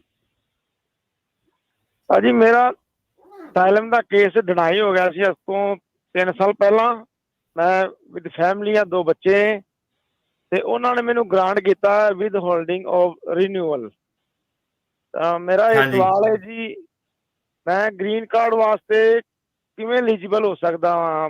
ਮੇਰਾ ਬੇਟਾ 18 ਸਾਲ ਦਾ ਹੋ ਗਿਆ ਵੀ, ਜਿਹੜਾ ਸਾਨੂੰ ਵਿਦ ਹੋਲਡਿੰਗ ਸਟੇਟਸ ਮਿਲਿਆ ਹੈ, ਲਾਈਫ ਟਾਈਮ ਦਾ ਵਰਕ ਪਰਮਿਟ, ਇਹਦੇ ਤੇ ਮੈਂ ਮੇਰੇ ਬੇਟਾ ਮੈਰਿਜ ਕਰਕੇ ਆਪਣਾ ਗ੍ਰੀਨ ਕਾਰਡ ਜਾਂ ਸਿਟੀਜ਼ਨ ਨਾਲ ਪੇਪਰ ਲੈ ਸਕਦਾ ਹੈ? ਬਾਅਦ ਵਿੱਚ ਮੈਨੂੰ ਸਪਾਂਸਰ ਕਰ ਸਕਦਾ? ਸਾਨੂੰ ਥੋੜਾ ਜਿਹਾ ਰਸਤਾ ਦੱਸਿਆ ਜੇ ਕਿਹੜਾ ਵੇ ਸਹੀ ਆ। ਕਿੱਦਾਂ ਆਏ ਸੀ ਤੁਸੀਂ? ਹਾਂਜੀ, ਅਸੀਂ ਆਏ ਸੀ B1 B2 ਵੀਜ਼ੇ ਤੇ ਆਏ ਸੀ ਭਾਜੀ, ਲੀਗਲ। ਸੋ ਪਹਿਲਾਂ ਦੇਖੋ, ਵਿਦ ਹੋਲਡਿੰਗ ਦੇ ਥਰੂ ਤੁਹਾਡਾ ਗ੍ਰੀਨ ਕਾਰਡ ਦਾ ਰਾਹ ਨਹੀਂ ਜਾਂਦਾ। ਜਿਹੜਾ ਮੁੰਡਾ ਤੁਹਾਡਾ, ਜਦੋਂ ਦਾ ਵਿਆਹ ਵਾਲੀ ਜੇ ਉਹਦੀ ਗੱਲ ਬਣਦੀ ਹੈ, ਉਹਨੂੰ ਪਹਿਲਾਂ ਆਪਣੀ ਜਿਹੜੀ ਪ੍ਰੋਸੀਡਿੰਗ ਆ ਉਹਨੂੰ ਰੀਓਪਨ ਕਰਾਉਣੀ ਪੈਣੀ ਹੈ। ਵਿਦ ਹੋਲਡਿੰਗ ਨੂੰ ਉਹਨੂੰ ਤੁੜਾਉਣਾ ਪੈਣਾ, ਜਿਹਨੂੰ ਕਹਿੰਦੇ ਆ ਪੀਡੀ ਲੈ ਲਈ ਜਾਂ ਡਿਸਮਿਸਲ ਲੈ ਲਿਆ, ਹੈ ਨਾ। ਤੇ ਉਹਦਾ ਵੀ ਥੋੜਾ ਜਿਹਾ ਲੰਬਾ ਚੌੜਾ ਪ੍ਰੋਸੈਸ ਜਿਹੜਾ ਪੈਣਾ। ਪਰ ਜੇ ਮੰਨ ਲਓ ਸਿਟੀਜ਼ਨ ਨਾਲ ਵਿਆਹ ਕਰਾਂਦਾ ਤੇ ਉਹਦਾ ਫਿਰ ਗ੍ਰੀਨ ਕਾਰਡ ਆਊਗਾ। ਫਿਰ ਉਹ ਸਿਟੀਜ਼ਨ ਜਦੋਂ ਬਣੂਗਾ ਤੇ ਫਿਰ ਉਹ ਸੇਮ ਥਿੰਗ ਤੁਹਾਡੇ ਨਾਲ ਕਰੂਗਾ। ਤੁਸੀਂ ਆਪਣੀਆਂ ਮੋਸ਼ਨਾਂ ਪਾਓਗੇ, ਕੇਸ ਨੂੰ ਰੀਓਪਨ ਕਰੋਗੇ, ਡੀਪੋਰਟੇਸ਼ਨ ਨੂੰ ਤੁੜਾਓਗੇ, ਕੇਸ ਜੇ ਡਿਸਮਿਸ ਹੋਊਗਾ। ਤੇ ਚੰਗਾ ਖਾਸਾ ਤੁਹਾਡਾ ਜਿਹੜਾ ਮੁੰਡੇ ਨੂੰ ਵੀ ਤੁਹਾਡੇ ਨੂੰ ਟਾਈਮ ਲੱਗਣਾ ਜਦੋਂ ਦਾ ਹੁੰਦਾ, ਤੇ ਜਦੋਂ ਬਾਅਦ 'ਚ ਤੁਹਾਡਾ ਕਰਨਾ ਉਦੋਂ ਵੀ ਟਾਈਮ ਲੱਗਣਾ। ਤੇ ਡਿਪੈਂਡ ਫਿਰ ਇਹ ਕਰਦਾ ਕਿ ਉਹ ਕੇਸ ਨੂੰ ਰੀਓਪਨ ਕਰਕੇ ਡਿਸਮਿਸ ਕਰਦੇ ਆ ਕਿ ਨਹੀਂ ਕਰਦੇ ਆ। ਜਿਵੇਂ ਸਾਨੂੰ ਵਿਦ ਹੋਲਡਿੰਗ ਆਫ ਰਿਮੂਵਲ ਮਿਲਿਆ ਹੈ, ਇਹ ਸਿੱਧਾ ਮੈਰਿਜ ਨਹੀਂ ਕਰਵਾ ਸਕਦਾ ਉਹਨੂੰ? ਮਤਲਬ ਚੱਲਦਾ ਰਹਿਣ ਦੀ ਨਾਲ? ਤੁਹਾਡੇ ਮੁਰੇ ਉਹ ਹੁਣੇ ਕਾਲਰ ਆ ਕੇ ਗਿਆ ਸੀਗਾ ਨਾ, ਜਿਹੜਾ ਕਹਿ ਕੇ ਗਿਆ ਸੀ ਕਿ ਮੇਰੇ ਵਕੀਲ ਨੇ 485 ਫਾਈਲ ਕਰਤਾ ਤੇ ਡਿਨਾਈ ਕਰਤਾ ਇਮੀਗ੍ਰੇਸ਼ਨ ਨੇ। ਸੋ ਜਦੋਂ ਵਿਦਹੋਲਡਿੰਗ ਆਫ ਰਿਮੂਵਲ ਦਾ ਮਤਲਬ ਰਿਮੂਵਲ ਆਰਡਰ ਹੀ ਹੁੰਦਾ, ਵਿਆਹ ਸਿੱਧੇ ਕਰਾ ਸਕਦਾ ਵਾ, ਪਰ ਜਿਹੜਾ I-130 ਫਾਈਲ ਕਰ ਸਕਦਾ, ਪਰ ਗ੍ਰੀਨ ਕਾਰਡ ਜਿਹੜਾ 485 ਹੁੰਦਾ ਉਹ ਨਹੀਂ ਉਹਨੂੰ ਗ੍ਰਾਂਟ ਹੋਣਾ ਜਦ ਤੱਕ ਉਹਦਾ ਜਿਹੜਾ ਰਿਮੂਵਲ ਜਿਹੜਾ ਤਾਂ ਡਿਸਮਿਸ ਨਹੀਂ ਹੁੰਦਾ, ਕੇਸ ਸਾਰਾ ਟਰਮੀਨੇਟ ਨਹੀਂ ਹੁੰਦਾ। ਔਰ ਰਿਮੂਵਲ ਭਰਾ ਨੂੰ ਇੱਕ ਵਾਰੀ ਕਟਾਉਣਾ ਪੈਣਾ, ਬਾਅਦ ਦੇ ਵਿੱਚ ਗ੍ਰੀਨ ਕਾਰਡ ਅਪਲਾਈ ਕਰਨਾ ਪੈਣਾ ਹੈ, ਤੁਹਾਡੇ ਕਹਿਣ ਦਾ ਮਤਲਬ ਇਹ ਹੈ ਨਾ? ਹਾਂਜੀ। ਧੰਨਵਾਦ ਜੀ। ਇੱਕ ਕੁਐਸਚਨ ਹੈਗਾ, ਕਹਿੰਦੇ ਵੀ ਕੇਸ ਡਿਸਮਿਸ ਹੋ ਗਿਆ, ਬੌਂਡ ਵਾਪਸ ਆ ਜਾਊਗਾ ਜਾਂ ਨਹੀਂ? ਆ ਜਾਊਗਾ। ਇੱਕ ਹੋਰ ਜਗਰੂਪ ਸਿੰਘ ਹੋਣੀ ਆ, ਕਹਿੰਦੇ ਵੀ ਮੈਨੂੰ ਪੀਡੀ ਮਿਲੀ ਸੀ ਇਨ BIA I-30 is approved. I still need 212 waiver or only 601A? Depend ਕਰਦਾ। ਜੇ 601A ਤੋਂ ਤੁਸੀਂ ਉਦੋਂ ਹੀ ਬਚਦੇ ਆ ਜਦੋਂ ਤੁਸੀਂ ਤੁਹਾਡਾ ਹਰ ਟਾਈਮ ਜਿਹੜਾ ਅਸਾਲਮ ਜੇ ਪੈਂਡਿੰਗ ਹੋਵੇ, ਜੇ ਤੁਹਾਨੂੰ ਕਿਤੋਂ ਪੀਡੀ ਮਿਲੀ ਆ ਤਾਂ ਤੁਹਾਨੂੰ ਜਿਹੜਾ ਅਸਾਲਮ ਆਫਿਸ 'ਚ ਜਾ ਕੇ ਤੁਸੀਂ ਆਪਣਾ ਕੇਸ ਜਿਹੜਾ ਲਾਣਾ ਹੁੰਦਾ। ਜੇ ਤੁਸੀਂ ਕੇਸ ਨਹੀਂ ਲਾਇਆ ਤੁਹਾਨੂੰ 601A ਕਰਨਾ ਹੀ ਪੈਣਾ। ਰਹੀ ਗੱਲ 212 ਦੀ, ਇਕੱਲੇ BIA ਦੀ ਪੀਡੀ ਨਾਲ ਨਹੀਂ ਕੁਛ ਹੁੰਦਾ, ਤੁਹਾਨੂੰ ਜਿਹੜਾ ਥੱਲੇ ਜਾ ਕੇ ਇਮੀਗ੍ਰੇਸ਼ਨ ਕੋਰਟ ਦਾ ਵੀ ਦੇਖਣਾ ਪੈਣਾ ਕਿ ਉਹਦੇ ਵਿੱਚ ਤਾਂ ਨਹੀਂ ਰਿਮੂਵਲ ਹੈਗਾ। ਮਤਲਬ ਕਿ ਓਵਰਆਲ ਜਿਹੜਾ ਕਈ ਵਾਰੀ ਨਾ BIA ਦੀ ਪੀਡੀ ਲਿਮਿਟਡ ਜਿਹੜੀ ਹੁੰਦੀ ਦਿੰਦੇ ਆ ਜਿਹੜੇ, ਤੇ ਜੇ ਤੁਹਾਡੀਆਂ ਰਿਮੂਵਲ ਆਰਡਰ ਤੁਹਾਡੇ ਖਿਲਾਫ ਹੈਗਾ ਜਾਂ ਤਾਂ ਤੁਸੀਂ ਇਮੀਗ੍ਰੇਸ਼ਨ ਕੋਰਟ 'ਚ ਵੀ ਰੀਓਪਨ ਕਰਾ ਕੇ ਪੀਡੀ ਲਓ, ਡਿਸਮਿਸਲ ਲਓ, ਫਿਰ ਨਹੀਂ ਤੁਹਾਨੂੰ 212 ਜਿਹੜਾ ਕਰਨਾ ਪੈਣਾ। ਜੇ ਤੁਹਾਡਾ ਰਿਮੂਵਲ ਆਰਡਰ ਤੁਹਾਡੇ ਅਗੇਂਸਟ ਬੋਲਦਾ, ਤੁਹਾਨੂੰ 212 ਕਰਨਾ ਪੈਣਾ। ਜੀ। ਜਸਲੀਨ ਕੌਰ ਜੀ। ਹੈਲੋ ਜੀ। ਹਾਂਜੀ, ਸਤਿ ਸ਼੍ਰੀ ਅਕਾਲ ਸਰ। ਮੇਰੇ ਨਾ 2-3 ਕੁਐਸਚਨਸ ਆ। ਸਭ ਤੋਂ ਪਹਿਲਾਂ ਇਹ ਆ ਕਿ ਮੈਨੂੰ ਆਪਾਂ ਨੂੰ ਮੈਂ ਕਿਹਾ ਜਿਹੜੇ 4-5 ਜਿਹੜੇ ਕਾਲਰ ਸੀ ਨਾ, ਵਧੀਆ ਕੁਐਸਚਨ ਜਿਹੜੇ ਤੁਸੀਂ 212 ਆ ਉਹ ਇਤੋਂ ਮੈਂ ਕਿਹਾ ਜਦੋਂ ਪਤਾ ਲੱਗਦਾ ਕਿ ਕਾਲਰ ਆ ਉਹ ਵੀ ਉਹਨਾਂ ਦਾ ਵੀ ਜਿਹੜਾ ਲੈਵਲ ਵੱਧ ਗਿਆ। ਫਿਰ ਮੈਂ ਕਿਹਾ ਇਦਾਂ ਕਿ ਜੇ ਟੈਕਨੀਕਲ ਤੁਸੀਂ ਕੁਐਸਚਨ ਪੁੱਛਦੇ ਆ ਸਾਨੂੰ ਵੀ ਵਧੀਆ ਲੱਗਦਾ, ਤੇ ਜਿਹੜੇ ਸੁਣਨ ਵਾਲੇ ਆ ਉਹਨਾਂ ਦਾ ਵੀ ਜਿਹੜਾ ਉਹਨਾਂ ਨੂੰ ਵੀ ਕੋਈ ਉਹਦੇ ਵਿੱਚ ਆਨੰਦ ਆਉਂਦਾ ਹੈ ਨਾ ਸ਼ੋਅ ਸੁਣਨ ਦਾ। ਉਹ ਧੰਨਵਾਦ ਤੁਹਾਡਾ ਜਿਹੜਾ ਸਾਰੇ ਵਧੀਆ ਕੁਐਸਚਨ ਪੁੱਛਦੇ ਆ। ਹਾਂਜੀ ਭੈਣ ਜੀ। ਹਾਂਜੀ ਪਰ ਜੀ ਐਕਚੁਅਲੀ ਮੇਰੇ ਨਾ ਫਾਦਰ ਇਨ ਲਾਅ ਦਾ ਨਾ 2-3 ਵਾਰੀ ਉਹਨਾਂ ਨੇ ਜਿਹੜੀ ਫਾਈਨਲ ਡੇਟ ਆ ਉਹ ਅੱਗੇ ਕਰਤੀ ਹੈ। ਜਿੱਦਾਂ ਲਾਸਟ 2023 ਦੇ ਵਿੱਚ ਸਤੰਬਰ ਦੀ ਸੀ, ਫਿਰ ਜੂਨ ਦੀ ਕਰਤੀ ਇਸ ਈਅਰ ਦੀ, ਤੇ ਜਦੋਂ ਆਪਣੀ ਪ੍ਰੈਪਰੇਸ਼ਨ ਕਰਨ ਲਈ ਜਾਣ ਵਾਲੇ ਸੀ, ਉਹਨਾਂ ਦਾ ਕੇਸ ਨਿਊਯਾਰਕ ਸੀ, ਤੇ ਫਿਰ ਉਹਨਾਂ ਨੇ ਆਪਣੀ ਚੈੱਕ ਕੀਤੀ ਤੇ ਉਹਨਾਂ ਦਾ ਫਿਰ ਕੇਸ ਫਾਈਨਲ ਡੇਟ ਜਿਹੜੀ ਆ ਚੁੱਕ ਕੇ ਉਹਨਾਂ ਨੇ ਅਗਲੇ 2025 ਦੀ 25 ਮਾਰਚ ਕਰਤੀ ਆ। ਸਰ ਸਮਝ ਨਹੀਂ ਆ ਰਹੀ ਕਿ ਕੀ ਗੱਲ ਆ ਕਿ ਹਮੇਸ਼ਾ ਡੇਟ ਆਂਦੀ ਆ ਤੇ ਐਟ ਦੇ ਮੋਮੈਂਟ ਉਹ ਫਿਰ ਅੱਗੇ ਕਰ ਦਿੰਦੇ ਨੇ। ਤੇ ਤੁਸੀਂ ਰਹਿੰਦੇ ਕਿੱਥੇ ਆ ਉਹ? ਅਸੀਂ ਨਾ ਇੰਡੀਅਨਾਪੋਲਿਸ ਚ ਰਹਿੰਦੇ, ਇੰਡੀਆਨਾ ਚ ਰਹਿੰਦੇ ਆ। ਤੇ ਪਹਿਲੀ ਗੱਲ ਤੇ ਤੁਹਾਡਾ ਜਿਹੜਾ ਨਿਊਯਾਰਕ ਕੇਸ ਹੀ ਨਹੀਂ ਬਣਦਾ। ਨਿਊਯਾਰਕ ਕਿਉਂ ਕੇਸ ਲਗਾਇਆ ਤੁਸੀਂ? ਪਹਿਲਾਂ ਡੈਡ ਮੇਰੇ ਨਿਊਯਾਰਕ ਰਹਿੰਦੇ ਸੀ, ਬਟ ਕੋਵਿਡ ਦੇ ਕਰਕੇ ਸਾਡੇ ਰਿਲੇਟਿਵ ਸਾਰੇ ਇੱਥੇ ਆ ਗਏ, ਫਿਰ ਉਹ ਵੀ ਇਹਨਾਂ ਨੂੰ ਇੱਥੇ ਲੈ ਆਏ। ਨਹੀਂ ਇਹਨਾਂ ਨੇ ਕੇਸ ਫਰਾਡ ਚ ਪਾ ਦੇਣਾ ਉਹਨਾਂ ਨੇ। ਜੇ ਮਤਲਬ ਇਹਦੇ ਵਿੱਚ ਨਾ ਐਡਵਰਸ ਕ੍ਰੈਡੀਬਿਲਿਟੀ ਡਿਟਰਮੀਨੇਸ਼ਨ ਕਰ ਦੇਣਾ। ਇੱਥੇ ਆਪਾਂ ਡਿਸਕਸ ਵੀ ਕਿਤੇ ਐਡਰੈਸ ਦਾ ਘਪਲਾ ਨਹੀਂ ਮਾਰ ਸਕਦੇ ਤੁਸੀਂ। ਕੋਈ ਕੋਰਟ ਨੂੰ ਸ਼ਿਕਾਗੋ ਲੈ ਕੇ ਆਓ। ਨਿਊਯਾਰਕ ਕੋਰਟ ਦੇ ਵਿੱਚ ਅਕਸਰ ਇਦਾਂ ਜਿਹੜਾ ਹੁੰਦਾ ਕਿ ਤਰੀਕਾ ਅੱਗੇ ਪਿੱਛੇ ਜਿਹੜੀਆਂ ਕਰ ਦਿੰਦੇ ਆ ਉਹ। ਤੁਸੀਂ ਸ਼ਿਕਾਗੋ ਲੈ ਕੇ ਆਓ, ਤੁਹਾਡਾ ਉੱਥੇ ਕੇਸ ਜਿਹੜਾ ਬਣਦਾ, ਤੇ ਉਹ ਰੈਲੇਟਿਵਲੀ ਛੋਟਾ ਕੋਰਟ ਆ। ਉੱਦਾਂ ਵਧੀਆ ਕੋਰਟ ਨਹੀਂ ਹੈਗਾ ਪਰ ਛੋਟਾ ਕੋਰਟ, ਤੁਹਾਡਾ ਕੇਸ ਵੀ ਉੱਥੇ ਬਣਦਾ। ਉੱਥੇ ਨਹੀਂ ਤੁਹਾਨੂੰ ਇਹ ਪੰਗਾ ਪੈਣਾ, ਕਿਉਂਕਿ ਹੁਣ ਤੁਸੀਂ 1 ਸਾਲ ਜੇ ਵੇਟ ਕਰੋਗੇ ਫਿਰ ਦੁਬਾਰਾ ਨਿਊਯਾਰਕ ਜਾਓਗੇ, ਉਹਨਾਂ ਨੇ ਪੁੱਛਣਾ ਰਹਿੰਦੇ ਕਿੱਥੇ ਆ, ਤੇ ਫਿਰ ਤੁਹਾਡਾ ਸੇਮ ਚੱਕਰ ਜਿਹੜਾ ਪੈਣਾ ਹੈ ਨਾ ਕਿ ਤੁਸੀਂ ਸ਼ਿਕਾਗੋ ਜਾਓ, ਫਿਰ ਦੁਬਾਰਾ ਤੁਹਾਡਾ ਸ਼ੁਰੂ ਹੋਊਗਾ। ਸੋ ਪਹਿਲਾਂ ਤੁਸੀਂ ਸ਼ਿਕਾਗੋ ਜਿਹੜਾ ਮੂਵ ਕਰਾ ਲਓ। ਧੰਨਵਾਦ ਜੀ। ਸਤਨਾਮ ਸਿੰਘ ਜੀ। ਹਾਂਜੀ, ਸਤਿ ਸ਼੍ਰੀ ਅਕਾਲ ਭਾਜੀ। ਜੀ ਸਤਿ ਸ਼੍ਰੀ ਅਕਾਲ। ਜੀ ਸਤਿ ਸ਼੍ਰੀ ਅਕਾਲ। ਹਾਂਜੀ ਭਾਜੀ, ਮੈਂ ਪਿਛਲੀ ਵਾਰੀ ਵੀ ਸਵਾਲ ਕੀਤਾ ਸੀ ਭਾਜੀ, ਮੇਰੇ ਨਾ ਯੂ ਵੀਜ਼ਾ ਸੀਗਾ ਲੱਗਾ ਹੋਇਆ, ਤੇ ਮੇਰੇ ਨਾ ਬੱਚਿਆਂ ਦੇ ਵਿਰਾਸਤ ਵਾਲਿਆਂ ਨੇ ਇਕੱਲੇ ਫਿੰਗਰਪ੍ਰਿੰਟ ਦਿੱਤੇ ਸੀਗੇ, ਉਹ ਕੋਈ 18 ਸਾਲ ਦੇ ਹੋ ਗਏ ਜੀ, ਤੇ ਅਜੇ ਮੇਰਾ ਜਿਹੜਾ 4 ਸਾਲ ਦਾ ਵਰਕ ਪਰਮਿਟ ਨਹੀਂ ਆਇਆ, ਤੇ ਉਹ ਹੈਗਾ ਜਿਹੜੇ ਫਿੰਗਰਪ੍ਰਿੰਟ ਨੇ ਉਹ 2000 ਯਾਨੀ ਕਿ 9ਵੇਂ ਮਹੀਨੇ ਦੀ 9 ਤਰੀਕ ਤੱਕ ਦੇ ਨੇ ਜੀ। ਡੇਟ ਸਾਨੂੰ ਉਹਨਾਂ ਨੇ ਦੇਤੀ 18 ਤਰੀਕ, ਤਾਂ ਸਾਨੂੰ ਯਾਨੀ ਕਿ ਐਕਸਟਰਾ ਦੇ ਦਿੱਤੀ ਡੇਟ ਉਹਨਾਂ ਨੇ। ਫਿੰਗਰਪ੍ਰਿੰਟ ਜਦੋਂ ਖਤਮ ਹੋ ਜਾਣਾ ਉਸ ਤੋਂ ਬਾਅਦ ਹੀ ਦਿੱਤੀ ਹੈ ਜੀ। ਤੇ ਅਸੀਂ ਰਿਕੁਐਸਟ ਕੀਤੀ ਸੀ ਤੇ ਉਹ ਸਾਡੀ ਰਿਕੁਐਸਟ ਸੁਣ ਨਹੀਂ ਰਹੇ ਜੀ। ਤੇ ਉਹ ਕਹਿੰਦੇ ਤੁਹਾਨੂੰ 18 ਨੂੰ ਆਉਣਾ ਪੈਣਾ, ਤੇ ਇੱਥੇ ਵੀ USC ਵਾਲਿਆਂ ਨੂੰ ਕੀਤੀ ਸੀ, ਕਹਿੰਦੇ ਸੀ ਤੁਹਾਡੀ ਕੋਈ ਹੈਲਪ ਨਹੀਂ ਕਰ ਸਕਦੇ ਇਹਦੇ ਵਿੱਚ ਨਾ। ਕਹਿੰਦੇ ਸੀ ਡੈਡਲਾਈਨ ਯਾਨੀ ਕਿ ਅੱਗੇ ਨਹੀਂ ਵਧਾ ਸਕਦੇ, ਤੁਹਾਡਾ ਕੇਸ ਡਿਨਾਈ ਹੋ ਜਾਣਾ ਜੀ। ਹਾਂਜੀ, ਤੁਸੀਂ ਫਸ ਗਏ ਭਾਜੀ ਇਹਦੇ ਵਿੱਚ। ਜਾ ਕੇ ਤੁਸੀਂ ਉਹਨਾਂ ਨੂੰ ਆਪਣਾ ਨਾ ਪ੍ਰੂਫ ਲੈ ਜਾਓ ਨਾਲ, ਕਿ ਆਪਾਂ ਆਹ ਕਾਲਾਂ ਕੀਤੀਆਂ ਸੀ, ਏਦਾਂ ਕੀਤਾ ਸੀ, ਏਦਾਂ ਕੀਤਾ ਸੀ, ਸਾਨੂੰ ਦੁਬਾਰਾ ਠੀਕ ਹੈ ਇਹ ਜੀ। ਫਿੰਗਰਪ੍ਰਿੰਟ ਮੁਹੱਈਆ ਕਰਾਏ ਜਾਣ। ਹਾਂਜੀ ਹਾਂਜੀ, ਤੇ ਇਹ ਕਹਿੰਦੇ ਨੇ ਅਸੀਂ ਕਰ ਨਹੀਂ ਸਕਦੇ, ਸਾਡੀ ਡੈਡਲਾਈਨ ਕਹਿੰਦੇ ਅਸੀਂ ਉਹ ਕਰ ਨਹੀਂ ਸਕਦੇ, ਤੁਹਾਡਾ ਕੇਸ ਅਸੀਂ ਡਿਨਾਈ ਕਰ ਦਾਂਗੇ ਜੀ। ਇੱਥੋਂ ਵਾਲੇ ਕਹਿੰਦੇ ਆ ਜੀ, ਜੇ 9 ਤੋਂ ਇਹ ਪਹਿਲਾਂ ਨਹੀਂ ਫਿੰਗਰ ਹੁੰਦੇ ਜੀ। ਕਿਹੜਾ ਕੇਸ ਡਿਨਾਈ ਕਰ ਦਾਂਗੇ ਕਹਿੰਦੇ? ਬੱਚਿਆਂ ਦਾ, ਬੱਚੇ ਮੇਰਾ ਯੂ ਵੀਜ਼ਾ ਹੋਇਆ ਸੀ ਨਾ ਜੀ, ਤੇ ਬੱਚਿਆਂ ਦੇ ਨਾ 18 ਸਾਲ ਉੱਪਰ ਹੋ ਗਏ ਨੇ, ਉਹਨਾਂ ਦੇ ਨਾ ਫਿੰਗਰਪ੍ਰਿੰਟ ਆਏ ਸੀਗੇ, ਤੇ ਮੈਂ ਇੰਡੀਆ ਭੇਜੇ ਸੀਗੇ 9ਵੇਂ ਮਹੀਨੇ ਦੀ 9 ਤਰੀਕ ਤੱਕ ਦੇ ਨੇ ਜੀ ਉਹਨਾਂ ਦੇ, ਯਾਨੀ ਕਿ ਵੀਜ਼ੇ ਦਾ ਪੇਪਰ ਨਹੀਂ ਆਇਆ, ਇਕੱਲੇ ਫਿੰਗਰਪ੍ਰਿੰਟ ਇਹਨਾਂ ਨੇ ਪਹਿਲਾਂ ਮੰਗੇ ਆ ਜੀ ਉਹ ਮੈਂ ਬੱਚਿਆਂ ਤੇ ਦੇ।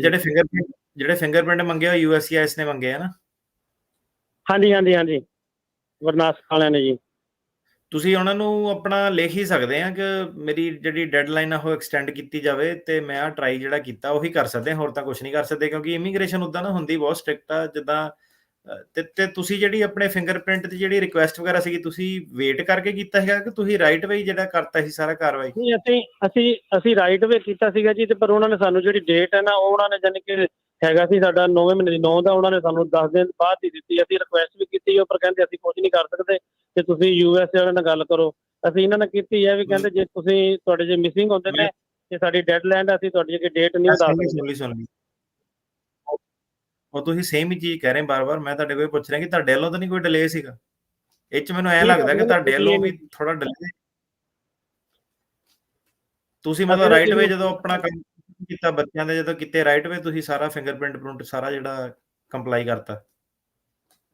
ਹਾਂਜੀ ਹਾਂਜੀ, ਅਸੀਂ ਇੱਥੋਂ ਜਾਨੀ ਕਿ ਉਹਨਾਂ ਦੀ ਮੇਲ ਦੇ ਉੱਤੋਂ ਜਾਨੀ ਕਿ ਅਸੀਂ ਪਾਤਾ ਸੀਗਾ, ਉਹਨਾਂ ਨੇ ਸਾਨੂੰ ਫਿੰਗਰਪ੍ਰਿੰਟ ਦੀ ਡੇਟ ਹੀ ਲੇਟ ਦਿੱਤੀ। ਉਹ ਕਹਿੰਦੇ ਸਾਡੇ ਕੋਲ ਡੇਟ ਹੋਰ ਹੈ ਨਹੀਂ ਅੱਜ ਕੱਲ੍ਹ, ਜਿਆਦਾ 4-4 5-5 ਮਹੀਨੇ ਦੇ ਬਾਅਦ ਦੀ ਮਿਲਦੀ ਡੇਟ ਜੀ। ਤੁਸੀਂ ਉਹਨਾਂ ਨੂੰ ਤੁਸੀਂ USCIS ਨੂੰ ਫਿਰ ਉਹੀ ਆ ਕਿ ਜਿਹੜਾ ਨਾ ਆਪਣਾ ਇਹਦਾ ਪ੍ਰੂਫ ਕਿ ਤੁਸੀਂ ਕਦੋਂ ਕੰਟੈਕਟ ਕੀਤਾ, ਉਹਨਾਂ ਦਾ ਕਦੋਂ ਨੋਟਿਸ ਆਇਆ, ਤੁਸੀਂ ਫੋਲੋਅਪ ਕਦੋਂ ਕੀਤਾ, ਕਿ ਡੇਟ ਅੱਗੇ ਦਿਓ, ਆ ਸਾਰਾ ਜਿਹੜਾ ਕਮਿਊਨੀਕੇਸ਼ਨ ਹੈ ਇਹਨੂੰ ਨਾਈਸਲੀ ਬਣਾ ਕੇ ਜਿਹੜੀ ਇਮੀਗ੍ਰੇਸ਼ਨ ਦੀ ਰਿਕੁਐਸਟ ਆ ਉਹਨੂੰ ਆਨਸਰ ਕਰ ਦਿਓ।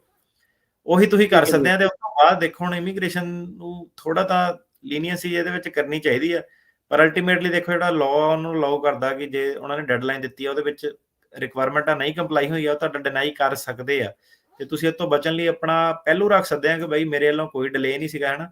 ਤੇ ਉਹਨੂੰ ਨਾਈਸਲੀ ਜਿਹੜਾ ਇੱਕ ਐਕਸਪਲੇਨ ਕਰਿਓ ਕਿ ਇੰਨੀ ਤਰੀਕ ਨੂੰ ਮੈਂ ਆਹ ਕੀਤਾ, ਇੰਨੀ ਤਰੀਕ ਨੂੰ ਆਪਾਂ ਅਪਾਇੰਟਮੈਂਟ ਸੀਗੀ, ਫਿਰ ਮੈਂ ਫੋਲੋਅਪ ਕੀਤਾ, ਮੈਂ ਤੁਹਾਡੇ ਨਾਲ ਵੀ ਫੋਲੋਅਪ ਕੀਤਾ, ਮੈਂ ਦੋਨੋਂ ਪਾਸੇ ਜਿਹੜੀ ਕੋਸ਼ਿਸ਼ ਕੀਤੀ ਸੀ ਉਹਨੂੰ ਹਾਂ ਇੱਕ ਟਾਈਮਲਾਈਨ ਜੀ ਬਣਾ ਕੇ ਉਹਨਾਂ ਨੂੰ ਤੁਸੀਂ ਰਿਪਲਾਈ ਕਰੋ। ਹੋ ਸਕਦਾ ਉਹ ਤੁਹਾਨੂੰ ਮੋਹਲਤ ਦੇ ਦੇਣ ਥੋੜੀ ਜੀ, ਹਨਾ। ਧੰਨਵਾਦ ਜੀ ਬਹੁਤ ਬਹੁਤ। ਤੇ ਅਗਲੇ ਕਾਲਰ ਆ ਯਸ਼ ਜੀ। ਯਸ਼ ਮੋਹਨ ਚੰਦਰ ਜੀ। ਦੋਨਾਂ ਵੀਰਾਂ ਨੂੰ ਸਤਿ ਸ੍ਰੀ ਅਕਾਲ ਜੀ। ਸਤਿ ਸ਼੍ਰੀ ਅਕਾਲ ਜੀ। ਸਰ ਜੀ ਅਸੀਂ 601 ਅਪਲਾਈ ਕੀਤਾ ਹੈਗਾ ਵੇਵਰ, ਤੇ ਉਹਨੂੰ ਐਕਸਟੈਂਡ ਕਰਾਉਣਾ ਹੈਗਾ, ਕੁਝ ਰਸਤਾ ਦਿਖਾ ਸਕਦੇ ਹੋ? ਨਹੀਂ ਉਹਦਾ ਨਹੀਂ, ਉਹਦਾ ਮੇਰਾ ਵੀਰ ਤਾਂ 40 ਮਹੀਨੇ ਤੋਂ ਉੱਤੇ ਲੱਗਦੇ, ਉਹਦਾ ਨਹੀਂ ਕੋਈ ਰਸਤਾ ਹੈਗਾ ਐਕਸਪੀਰੀਅੰਸ ਦਾ। ਅੱਛਾ ਜੀ, ਧੰਨਵਾਦ ਜੀ। ਜੇ ਕਾਂਗਰਸਮੈਨ ਕੋ ਕਰਾਈਏ ਕੁਝ ਹੋ ਸਕਦਾ? ਨਹੀਂ ਇਹਦੇ ਵਿੱਚ ਨਹੀਂ ਹੋਣਾ, ਐਕਸਪੀਰੀਅੰਸ ਨਹੀਂ ਕਾਂਗਰਸਮੈਨ ਕਰ ਸਕਦਾ। ਠੀਕ ਹੈ ਜੀ, ਧੰਨਵਾਦ। ਠੀਕ ਹੈ। ਨਵਦੀਪ ਜੀ। ਨਵਦੀਪ। ਹੈਲੋ। ਹਾਂਜੀ ਹੈਲੋ, ਹਾਂਜੀ ਸਤਿ ਸ਼੍ਰੀ ਅਕਾਲ ਭਾਜੀ। ਸਤਿ ਸ਼੍ਰੀ ਅਕਾਲ ਜੀ। ਮੈਂ ਕਿਹਾ ਸਰ ਉਹਨਾਂ ਮੈਂ ਪੁੱਛਣਾ ਚਾਹੁੰਦਾ ਭਾਜੀ, ਮੈਨੂੰ ਜਦੋਂ 2 ਸਾਲ ਹੋ ਗਏ USA ਆਇਆ ਨੂੰ, ਮੇਰਾ ਭਾਜੀ ਜਿੱਦਾਂ ਕੇਸ ਇਮੀਗ੍ਰੇਸ਼ਨ ਵਾਲਿਆਂ ਕੋਲ ਹੀ ਆ, ਮੇਰਾ ਸ਼ੋਅ ਨਹੀਂ ਹੋ ਰਿਹਾ ਵੀ ਉਹਦੇ ਵਾਸਤੇ ਮੈਨੂੰ ਕੁਝ ਕਰਨਾ ਚਾਹੀਦਾ ਭਾਜੀ, ਵੀ ਜਿਹੜਾ ਮੇਰਾ ਕੇਸ ਆਨਲਾਈਨ ਸ਼ੋਅ ਹੋ ਜਾਵੇ। ਤੁਸੀਂ ਆਏ ਕਿੱਦਾਂ ਸੀਗੇ ਅਮਰੀਕਾ 'ਚ? ਮੈਂ ਭਾਜੀ ਆਇਆ ਸੀਗਾ ਆਪਣੇ ਮੈਕਸੀਕੋ ਰਾਹੀਂ। ਤੇ ਕੇਸ ਤੁਹਾਡਾ ਅਸਾਈਲਮ ਆਫਿਸ ਮੁਰੇ ਆ ਕਿ ਕਿੱਥੇ ਆ? ਕੇਸ ਮੇਰਾ ਭਾਜੀ ਅਸਾਈਲਮ ਅਫਸਰ ਕੋਈ ਆ ਜੀ। ਨਹੀਂ ਉਹਦਾ ਭਾਜੀ ਉਹਦਾ ਨਹੀਂ ਕੁਝ ਹੋਣਾ, ਉਹਦਾ ਤੁਸੀਂ 3 ਸਾਲ ਬਾਅਦ ਉਹਨਾਂ ਨੂੰ ਮੁਕੱਦਮਾ ਕਰ ਸਕਦੇ ਹੋ ਤੇ ਜੇ ਤੁਹਾਡੀ ਗੱਲ ਨਹੀਂ ਸੁਣਦੇ ਉਹ ਤਾਂ। ਠੀਕ ਹੈ ਭਾਜੀ, ਮੈਨੂੰ ਜਿਹੜਾ 2 ਸਾਲ ਹੋ ਗਏ ਫਿਰ ਮੈਨੂੰ ਵੇਟ ਕਰਨੀ ਪਊ ਨਾ ਜੀ। ਹਾਂਜੀ ਧੰਨਵਾਦ ਜੀ। ਇੱਕ ਕੁਐਸਚਨ ਹੈਗਾ ਜਸਪਾਲ ਔਜਲਾ ਹੋਣਾ ਦਾ, ਕਹਿੰਦੇ ਪਈ ਗਵਰਨਮੈਂਟ ਲਾਇਰ ਨੇ ਫਾਈਨਲ ਡੇਟ ਤੋਂ 1 ਮਹੀਨਾ ਪਹਿਲਾਂ ਕਹਿ ਸਕਦਾ ਵੀ ਮੇਰਾ ਕੇਸ ਜਿਹੜਾ ਆ ਉਹ ਥੱਲੇ ਕੋਰਟ ਨੂੰ ਭੇਜ ਦਿੱਤਾ ਗਿਆ ਹੈ। ਇਹ ਕਹਿ ਰਹੇ ਕਿ ਜੱਜ ਸਾਹਿਬ ਨੂੰ ਆਪਾਂ ਕਹੀਏ ਕਿ ਥੱਲੇ ਭੇਜੋ ਕੇਸ ਮੇਰਾ? ਨਹੀਂ, ਇਹ ਮੈਂ ਉੱਤੇ ਵੀ ਪਾਇਆ, ਕਹਿੰਦਾ sir government lawyer final date ਤੋਂ 1 ਮੰਥ ਪਹਿਲਾਂ ਇਹ ਕਹਿ ਸਕਦਾ ਕਿ ਮੈਂ ਕੇਸ ਥੱਲੇ ਕੋਰਟ 'ਚ ਭੇਜਣਾ ਨਹੀਂ ਲੜਨਾ। ਕੁਛ ਏਦਾਂ ਲਿਖਿਆ ਹੈ। ਹਾਂਜੀ, ਹਾਂਜੀ 1 ਮੰਥ ਕੀ ਉਹ ਤੁਹਾਨੂੰ ਆਪਣਾ 1 ਮਿੰਟ ਪਹਿਲਾਂ ਵੀ ਕਹਿ ਸਕਦਾ ਵਾ ਕੇਸ ਸ਼ੁਰੂ ਹੋਣ ਤੋਂ ਪਹਿਲਾਂ ਕਿ ਨਹੀਂ ਮੈਂ ਕੇਸ ਲੜਨਾ, ਤੇ ਜੱਜ ਉਹਦੀ ਗੱਲ ਮੰਨ ਵੀ ਲੈਂਦੇ ਆ ਕਿ ਡਿਪੈਂਡਿੰਗ ਔਨ ਜੱਜ। ਠੀਕ ਆ ਜੀ। ਜ਼ਿਆਦਾਤਰ ਗੁਰਮਿਲਾਨ ਸਿੰਘ ਜੀ। 2020 ਤੋਂ ਬਾਅਦ ਚ ਆਏ ਆ ਨਾ, ਪਹਿਲਾਂ ਆਏ ਸੀਗੇ ਨਾ ਜਿਹੜੇ ਪੁਰਾਣੇ ਕੇਸ ਆ ਉਹਨਾਂ ਤੇ ਪੀਡੀ ਦਾ ਜਿਹੜਾ ਜ਼ਿਆਦਾ ਕਰਦੇ ਆ। ਜਿਹੜੇ ਉਤੋਂ 2020 ਤੋਂ ਬਾਅਦ ਵਾਲੇ ਕੇਸ ਆ ਉਹ ਥੋੜੇ ਜਿਹੇ ਇਹ ਰਿਲੈਕਟੈਂਟ ਹੁੰਦੇ ਆ, ਮਤਲਬ ਪੁਰਾਣੇ ਕੇਸਾਂ ਨੂੰ ਜ਼ਿਆਦਾ ਇਹ ਪੀਡੀ ਲਾਉਂਦੇ ਆ। ਜੀ ਗੁਰਮਿਲਾਨ ਜੀ। ਸਤਿ ਸ਼੍ਰੀ ਅਕਾਲ ਜੀ। ਸਤਿ ਸ਼੍ਰੀ ਅਕਾਲ ਜੀ। ਸਤਿ ਸ਼੍ਰੀ ਅਕਾਲ ਭਾਜੀ। ਭਾਜੀ ਮੈਂ ਇਹ ਪੁੱਛਣਾ ਸੀ, ਮੈਂ ਕੱਚਾ ਹਲੇ ਹੀ, ਨਾਲੇ ਮੇਰੀ ਉਮਰ ਹੈਗੀ ਹੈ ਜੀ 20 ਸਾਲ ਹੋ ਜਾਊਗਾ ਮੈਂ ਇਸ ਮਹੀਨੇ, ਕੀ ਮੈਂ ਗਾਰਡੀਅਨ ਚ ਅਪਲਾਈ ਕਰ ਸਕਦਾ ਜੀ? ਕੱਚੇ ਜੇ ਹੈਗੇ ਤੇ 21 ਸਾਲ ਤੋਂ ਥੱਲੇ ਹਾਂਜੀ ਕਰ ਸਕਦੇ ਆ। ਜੇ ਤੁਹਾਡੇ ਘਰ ਦੇ ਤੁਹਾਡੀ ਟੇਕ ਕੇਅਰ ਨਹੀਂ ਕਰਦੇ, ਤੁਹਾਨੂੰ ਅਬੈਂਡਨ ਕਰਤਾ, ਤੁਹਾਨੂੰ ਮੁੱਦੇ ਆਪਣੇ ਘਰਦਿਆਂ ਨੂੰ, ਇਹ ਰਿਕੁਆਇਰਮੈਂਟ ਹੈ ਉਹਨਾਂ ਦੀ। ਹਾਂਜੀ ਹਾਂਜੀ, ਮਤਲਬ ਮੇਰੇ ਮਾਸਟਰ ਜੀ ਆ ਉਰੇ, ਗ੍ਰੀਨ ਕਾਰਡ ਹੈ ਜੀ ਉਹ। ਮੇਰੀ ਗੱਲ ਨਹੀਂ ਮੇਰਾ ਵੀਰ ਸਮਝਿਆ ਤੂੰ, ਜਿਹੜਾ ਗਾਰਡੀਅਨ ਦਾ ਕੇਸ ਹੁੰਦਾ ਨਾ, ਇਹ ਹੁੰਦਾ ਕਿ ਜੇ ਘਰ ਦੇ ਟੇਕ ਕੇਅਰ ਨਹੀਂ ਕਰ ਸਕਦੇ ਉਹਦੀ, ਤੇ ਘਰਦਿਆਂ ਨਾਲ ਰਿਸ਼ਤਾ ਟੁੱਟ ਜਾਂਦਾ ਇਹਦੇ ਵਿੱਚ। ਹਾਂਜੀ ਅੱਛਾ, ਉਹ ਤਾਂ ਹੀ ਮਤਲਬ ਘਰ ਦੇ ਤਾਂ ਹੀ ਇੰਡੀਆ ਹੀ ਹੈ। ਹਾਂਜੀ, ਮਤਲਬ ਜੇ ਘਰ ਦੇ ਆ ਨਾ, ਨਹੀਂ ਜੇ ਘਰ ਦੇ ਤੁਹਾਡੀ ਟੇਕ ਕੇਅਰ ਨਹੀਂ ਕਰ ਸਕਦੇ, ਤੁਹਾਡਾ ਮਤਲਬ ਕਿ ਉਹਨਾਂ ਨਾਲ ਕਨੈਕਸ਼ਨ ਜਿਹੜਾ ਕੱਟ ਹੋ ਜਾਂਦਾ, ਉਹ ਨਹੀਂ ਕਰ ਸਕਦੇ, ਤਾਂ ਹੋਰ ਬੰਦਾ ਗਾਰਡੀਅਨ ਬਣ ਜਾਂਦਾ। ਇਹ ਦਾ ਸਿਧਾਂਤ ਹੁੰਦਾ। ਅੱਛਾ ਜੀ, ਮਤਲਬ ਜੇ ਮੈਂ 20 ਸਾਲਾਂ ਦਾ ਮੈਂ ਕਰ ਸਕਦਾ ਇਹ ਚ ਅਪਲਾਈ? ਹਾਂਜੀ, 21 ਸਾਲਾਂ ਤੋਂ ਪਹਿਲਾਂ ਤੁਹਾਡਾ ਜਿਹੜਾ ਕੋਰਟ ਦਾ ਗਾਰਡੀਅਨ ਹੋਣਾ ਚਾਹੀਦਾ ਅਪਾਇੰਟ, ਤੇ 360 ਪਟੀਸ਼ਨ ਫਾਈਲ ਹੋਣੀ ਚਾਹੀਦੀ ਹੈ, ਤੇ ਟਾਈਮ ਹੁਣ ਤੁਹਾਡੇ ਅਗੇਂਸਟ ਆ, ਤੇ ਤੁਹਾਨੂੰ ਫੁਰਤੀ ਇਹਦੇ ਵਿੱਚ ਕਰਨੀ ਪੈਣੀ ਜੇ ਤੁਸੀਂ ਐਲੀਜੀਬਿਲਟੀ ਮੀਟ ਕਰਦੇ ਆ ਰਿਕੁਆਇਰਮੈਂਟਸ। ਛੇਤੀ ਕਰੋ ਜੀ, ਟਾਈਮ ਘੱਟ ਆ, ਵਕੀਲ ਸਾਹਿਬ ਕਹਿੰਦੇ। ਅਗਲੇ ਕਾਲਰ ਆ ਮੋਹਨ ਜੀ, ਮੋਹਨ ਚੰਦਰ ਜੀ। ਹਾਂਜੀ ਸਤਿ ਸ਼੍ਰੀ ਅਕਾਲ ਜੀ। ਸਤਿ ਸ਼੍ਰੀ ਅਕਾਲ ਜੀ। ਹਾਂਜੀ ਭਾਜੀ, ਮੇਰੇ 2 ਕੁਐਸਚਨ ਸੀਗੇ। ਇੱਕ ਭਾਜੀ ਜਿੱਦਾਂ ਮੇਰਾ ਤੇ ਸੈਲਨ ਲੱਗਾ ਹੋਇਆ, ਜੇ ਮੈਂ ਗ੍ਰੀਨ ਕਾਰਡ ਨਾਲ ਮੈਰੀ ਕਰਾਉਣਾ ਤੇ ਮੈਨੂੰ ਵਾਪਸ ਜਾਣਾ ਪਊਗਾ ਜੀ? ਦੁਬਾਰਾ ਪੁੱਛਿਆ ਕਰੀ ਕਿ ਜੇ ਅਸਾਈਲਮ ਲੱਗਾ ਹੋਇਆ, ਜੇ ਤੁਸੀਂ ਗ੍ਰੀਨ ਕਾਰਡ ਨਾਲ ਵਿਆਹ ਕਰਾਣੇ, ਤੁਹਾਨੂੰ ਵਾਪਸ ਜਾਣਾ ਪਊਗਾ? ਹਾਂਜੀ। ਜੇ 2 ਨੰਬਰ ਚ ਆਏ ਸੀ, ਤਾਂ ਜੇ ਵਿਆਹ ਦੇ ਥਰੂ ਗ੍ਰੀਨ ਕਾਰਡ ਕੱਢਣਾ, ਤਾਂ ਹਾਂਜੀ ਤੁਹਾਨੂੰ ਕੰਟਰੀ ਆਊਟ ਕਰਨੀ ਪੈਣੀ ਹੈ ਵੀਜ਼ਾ ਸਟੈਂਪ ਲਈ। ਜੇ ਭਾਈ ਸਿਟੀਜ਼ਨ ਨਾਲ ਕਰਾਉਣੀ ਹੈ ਤਾਂ ਵੀ ਸੇਮ ਹੀ ਹੈ, ਜੇ 2 ਨੰਬਰ ਚ ਬੰਦਾ ਆਇਆ ਸੀਗਾ। ਠੀਕ ਹੈ ਜੀ, ਧੰਨਵਾਦ ਜੀ। ਅਗਲੇ ਕਾਲਰ ਆ ਜਤਨ ਜੀ। ਹੈਲੋ ਹੈਲੋ ਹਾਂਜੀ ਜਤਨ ਜੀ। ਹੈਲੋ ਹੈਲੋ ਹਾਂਜੀ ਬੋਲੋ ਜੀ। ਹਾਂਜੀ ਸਤਿ ਸ਼੍ਰੀ ਅਕਾਲ ਜੀ। ਅਸੀਂ 10 ਸਾਲ ਹੋ ਗਏ, 9 ਸਾਲ ਹੋ ਗਏ ਇੱਥੇ ਵੀਜ਼ੇ ਤੇ ਆਏ ਨੂੰ। ਹੈਲੋ ਜੀ ਹਾਂਜੀ ਹਾਂਜੀ ਜੀ। ਹਾਂਜੀ ਸਰ, ਮੈਂ ਅਕਤੂਬਰ 2015 ਦਾ ਕੇਸ ਲੱਗਿਆ ਹੋਇਆ ਆਪਣਾ ਫੈਮਿਲੀ ਦੇ ਨਾਲ, ਤੇ ਲੀਗਲ ਆਏ ਸੀ ਅਸੀਂ US B1 B2 ਤੇ ਟਿਲ ਦੈਟ ਟਾਈਮ ਹਾਲੇ ਤੱਕ ਸਾਨੂੰ ਕੋਈ ਇੰਟਰਵਿਊ, ਮਤਲਬ ਨੀਚੇ ਵੀ ਇਮੀਗ੍ਰੇਸ਼ਨ ਤੋਂ ਕੋਈ ਇੰਟਰਵਿਊ ਕੁਝ ਨਹੀਂ ਹੋਇਆ ਹਾਲੇ ਤੱਕ। ਤਾਂ ਆਪਣੇ ਕੋਲ ਕੀ ਆਪਸ਼ਨਸ ਹੈ, ਕੀ ਅਸੀਂ ਕਰ ਸਕਦੇ ਹਾਂ? ਤੁਸੀਂ ਭਾਈ ਉਹਨਾਂ ਨੂੰ ਰਿਕੁਐਸਟ ਕਰ ਸਕਦੇ ਆ ਐਕਸਪੀਡਾਈਟ ਦੀ, ਜਿਹੜਾ ਉਹ ਜ਼ਿਆਦਾਤਰ ਆਨਰ ਨਹੀਂ ਕਰਦੇ, ਤੇ ਫਿਰ ਤੁਹਾਨੂੰ ਉੱਤੇ ਕੇਸ ਕਰਨਾ ਪੈਣਾ ਮੈਂਡੇਮਸ ਦਾ। ਓਕੇ, ਲਾਈਕ ਕੇਸ ਮਤਲਬ ਪਟੀਸ਼ਨ ਫਾਈਲ ਕਰਨੀ ਪੈਂਦੀ ਆਪਾਂ ਨੂੰ? ਲੌਸੂਟ ਹੁੰਦਾ, ਰਿਟ ਕਰਨੀ ਪੈਂਦੀ ਕਿ ਮੈਨੂੰ ਤਰੀਕ ਛੇਤੀ ਦਿਓ। ਓਕੇ, ਮਤਲਬ ਜਿਵੇਂ ਸਰ 2015 ਅਕਤੂਬਰ ਤੋਂ ਬਾਅਦ ਸਾਡੇ ਕੋਲ ਕੋਈ ਕਮਿਊਨੀਕੇਸ਼ਨ ਨਹੀਂ ਹੈਗਾ, ਜਸਟ ਵਰਕ ਪਰਮਿਟ ਨਹੀਂ ਹੋਏ ਜਾ ਰਹੇ ਹਨ ਟਿਲ ਦੈਟ ਟਾਈਮ। ਹਾਂਜੀ, you just told us that. So ਉਹਨੂੰ ਤੇਜ਼ ਕਰਨ ਲਈ ਤੁਹਾਨੂੰ ਮੈਂਡੇਮਸ ਜਿਹੜਾ ਉਹ ਫਾਈਲ ਕਰਨਾ ਪੈਣਾ, ਉਹਦੇ ਨਾਲ ਤੁਹਾਡੀ ਤਰੀਕ ਛੇਤੀ ਆ ਸਕਦੀ ਹੈ। ਓਕੇ, ਧੰਨਵਾਦ ਜੀ। ਸਰੋਤੇ ਇੱਕ ਵਾਰੀ ਫੇਰ ਅਟਾਰਨੀ ਜੇ ਟਿਰਕੀ ਆਣਾ, ਉਹਨਾਂ ਦੇ ਆਫਿਸ ਦਾ ਨੰਬਰ ਦੱਸਦੇ ਜਾਈਏ 415 909 0503। ਹੁਣ ਸਾਡੀਆਂ ਕਾਲਸ ਅਸੀਂ ਕੋਈ ਨਹੀਂ ਲੈ ਰਹੇ ਹੈਗੇ, ਕਿਉਂਕਿ ਆਲਮੋਸਟ 2 ਘੰਟੇ ਹੋ ਚੱਲੇ ਆ। 415 909 0503। ਤੇ ਜਾਂਦੇ ਜਾਂਦੇ 2 ਮਿੰਟ ਜੇ ਜੀ ਲਾਇਓ। ਇੱਕ ਸਾਡੇ ਸਰੋਤੇ ਆ, ਉਹ ਕਹਿੰਦੇ ਪਈ ਬੌਂਡ ਦੇ ਬਾਰੇ ਥੋੜ੍ਹਾ ਜਿਹਾ ਦੱਸਿਓ, ਵੀ ਜਦੋਂ ਕੇਸ ਡਿਸਮਿਸ ਹੋ ਜਾਂਦਾ ਫੋਲੋ ਅਪ ਕਰਨ ਦੇ ਲਈ ਬੌਂਡ ਦੇ ਬਾਰੇ ਜਿਹੜੀ ਆ ਉਹ ਥੋੜ੍ਹੀ ਡਿਟੇਲ 'ਚ ਜੇ ਦੱਸ ਸਕਦੇ। ਦੇਖੋ, ਵੈਸੇ ਤਾਂ ਇਹ ਜਿਹੜਾ ਬੌਂਡ ਦਾ ਆਟੋਮੈਟਿਕ ਹੀ ਆ ਜਾਂਦਾ ਵਾ, ਤੇ 6 ਤੋਂ 8 ਮਹੀਨੇ ਔਨ ਐਵਰੇਜ ਲੱਗ ਜਾਂਦੇ ਆ। ਤੇ ਇੱਕ ਵਾਰੀ ਕਾਲਰ ਹੀ ਕੋਈ ਸੀਗੇ ਰੇਡੀਓ ਦੇ, ਉਹਨੇ ਦੱਸਿਆ ਸੀਗਾ ਕਿ ਫਰੈਜ਼ਨੋ ਜਾਂ ਉਹ ਆਈਸ ਆਫਿਸ ਜਿਹੜੇ ਗਏ ਸੀਗੇ, ਉਹਨਾਂ ਤੋਂ ਉਹਨਾਂ ਨੇ ਇਨਕੁਆਇਰੀ ਕੀਤੀ ਸੀ, ਉਹਨਾਂ ਨੇ ਵੀ ਅੱਗੇ ਰਿਕੁਐਸਟ ਜਿਹੜੀ ਪਾਤੀ ਸੀਗੀ ਫੋਲੋਅਪ ਦੀ, ਤੇ ਜਿਹੜੇ ਤੁਹਾਨੂੰ ਪੇਪਰ ਵਗੈਰਾ ਦਿੱਤੇ ਉਹਦੇ ਉੱਤੇ ਵੀ ਉਹਨਾਂ ਨੇ ਇਨਫੋਰਮੇਸ਼ਨ ਜਿਹੜੀ ਲਿਖੀ ਹੁੰਦੀ ਆ। ਤੇ ਜਿਹੜਾ ਆਣਾ ਉਹਨੂੰ ਹੀ ਆ ਜਿਹਨੇ ਗਰੰਟਰ ਜਿਹੜਾ ਹੈਗਾ, ਜਿਹਨੇ ਭਰਿਆ ਵਾ ਬੌਂਡ, ਹੈ ਨਾ। ਇਹ ਬੰਦੇ ਨੂੰ ਨਹੀਂ ਕਦੀ ਡਾਇਰੈਕਟਲੀ ਜਿਹੜਾ ਆਉਂਦਾ। ਤੇ ਕਈ ਵਾਰੀ ਸਾਡੇ ਕੋਲ ਇਹਦੇ ਵਿੱਚ ਇੱਦਾਂ ਵੀ ਆਉਂਦਾ ਕਿ ਜਿਹੜਾ ਜੇ ਕੋ ਆਉਂਦਾ ਉਹ ਕਹਿੰਦਾ ਨਹੀਂ ਅਜੇ ਆਇਆ ਨਹੀਂ, ਤੇ ਜਿਹੜਾ ਕੇਸ ਪਾਸ ਜਿਹੜਾ ਕਲਾਇੰਟ ਹੁੰਦਾ ਉਹਨੇ ਪੈਸੇ ਦਿੱਤੇ ਹੁੰਦੇ ਆ, ਹੈ ਨਾ। ਸੋ ਇਹ ਵੀ ਚੀਜ਼ ਚੈੱਕ ਕਰ ਲਿਓ ਕਿ ਜਿਹੜਾ ਤੁਹਾਡਾ ਗਰੰਟਰ ਆ ਜਿਹਦੇ ਕੋਲ ਪੈਸੇ ਜਾਣੇ ਆ ਉਹ ਸੱਚ ਬੋਲ ਰਿਹਾ ਤੁਹਾਡੇ ਨਾਲ ਜਾਂ ਕਿੱਦਾਂ, ਹੈ ਨਾ। ਤੇ ਉਹਨੂੰ ਹੀ ਉਹਨਾਂ ਨੇ ਜਵਾਬਦੇਹੀ ਦੇਣੀ ਆ। ਤੇ ਇਹਦੇ ਵਿੱਚ ਤੁਸੀਂ ਜਾ ਕੇ ਇਨਕੁਆਇਰੀ ਵੀ ਉਹਨਾਂ ਕੋਲ ਜਿਹੜੀ ਕਰ ਸਕਦੇ ਆ। ਤੇ ਉੱਦਾਂ ਇਹ ਆਟੋਮੈਟਿਕ ਹੀ ਹੈ, ਇਹਦੇ ਵਿੱਚ 6 ਤੋਂ 8 ਮਹੀਨੇ ਦੇ ਵਿੱਚ ਔਨ ਐਵਰੇਜ ਜਿਹੜਾ ਆ ਜਾਂਦਾ। ਬੌਂਡ ਦੀ ਜਿਹੜੀ ਇਨਫੋਰਮੇਸ਼ਨ ਆ ਵਾਪਸ ਆਉਣ ਵਾਲੀ, ਉਹਨੂੰ ਉਹ ਕਿੰਨਾ ਟਾਈਮ, ਉਹਦੇ ਟਾਈਮ ਫਰੇਮਸ ਜਾਂ ਕਿਹੜਾ ਕਿੱਦਾਂ ਵਾ, ਉਹ ਤੇ ਮੈਂ ਅਪ ਟੂ ਡੇਟ ਨਹੀਂ ਹੈਗਾ, ਕਿਉਂਕਿ ਜਿਹੜੀ ਐਵਰੇਜ ਇਨਫੋਰਮੇਸ਼ਨ ਜਿੱਦਾਂ ਹੁਣ ਪੁੱਛੀਦਾ ਕਿਸੇ ਤੋਂ ਕਿ ਭਾਈ ਤੇਰਾ ਕਦੋਂ ਆਇਆ ਸੀਗਾ, ਉਹਦੇ ਹਿਸਾਬ ਨਾਲ ਤੁਹਾਨੂੰ ਜਿਹੜੇ ਇਹ ਜਵਾਬ ਜਿਹੜੇ ਦੇ ਰਹੇ ਆ। ਤੇ ਜ਼ਿਆਦਾਤਰ ਇਹ ਜੇ ਕੋਈ ਉਸ ਇਲਾਕੇ 'ਚ ਤੁਹਾਡੇ ਸੱਜਣ ਮਿੱਤਰ ਰਹਿੰਦਾ, ਉਹ ਤੁਹਾਨੂੰ ਵਧੀਆ ਇਹਦੇ ਵਿੱਚ ਦੱਸ ਸਕਦਾ ਕਿ ਐਗਜ਼ੈਕਟ ਟਾਈਮ ਉਹਦਾ ਕਿੰਨਾ ਲੱਗਾ ਸੀਗਾ। ਜੀ। ਸੋ ਸਰੋਤਿਓ, ਇੱਕ ਵਾਰੀ ਫੇਰ ਜਾਂਦੇ ਜਾਂਦੇ ਦੱਸਦੇ ਜਾਈਏ ਵੀ ਜਿਹੜਾ ਇਮੀਗ੍ਰੇਸ਼ਨ ਦਾ ਮੁੱਦਾ ਆ ਇਸ ਵੇਲੇ ਬਹੁਤ ਹੌਟ ਆ। ਨਵੰਬਰ ਦੇ ਵਿੱਚ ਇਲੈਕਸ਼ਨ ਹੋਣੀ ਹੈਗੀ ਆ, ਤੇ ਨੰਬਰ 1 ਮੁੱਦਾ ਇਮੀਗ੍ਰੇਸ਼ਨ, ਕ੍ਰਾਈਮ, ਇਕੋਨਮੀ, ਇਹ ਸਾਰਾ ਬਣਿਆ ਹੋਇਆ ਆ। ਆਈ ਡੋਂਟ ਨੋ ਜੇ ਤੁਸੀਂ ਕੁਛ ਇਸ ਦੇ ਉੱਤੇ ਕਹਿਣਾ ਚਾਹੁੰਦੇ ਹੋ।